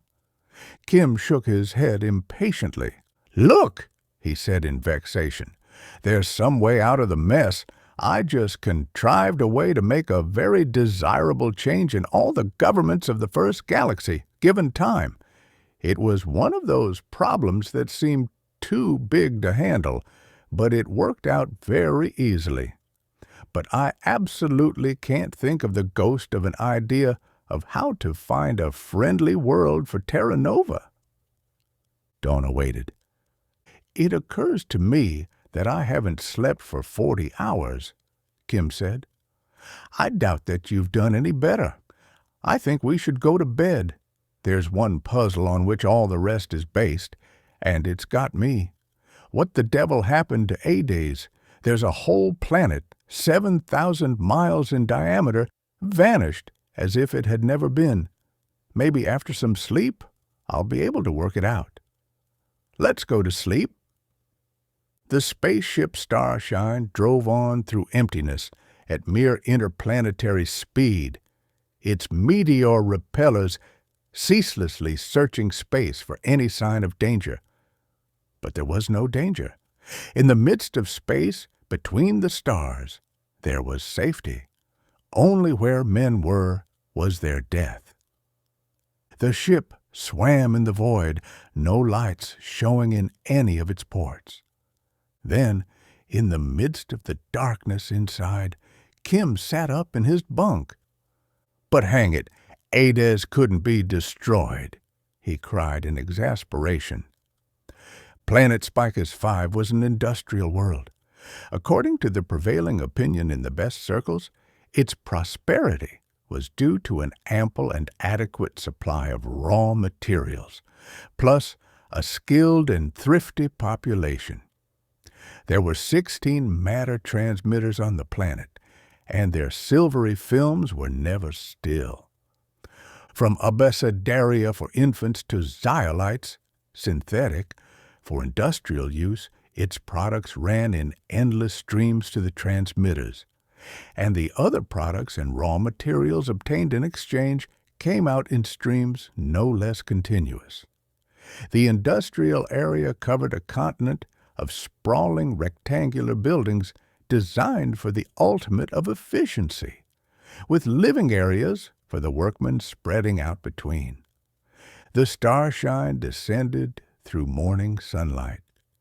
Kim, newly shaved and rested, forgot to yawn as he stared through the vision ports at the endless vista of structures made with a deliberate lack of grace. From 100-mile height, they could be seen everywhere to north and south, to the eastward, where it was already close to midday, and to where shadows beyond the dawn hid them. Even from that altitude, they were no mere specks between the cloud masses. They were definite shapes, each one a unit. The ship went down and down and down. Kim felt uncomfortable and realized why. He spoke dryly. "I don't suppose we'll ever land on any new planet without being ready to wince from a fighting beam and find ourselves snatched to hell and gone away." Dona did not answer. She gazed at the industrial plants as they swelled in size with the Starshine's descent. Buildings 2 miles to a side were commonplace. Great rectangles, 3 and even 4 miles long, showed here and there. And there were at least half a dozen buildings, plainly factory units, which were more than 10 miles in extent on each of their ground dimensions. When the Starshine was below the clouds, Dona focused the electron telescope on one of them and gestured to call Kim's attention to the sight.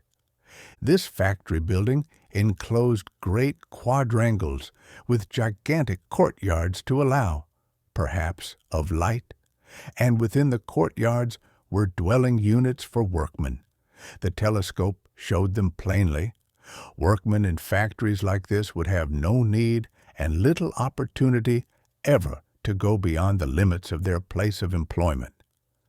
The factory in which they labored would confront them on every hand at every instant of their life, from birth until death. "That's something I don't like, without even asking questions about it," said Kim. "He took the controls. The Starshine dived. He remembered to flick on the communicators. A droning filled the interior of the spaceship. Dona looked puzzled and tuned in. A male voice mumbled swiftly and without intonation through a long series of numerals and initial letters. It paused. Another voice said tensely, "Tip."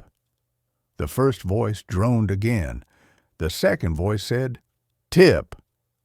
The first voice droned. Dona looked blank. She turned up another wavelength. A voice barked hysterically.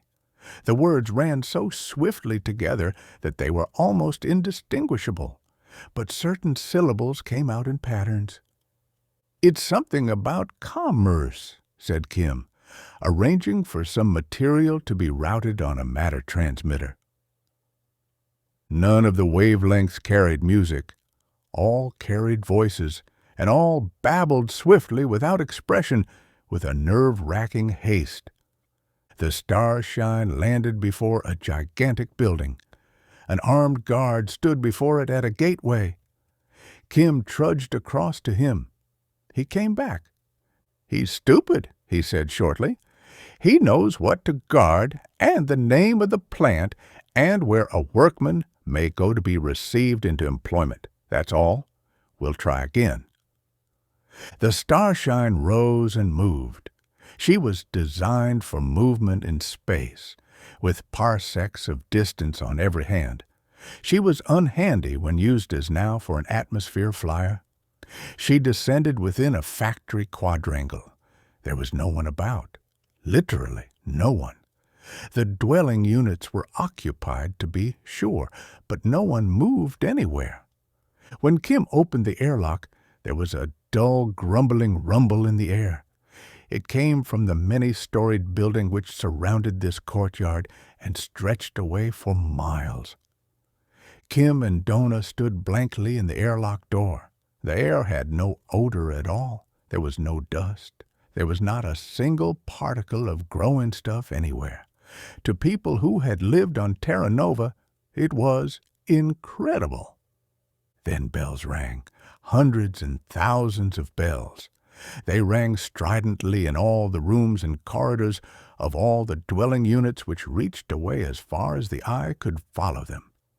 It was a ghastly sound, because every bell was in exactly the same tone and made exactly the same tintinnabulation.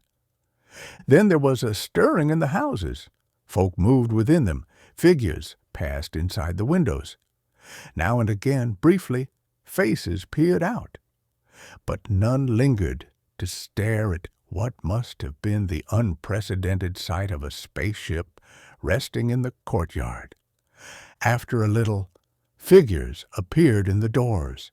Men and women swarmed out and streamed toward openings in the factory building, their heads turned to gaze at the ship, but they did not even slacken speed in their haste toward the sound of industry. Kim hailed them. They looked at him blankly and hurried on. He caught hold of a man. "Where will I find the leader?" he asked sharply. "The boss." "The government, the king, or whatever you have. Where?" The man struggled. "I be late," he protested unhappily. "I work. I be late." "Where's the government?" Kim repeated more sharply still. "The king, or nobles, or whoever makes the laws, or whatever the devil—" "I be late," panted the man. He twisted out of Kim's grasp and ran to join the swarming folk now approaching the great building. They hurried inside. The quadrangle was again empty. Kim scowled. Then other workers came out of the factory and plodded wearily toward the dwelling units.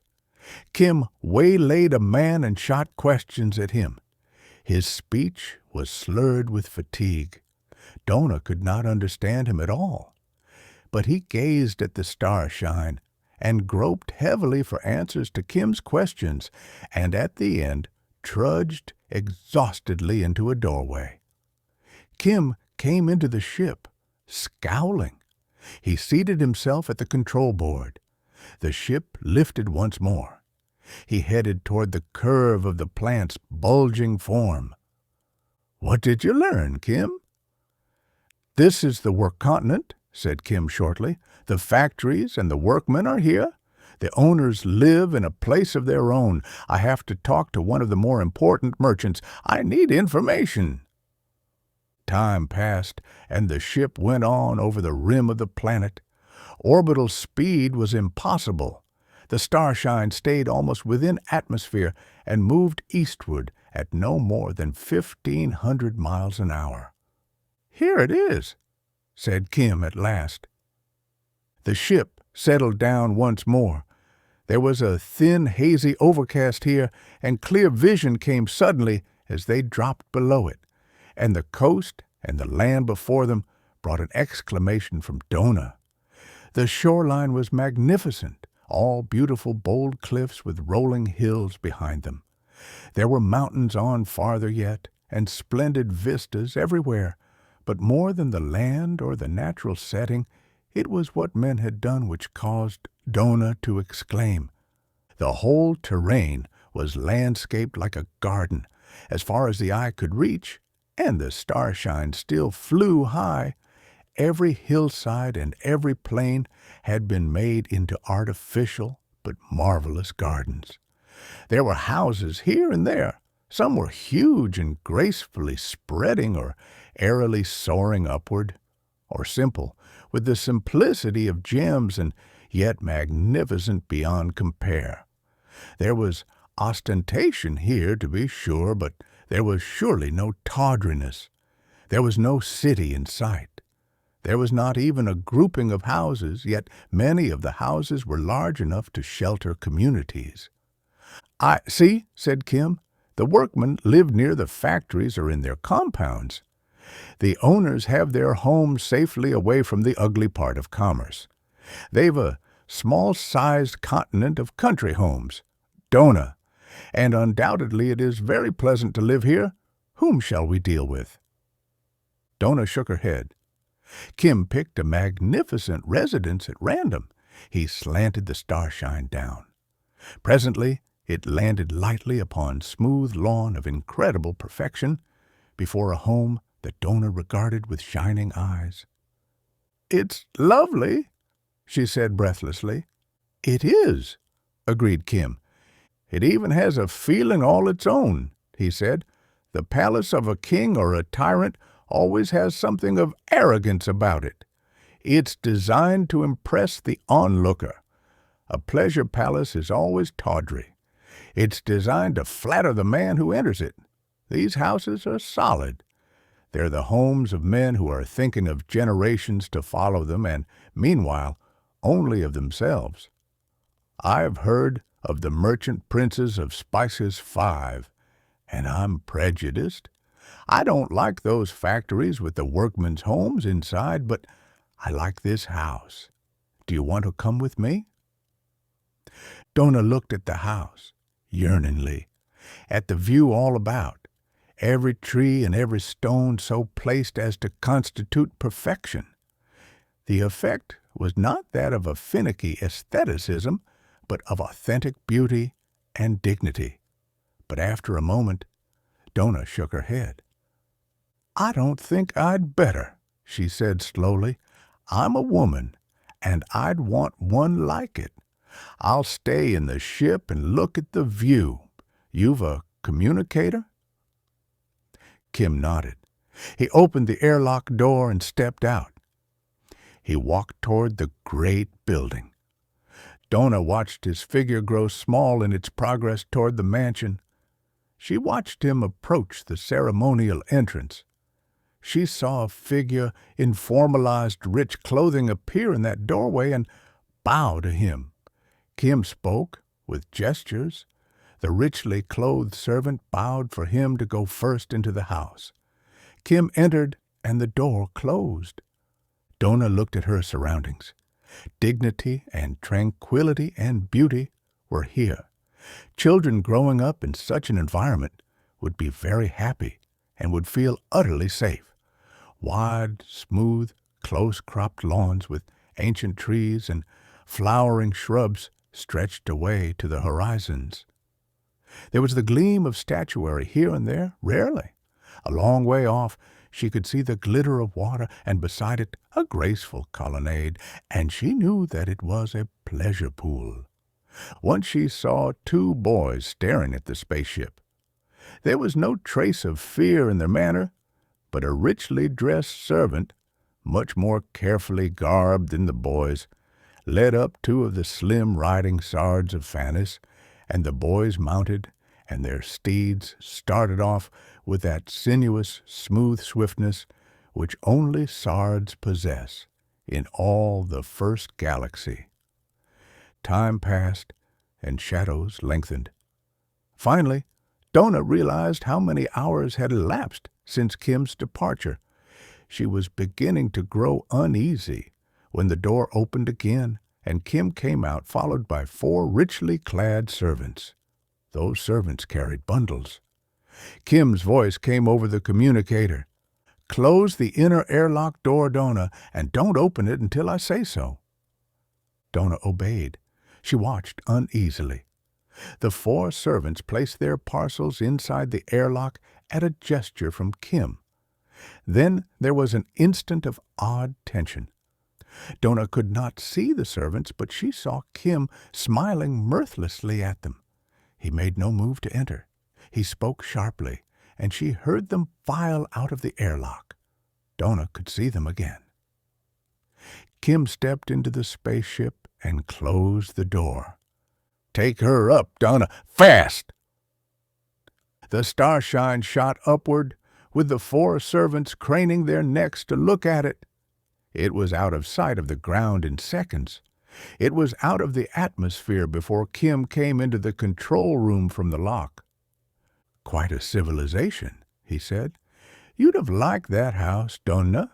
There's a staff of several hundred servants, and it is beautiful inside. The man who owns it is also master of one of the bigger industrial plants. He doesn't go to the plant, of course. He has his offices at home with a corps of secretaries and a television screen for interviews with his underlings. Quite a chap." "Were those 4 men servants?" Dona asked. "No, they were guards," said Kim dryly. "There are no proletarians around that place, and none are permitted. Guards stand watch night and day. I told my friend that the Starshine was packed with lethal gadgets with which Ardis had won at least one war. And he's in the munitions business, so I wasn't going to let his guards get inside. They wanted to, badly, insisting they had to put their parcels in the proper place. He'd have paid them lavishly if they could have captured a ship like the Starshine." He laughed a little. "I was lucky to pick a munitions maker. There aren't many wars in the ordinary course of events, but he turns out weapons for palace guards, mobile fighting beam projectors, and so on. All the equipment for a planet ruler who wants a fancy army for parades, or a force with a punch to fight off any sneak attack via matter transmitter. That's what your average ruler is afraid of, and what he keeps an army to defend himself against. Of course, the Disciplinary Circuit takes care of his subjects." Ahead of them loomed the sun, Spicus, many millions of miles away, while beneath them lay the planet, Spicus 5, a vast hemisphere which was rapidly shrinking into the distance. Kim moved over beside Dona and stared reflectively at the instrument board. "I got frightened, Kim," the girl said. "You were gone so long." "I was bargaining," Kim answered. I told him I came from Ardis. I'd a spaceship so he could believe that. Then I told him what had happened. Selling munitions, he should have known about it beforehand, and I think he did. He doubted that I'd come from Ardis as quickly as I said, though, until I recited the names of some of the gracious majesties who were making a grab of planets. Then he was sure. So he wanted to strike a bargain with me for Terra Nova. He'd supply it with arms, he said, in exchange for a star cluster of his own in the second galaxy. If I'd set up a private matter transmitter for him, Kim laughed without mirth. He could colonize a couple of planets himself and make a syndicate to handle the rest. He saw himself changing his status from that of a merchant princeling to that of a landed proprietor with half a dozen planets as private estates, and probably a crown to wear on weekends and when he retired from business on Speakus 5. There are precedents, I gather. But Kim, protested Dona, what did you do? I did one thing that's been needed for a long time, said Kim grimly. It seems to me that I do everything backwards. I should have attended to the matter of Ardis first, but I had a chance, and took it. I think I put something in motion that will ultimately smash up the whole cursed system that's made slaves of every human being but those on Ardis and Terra Nova, the Disciplinary Circuit. Back on Ardis, we've talked about the need to free the people of this galaxy. It's always seemed too big a job, but I think it's started now. It will be a profitable business, and my friend who wanted to bargain for some planets in the second galaxy will make a pretty penny of the beginning, and it will carry on of itself. The planet below and behind was now only a globe. It soon dwindled into a tiny ball. Kim touched Dona on the shoulder. I'll take over, he said. We've got work to do, Dona. Dona stood up and stamped her foot. Kim, you're misunderstanding me on purpose. What about Ardis? Did you find out what happened to it? Kim began the process of sighting the Starshine's nose upon a single distant, minute speck of light, which seemingly could not be told from a million other points of light, all of which were suns. I think I found out something, he told her. I thought a merchant planet would be the place to hear all the gossip of the galaxy. My friend back yonder put his research organization to work, finding out what I wanted to know. What they dug up looks plausible. Right now, I'm going to get even for it. That's a necessity. After that, we'll see. There were 16 million people on Ardis. We'll try to do something about them. They aren't likely to be all dead yet. The sun of Ardis swam in emptiness. For uncountable billions of years, it had floated serenely with its single planet circling it in the companionability of bodies separated only by millions of miles, when their next nearest neighbors are light years away. A sun with one planet is a great rarity. A sun with no satellites, save for giant pulsing Cepheids and close-coupled double suns, is almost unknown, but for billions upon billions of years that sun and Ardis had kept each other company. Then men had appeared. For 1,000 years, great spaceships had grimly trundled back and forth to unload their cargoes of criminals upon the chilly small world. Ardis was chosen as a prison planet from the beginning. Later, matter transmitters made the journeys of spacecraft useless.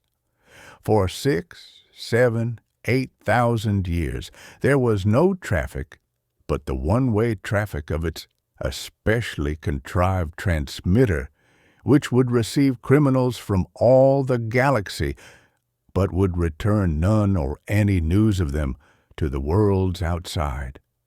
During all that time, a lonely guardship hung drearily about, watching lest someone try to rescue a man doomed to hopeless exile and return him to happier scenes. And finally, the guardship had gone away, because the spaceways were no longer used by anybody, and there were no ships in the void, save those of the patrol itself. Accordingly, the patrol was disbanded. For hundreds of years nothing happened at all, and then Kim Rendell came in the Starshine, and shortly thereafter tiny ships began to take off from Ardis, and they fought valorously on distant star systems, and at last a squadron of warcraft came to subjugate Ardis for the beastly empire of Sinub. Finally there was a battle in the bright beams of the lonely sun itself, and after that, for a time, little spaceships swam up from the planet and darted away and darted back and darted away and back. But never before had there been any such situation as now. The sun, which had kept company with Ardis for so long, now shone in lonely splendor amid emptiness, devoid of its companion. And that emptiness was bewildering to a small ship, sister to the Starshine, which flicked suddenly into being nearby. The ship had come back from a journey among the virgin stars of the second galaxy, with honorable scars upon its hull and a zestful young crew who wished to boast of their journeying. They had come back to Ardis, so they thought, direct, not even stopping at Terra Nova. And there was no Ardis. The little ship flashed here and there about the bereft sun in bewilderment. It searched desperately for a planet some 7,000 miles in diameter, which had apparently been misplaced, and as it hunted, a second ship whisked into sight from faster-than-light drive. The detectors of the two ships told them of each other's presence, and they met and hung in space together. Then they searched in unison, but in vain. At long last, they set out in company for one of the planets of the former Sinabian Empire, on which there must be some news of what had happened to Ardis. On transmitter drive they inevitably separated, and one was much closer to the chosen planet when they came out of stressed space. One drove down into atmosphere, while the other was still thousands of miles away. The leading ship went down at landing speed toward a city. The other ship watched by electron telescope and prepared to duplicate its course.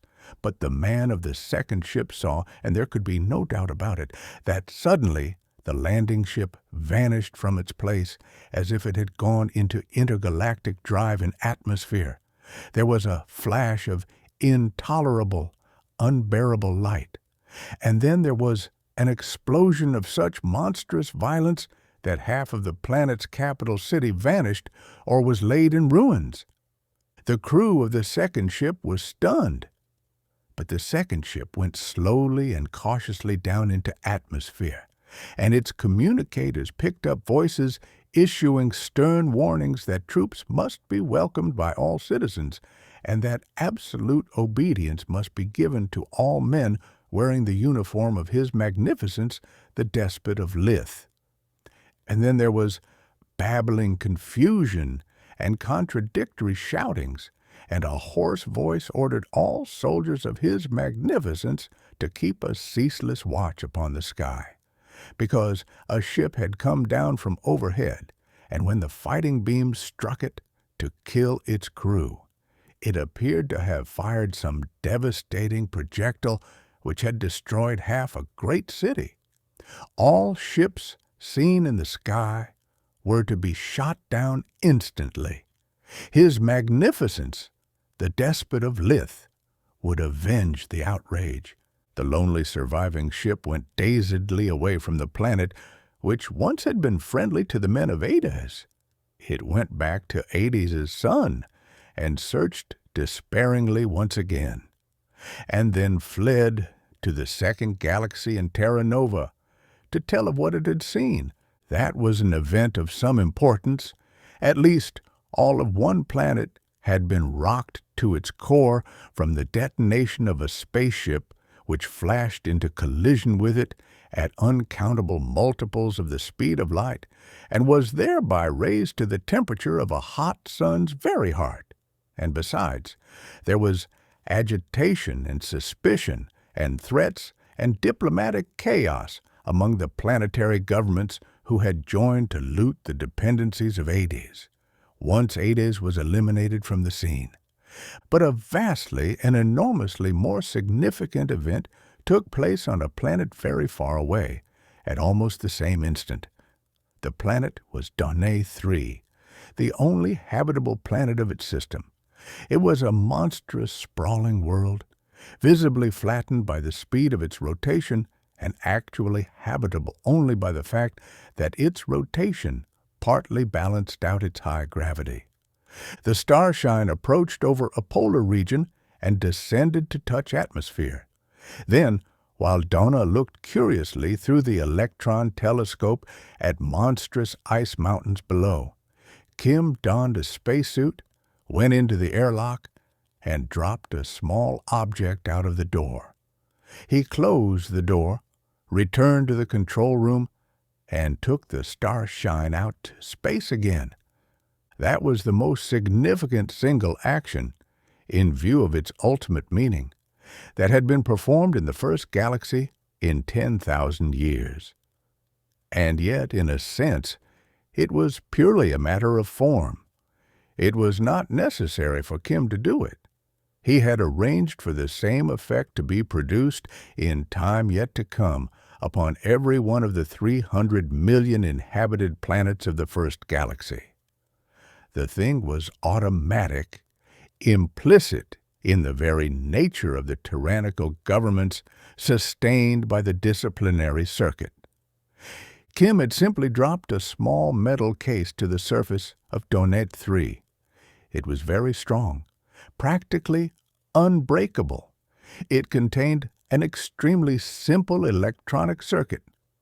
It fell through the frigid air of the flattened pole of Dona 3, and it struck the side of a sloping ice mountain and bounced and slid down to a valley and buried itself in snow, and only instants later the small hole left by its fall was filled in and covered up completely by a snow riding on a 100-mile gale.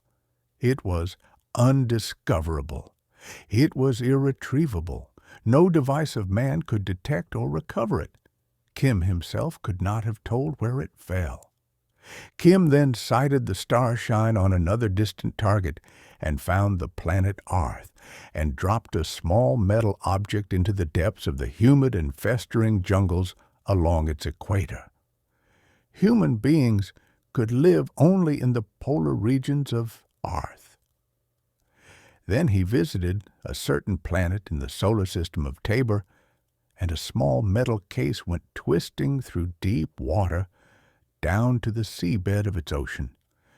He dropped another on the shifting desert sands which cover 1/3 of Sind, where an emperor and council rule in the name of a non-existent republic, and yet another on a planet of Magar, where an otherwise unidentified Queen Amritha held imperial power, and others. He dropped one small metal case, secured from a merchant prince on Spicus 5, on each of the planets whose troops had moved into the planets left defenseless by the vanishment of Ardis. I wanted to do that myself, because what we've got to do next is dangerous, and we may get killed, he told Dona dryly. But now we're sure that men won't stay slaves forever, and now we can try to do something about Ardis. I'm afraid our chances are pretty slim. In spite of his pessimism, Kim settled down to the fine calculations required for a voyage to a blue-white dwarf star not readily distinguished from others. Most inhabited planets, of course, circled Sol-type suns. Light much different from that in which the race had developed was apt to have produced vegetation inimical to humanity, and useful vegetation did not thrive. And of course, Sol-type stars are most readily spotted by space navigators. As he checked his course with star charts, Dona spoke softly. "Thanks, Kim." "For what?" "For not wanting to put me in safety when you're going to do something dangerous. I wouldn't let you, but thanks for not trying." Said Kim. "You're too useful." He lined up his course and pressed the transmitter drive stud on the control panel. Space danced a momentary saraband, and there was a blue-white dwarf 200 million miles away, showing barely a planet-sized disk, but pouring out a pitiless white glare that hurt the eyes. "That's it," said Kim. "That's the sun Alice. There should be 4 planets, but we're looking for number 1. It goes out beyond 2 at aphelion, so we have to check the orbit, if we can find it, before we can be sure. No, we should be able to tell by the rotation very slow." "And what are you going to do with it?" demanded Dona.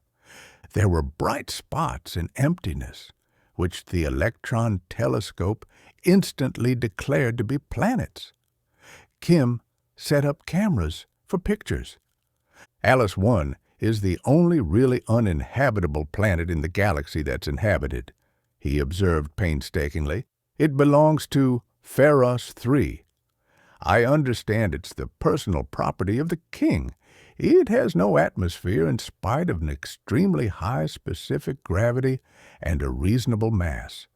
But the plutonium mines have been worked for 5,000 years. "Plutonium mines with that half-life?" Dona said skeptically. "You must be joking." "No," said Kim.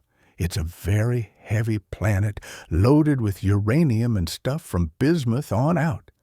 It has an extremely eccentric orbit. As I told you, at aphelion, it's beyond the orbit of Pharos 2.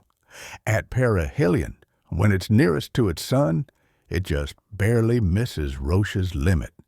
The limit of nearness a satellite can come to its primary without being torn apart by tidal strains. And at its nearest to its sun, it's bombarded with everything a sun can fling out into space from its millions of tons of disintegrating atoms. Alpha rays, beta rays, gamma particles, neutrons, and everything else pour onto its surface as if it were being bombarded by a cyclotron with a beam the size of a planet's surface. You see what happens?" Dona looked startled. "But Kim, every particle of the whole surface would become terrifically radioactive. It would kill a man to land on it." "According to my merchant prince friend on Spicus 5, it did kill the first men to set foot on it. But the point is that its heavy elements have been bombarded, and most of its uranium has gone on over to plutonium and americium and curium. In ancient days, when it went out on the long sweep away from its sun, it cooled off enough for men to land on it at its farthest out point. With shielded spacesuits, they were able to mine its substance for 4 to 5 months. Before heat and rising-induced radioactivity drove them off again. Then they'd wait for it to cool off once more on its next trip around. They went to it with spaceships, and the last space line in the first galaxy ran plutonium and americium and the other radioactives to a matter transmitter from which they could be distributed all over the galaxy. But it wasn't very efficient. They could only mine for 4 or 5 months every 4 years. All their equipment was melted and ruined when they were able to land again. A few hundred years ago, however, they solved the problem. Dona stared out the vision ports. There were 2 planets which might be the one in question, but there were only 3 in sight. "How did they solve it?" Dona asked. "Somebody invented a shield," said Kim as dryly as before. "It was a force field. It has the property of a magnetic field on a conductor with a current in it, except that it acts on mass as such. A current-carrying conductor in a magnetic field tends to move at right angles both to the current and the field. This force field acts as if mass were an electric charge. Anything having mass entering the field tries to move sidewise. The faster it moves, the stronger the sidewise impulse. Neutrons, gamma particles, met rays, and even electrons have mass. So has light. Everything moving that hits the shielding field moves sidewise to its original course. Radiation from the sun isn't reflected at right angles. So, with the shield up, men can stay on the planet when it is less than 3 diameters from its sun. No heat reaches it, no neutrons, no radiations at all. It doesn't heat up, and that's the answer. For 3 months in every 4-year revolution, they have to keep the shield up all the time. For 3 months more, they keep it up intermittently, flashing it on for fractions of a second at a time, just enough to temper the amount of heat they get. They live on great platforms of uranium glass, domed in. When they go out mining, they wear shielded spacesuits and work in shielded machines. The whole trick was worked out about 500 years ago, they say, and the last space line went out of existence because they could use a matter transmitter for all but 6 of our months of that planet's year. "And did you find out how it's done?" asked Dona. "Hardly," said Kim. "The planet belongs to the king of Pharos III. Even 500 years ago, the governments of all the planets were quite tight corporations. Naturally, Pharos wouldn't let the secret get out. There are other planets so close to their primaries that they're radioactive. If the secret were to be disclosed, there'd be competition. There'd be other plutonium mines in operation, so he's managed to keep it to himself. But we've got to find out the trick." There was silence. Kim began to check over the pictures the cameras had taken and developed. He shook his head. Then he stared at a photograph which showed the blue-white dwarf itself. His face looked suddenly very drawn and tired. "Kim," said Dona presently, "it's stupid of me, but I don't see how you're going to learn the secret." Kim put the picture on the enlarger for examination in a greater size. "They made the shield to keep things out," he said wearily. "Radiation, charged particles, neutrons, everything. The planet simply can't be reached, not even by matter transmitters when the shield is up. But by the same token, nothing can leave the planet either. It can't even be spotted from space because the light of the sun isn't reflected. It's deflected to a right-angled course. You might pick it up if it formed a right-angled triangle with you and the sun, or you might spot it in transit across the sun's disk. But that's all." "Yes, the shield was a special job," said Kim, "for a special purpose. It was not a weapon. But there were all those planets that could be grabbed if only Ardis were knocked out. So why shouldn't King Pharaoh sneak a force field generator onto Ardis? When the field went on, Ardis would be invisible and unreachable from outside, and the outside would be unreachable from it. Spaceships couldn't get through the field. Matter transmitters couldn't operate through it. If a few technicians were sneaked to Ardis as supposed exiles and promised adequate reward, don't you think they'd hide out somewhere and turn on that field and leave it on until the folk on Ardis had starved or gone mad?" Horrified, Dona stared at him. She went pale. "Oh, horrible! The sky would be black always, never a glimmer of light, no stars, no moons, no sun. The plants would die and rot, and the people would grow bleached and pale, and finally they'd starve. All but the little gang hidden away in a well-provisioned hideout, said Kim grimly. I think that's what's happened to Ardis, or is happening. And this is the solar system where the little trick was worked out. I'd hoped simply to raid the generator and find out how it worked, which would be dangerous enough. Look! He pointed to the projected image of the sun. There was a tiny dot against its surface. It was almost, it seemed, bathed in the tentacular arms of flaming gases flung up from the sun's surface. There's the planet, said Kim, at its closest to the sun, with the shield up so that nothing can reach its surface. Nothing. And that includes spaceships such as this. And at that distance, Dona, the hard radiation from the sun would go right through the Starshine and kill us in seconds before we could get within millions of miles of the planet. If there's any place in the universe that's unapproachable, there it is. It may be anything up to 3 months before the shield goes down, even for fractions of a second at a time. And my guess is that the people on Ardis won't last that long. They've had days in which to grow hopeless already. Want to gamble? Dona looked at him. He regarded her steadily.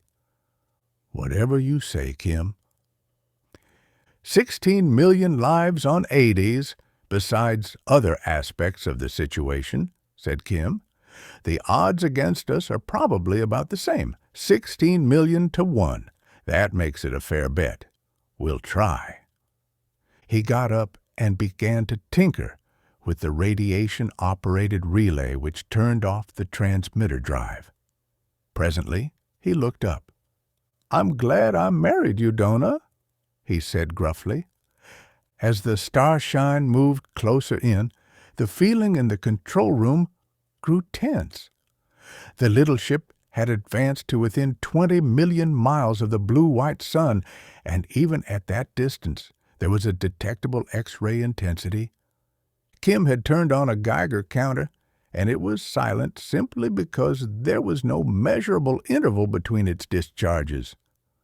A neutron detector showed an indication very close to the danger mark, but Kim had the Starshine's nose pointed to the intolerably glaring sun. The electron telescope showed the sun's surface filling all its field, and because the illumination had been turned so low, raging sunstorms could be seen on the star's disk. Against it, the black silhouette of the planet was clear. It was small. Kim estimated its diameter at no more than 6,000 miles. The Starshine's gyros hummed softly, and the field of the telescope swayed until the planet was centered exactly. There was a little sweat on Kim's forehead. I don't mind taking the chance myself, Dona, he said, dry-throated. But I hate to think of you. If we miss, we'll flash into the sun. And never know it, said Dona, smiling. It'll be all over in the skillionth of a second if we miss. But we won't.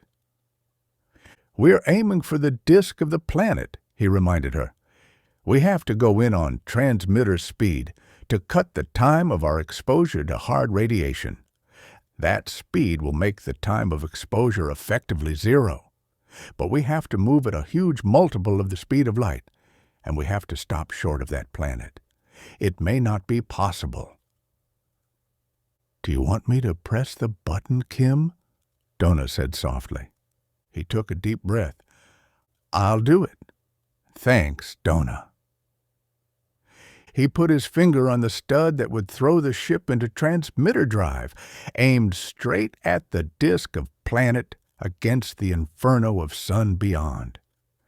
There was nothing more certain than that to miss the planet would fling them instantly into the sun, and there was nothing more absurd than to expect to come out of transmitter drive within any given number of millions of miles, much less within a few thousands. But dash! Kim pressed the stud. Instantly there was blackness before them. A monstrous, absolute blackness filled half the firmament. It was the force field-shielded planet, blotting out its sun and half the stars of the galaxy. Kim had made a bullseye on a target relatively the size of a dinner plate at 1,100 yards. More than that, he had stopped short of his target, equivalent to stopping a bullet 3 inches short of that place. He said in a queer voice, "The relay worked, even backward, Dona." For a time, Kim sat still and sweat poured out on his skin, because their chances had seemed slight indeed. To stop a spaceship at transmitter speed was impossible with manual means anyhow. It could cross a galaxy in the 1/10 of a millisecond, so Kim had devised a radiation-operated relay which threw off the drive when the total radiation reaching a sensitive plate in the bow had reached an adjustable total. If in an ordinary flight the Starshine headed into a sun, unlikely as such an occurrence was, the increased light striking the relay plate would throw off the drive before harm came. But this time, they had needed to approach fatally close to a star, so Kim had reversed the operation of the relay. It would throw off the drive when the amount of light reaching it dropped below a certain minimum. That could happen only if the ship came up behind the planet, so the sun was blacked out by the world's shadowed night side. It had happened. The glare was cut off. The transmitter drive followed.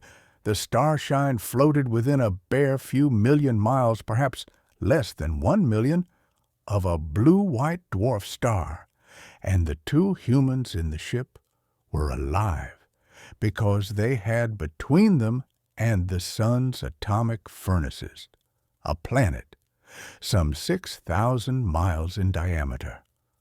"We don't know how our velocity matches this thing," said Kim after an instant. "We could be drifting toward the edge of the shadow. You watch the stars all around. Make sure I head directly for that blackness. When we touch, I'll see what I can find out." He reversed the ship's direction. He let the Starshine float down backward. The mass of unsubstantial darkness seemed to swell. It engulfed more and more of the cosmos. A long, long time later, there was a strange sensation in the feel of things. Dona gave a little cry. "Kim, I feel queer. So queer."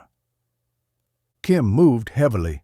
His body resisted any attempt at motion, and yet he felt a horrible tension within him, as if every molecule were attempting to fly apart from every other molecule. The controls of the ship moved sluggishly. Each part of each device seemed to have a vast inertia. But the controls did yield. The drive did come on. A little later, the sensation ended. But both Kim and Dona felt utterly exhausted. "It was getting dark, too," said Dona. She trembled.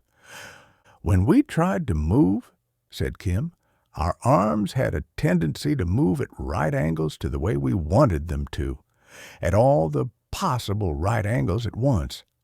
That was the edge of the shield, Dona. Now we'll see what we've got." He uncovered the recording cabinet. There had been no need to set up instruments especially for the analysis of the field. They had been a part of the Starshine's original design for exploration.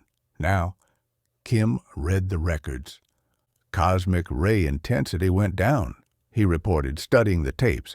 "The dielectric constant of space changed. It just soared up. The relationship of mass to inertia. That particular gadget never recorded anything significant before, Dona. In theory, it should have detected space warps.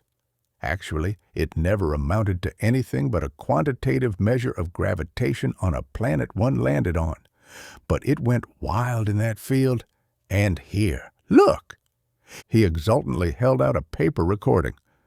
"Glance at that, Dona. See? A magnetometer. to record the strength of the magnetic field on a new planet.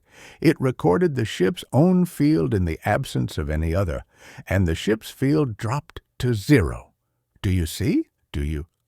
I'm afraid not, admitted Dona, but she smiled at the expression on Kim's face. It's the answer, said Kim zestfully. Still, I don't know how that blasted field is made, but I know now how it works. Neutrons have no magnetic field, but this thing turns them aside. Alpha and beta and gamma radiation do have magnetic fields, but this thing turns them aside too. And the point is that it neutralizes their magnetic fields, because otherwise it couldn't start to turn them aside. So if we make a magnetic field too strong for the field to counter, it won't be able to turn aside anything in that magnetic area. The maximum force field strength needed for the planet is simply equal to the top magnetic field the sun may project so far. If we can bury the Starshine in magnetic flux that the force field can't handle— He grinned. He hugged her. And there's a loop around the Starshine's hull for space radio use, he cried. I'll run a really big current through that loop and we'll try again. We should be able to put quite a lot of juice through a 6-turn loop and get a flux density that will curl your hair. He set to work, beaming. It took him less than half an hour to set up a series-wound generator in the airlock, coupled in a thermocell to the loop, so it would cool the generator as the current flowed and thereby reduce its internal resistance. Now, he said, we'll try once more. The more juice that goes through the outfit, the colder the generator will get and the less its resistance will be, and the more current it will make, and the stronger the magnetic field will be. He flipped a switch. There was a tiny humming noise. A meter needle swayed over and stayed. The Starshine ventured into the black globe below. Nothing happened. Nothing happened at all.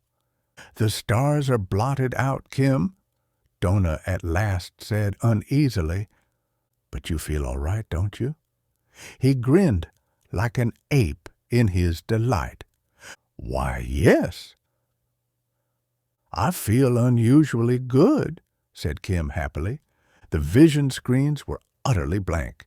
The ports opened upon absolute blackness. Blackness so dead and absorbent that it seemed more than merely lack of light. It seemed like something horrible pressing against the ports and trying to thrust itself in. And suddenly a screen glowed faintly, and then another.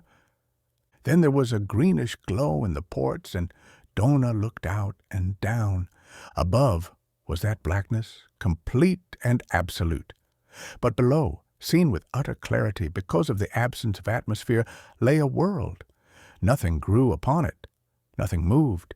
It was raw, naked rock with an unholy luminescence. Here and there, the glow was brighter where mineral deposits contained more highly active material. The surface was tortured and twisted in swirled, stained writhings of formerly melted rock. They looked. They saw no sign of human life, nor any sign that humans had ever been there. But after all, even 5,000 years of mining on a globe 6,000 miles through would not involve the disturbance of more than a fraction of its surface. "We did it," said Kim. "The shield can be broken through by anything with a strong enough magnetic field. We won't disturb the local inhabitants. They undoubtedly have orders to kill anybody who incredibly manages to intrude. We can't afford to take a chance. We've got to get back to Ada's." He pointed the Starshine straight up. He drove her slowly at the ceiling of impenetrable black. He worked upon the transmitter drive relay. He adjusted it to throw the Starshine into transmitter speed the instant normal starlight appeared ahead. The ship swam slowly upward. Suddenly, There was a momentary impression of reeling, dancing stars. Kim swung the bow about. "Now for Ardis," he said gleefully. "Did you know, Dona, that once upon a time the word Ardis meant hell?" The stars reeled again. They found Ardis, knowing how now it was not too difficult. There were two positions from which it could be detected. One was a position in which it was on a line between the Starshine and the sun. The other was a position in which the invisible planet, the spaceship, and the sun formed the 3 points of a right-angled triangle with Ardis in the 90-degree corner. Kim sent the little ship in a great circle beyond the planet's normal orbit, watching for it to appear where such an imaginary triangle would be formed. The deflected light of the sun would spread out in a circular, flat, thin plane, and somewhere about the circuit the Starshine had to run through it. It would be a momentary sight only, and it would not be bright. It would be utterly unlike the steady radiance of a normal planet. Such flashes, if seen before, would have been dismissed as illusions or as reflections from within the ship. Even so, it was a long, long time before Dona called out quickly. "There," she said, and pointed. Kim swung the Starshine back. He saw the dim, diffused specter of sun's reflection. They drove for it, and presently a minute dark space appeared. It grew against the background of a radiant galaxy, and presently was a huge blackness, and the Starshine's space radio loop was once more filled with a highly improbable electrical amperage by the supercooled generator in the airlock. The ship ventured cautiously into the black, and later there were lonely, unspeakably desolate little lights of the lost world down below. Kim drove for them with a reckless exultation. He landed in the very center of a despairing small settlement which had believed itself dead and damned, or at any rate doomed. He shouted out his coming, and Dona cried out the news that the end of darkness was near, and men came surging toward her to listen.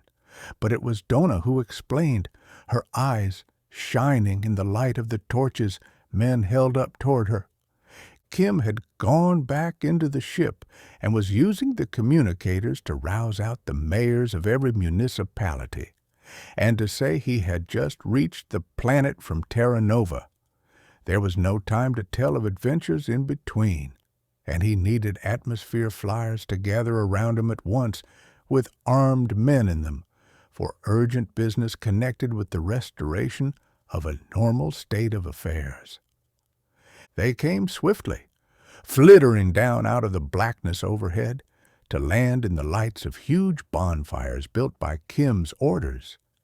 And Kim, on the communicators, asked for other bonfires everywhere, to help in navigation, and then he went out to be greeted by the bellowing mayor of Stedheim. "What's this?" he roared. "No sunlight, no stars, no matter transmitter, no ships. Our ships took off and never came back. What the devil happened to the universe?" Kim grinned at him. "The universe is all right. It's Ardis. Somewhere on the planet there's a generator throwing out a force field. It will have plenty of power, that generator. Maybe I can pick it up with the instruments of the Starshine. But we'll be sure to find it with magnetic compasses. What we want is for everyone to flick their compasses and note the time of swing. We want to find the place where the swings get slower and slower. When we find a place where the compasses point steadily without a flicker, not even up and down, we'll be at the generator, and everybody put on navigation lights or there'll be crashes." He lifted the Starshine and by communicator kept track of the search. Toward the polar regions was the logical hiding place for the generator, because there the chilly climate of Ardis became frigid and there were no inhabitants. But it was a long search. Hours went by before a signal came from a quarter-way around the globe. Then the Starshine drove through darkness but cautiously with atmosphere flyers all about. And there was an area where the planet's magnetic field grew weaker and weaker, and then a space in which there was no magnetic field. But in the darkness they could find no sign of a depot. Grimly, Kim set the Starshine on the ground, in the very center of the dark area, and started the generator in the airlock. When it worked at its utmost and nothing happened, Kim threw in the leads of the ship's full engine power. There was a surging of all the terrific energy the ship's engines could give.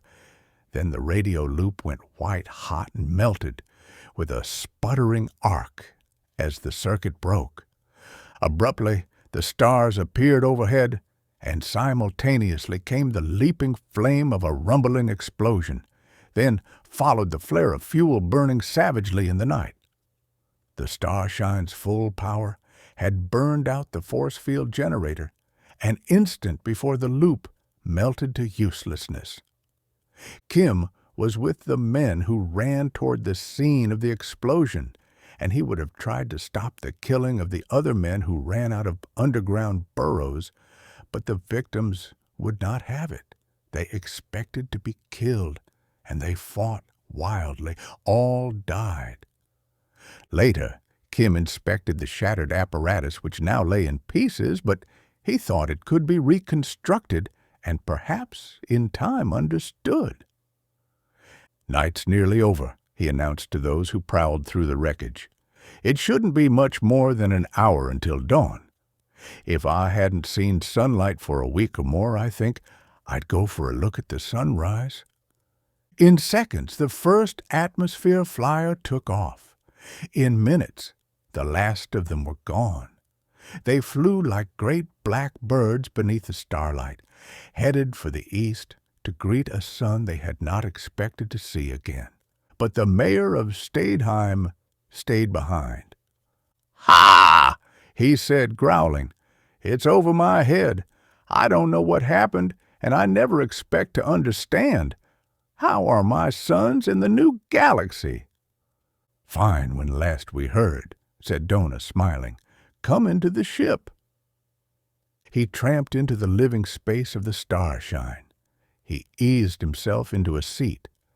"Now tell me what's going on and what's happened and why," he commanded dictatorially. Kim told him as well as he could. "The mayor of Stadeheim fumed. Took over the 21 planets, eh?" he sputtered. "We'll attend to that. We'll take a few ships, go over there, and punish 'em." "I suspect they've pulled out," said Kim. "If they haven't, they will. And soon the gracious majesties and magnificence and the other planetary rulers who essayed some easy conquests have other need for their soldiers now. Plenty of need." What?" cried the mayor. "What's the matter? Those rulers have got to have a lesson. We didn't try to free the whole galaxy because it was too big a job, but it looks like we'll have to try." "I doubt the need," said Kim, amused. "After all, it's the disciplinary circuit which has enslaved the human race. When the psychogram of every citizen is on file, and a disciplinarian has only to put his card in the machinery and press a button to have that man searched out by disciplinary circuit waves and tortured wherever he may be when that's possible. Any government is absolute. Men can't revolt when the whole population or any part of it can be tortured at the ruler's whim." Dona's expression changed.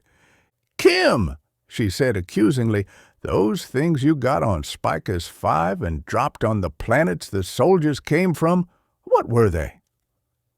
"I'll tell you," said Kim. "The disciplinary circuit is all right to keep criminals in hand, not rebels like us, but thieves and such. and it does keep down the number of officials who have to be supported by the state. Police and guards aren't really needed on a free planet with the disciplinary circuit in action. It's a useful machine for the protection of law and order. The trouble is that, like all machines, its use has been abused. Now it serves tyranny. So I made a device to defend freedom. The mayor of Stedheim cocked a suspicious eye upon him. I procured a little gadget, said Kim. I dropped the gadget in various places where it wasn't likely to be found. If one man is under disciplinary circuit punishment, or 2 or 3 or 4, that's not unreasonable on a great planet. Nothing happens. But if 25 or 50 or 100 are punished at once, the disciplinary circuit is blown out, as I just blew out that force field generator. The mayor of Stedheim considered this information. He said profoundly, criminals can be kept down, but a revolt can't be suppressed, Kim went on. The soldiers who are occupying the 21 planets will be called back to put down revolts as soon as the people discover the disciplinary circuits on their planets are blowing out, and that they blow out again as fast as they're remade and used. Said the mayor of Stedheim.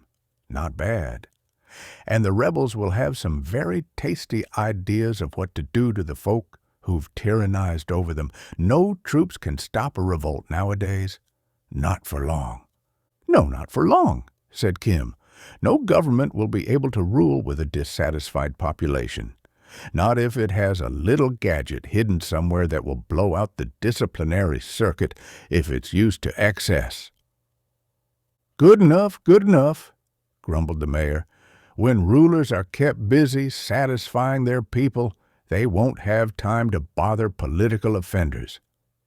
That's sensible enough, but it's too fiendish bad that only those 20 planets have the gadgets on them. I suppose we criminals will have to set up a factory and make them, and then visit all the 300 million inhabited planets one by one, and drop one little contrivance on everyone, but it'll take us centuries. Space, that's a pity. It won't take centuries, said Kim dryly. I made a deal with a factory owner on Specus 5. He turned out the ones I personally dropped in exchange for the design. He's going to manufacture them in quantity. He'll make a fortune out of them. How? Who will buy them? Demanded the mayor. Every king will outlaw them. Space, yes. They'll be scared to death. The kings, said Kim more dryly than before, the kings and despots and emperors will be the ones to buy them. They'll want them to drop in their neighbors' dominions. Every king or ruler will buy a few to put where they will weaken his enemies. And everyone has enemies. We don't have to plant the gadgets that make the disciplinary circuit into a boomerang. We'll let the kings weaken each other and bring back freedom. And they will. The mayor of Stedheim puffed in his breath until it looked as if he would explode. Then he bellowed with laughter. Make the tyrants dethrone each other, he roared delightedly. They'll weaken each other until they find they've their own people to deal with. There'll be a fine scramble. I give it 5 years, no more, before there's not a king in the galaxy who dares order an execution without a jury trial first. A consummation devoutly to be wished, said Kim, smiling. I rather like the idea myself. The mayor heaved himself up. Ha! He said, still chuckling. I'll go back to my wife and tell her to come outdoors and look at the stars. What will you two do next? Sleep, I suspect, said Kim. It was all over. The realization made him aware of how tired he was. We'll probably put in 24 hours of just plain slumber. Then we'll see if anything more needs to be done. And then I guess Dona and I will head back to Terra Nova. The organizer there is worried about a shortage of textiles." "To the devil with him," grunted the mayor of Stadheim. "We've had a shortage of sunlight. You're a good man, Kim Rendell. I'll tell my grandchildren about you when I have them." He waved grandly and went out.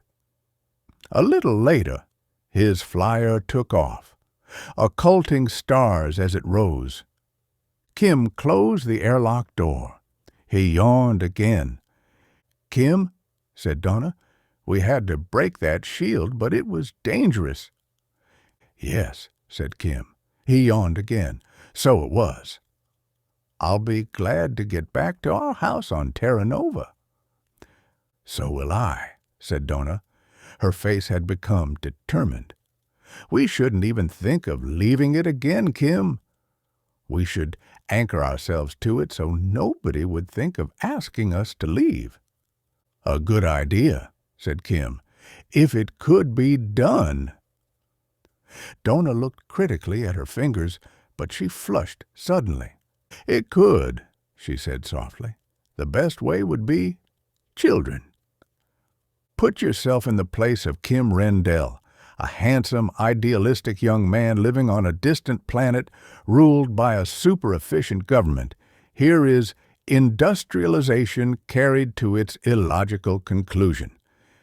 Kim Rendell lives in the shadow of mechanized terror, for machines have taken over, and the disciplinary circuit keeps the inhabitants in check.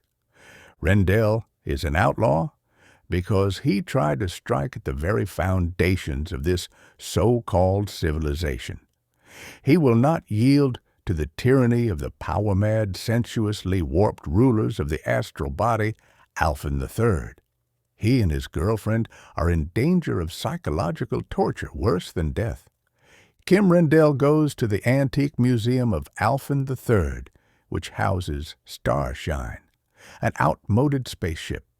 He conceives the daring plan of using the Starshine to save his girl and himself from the dictators of Alphen III.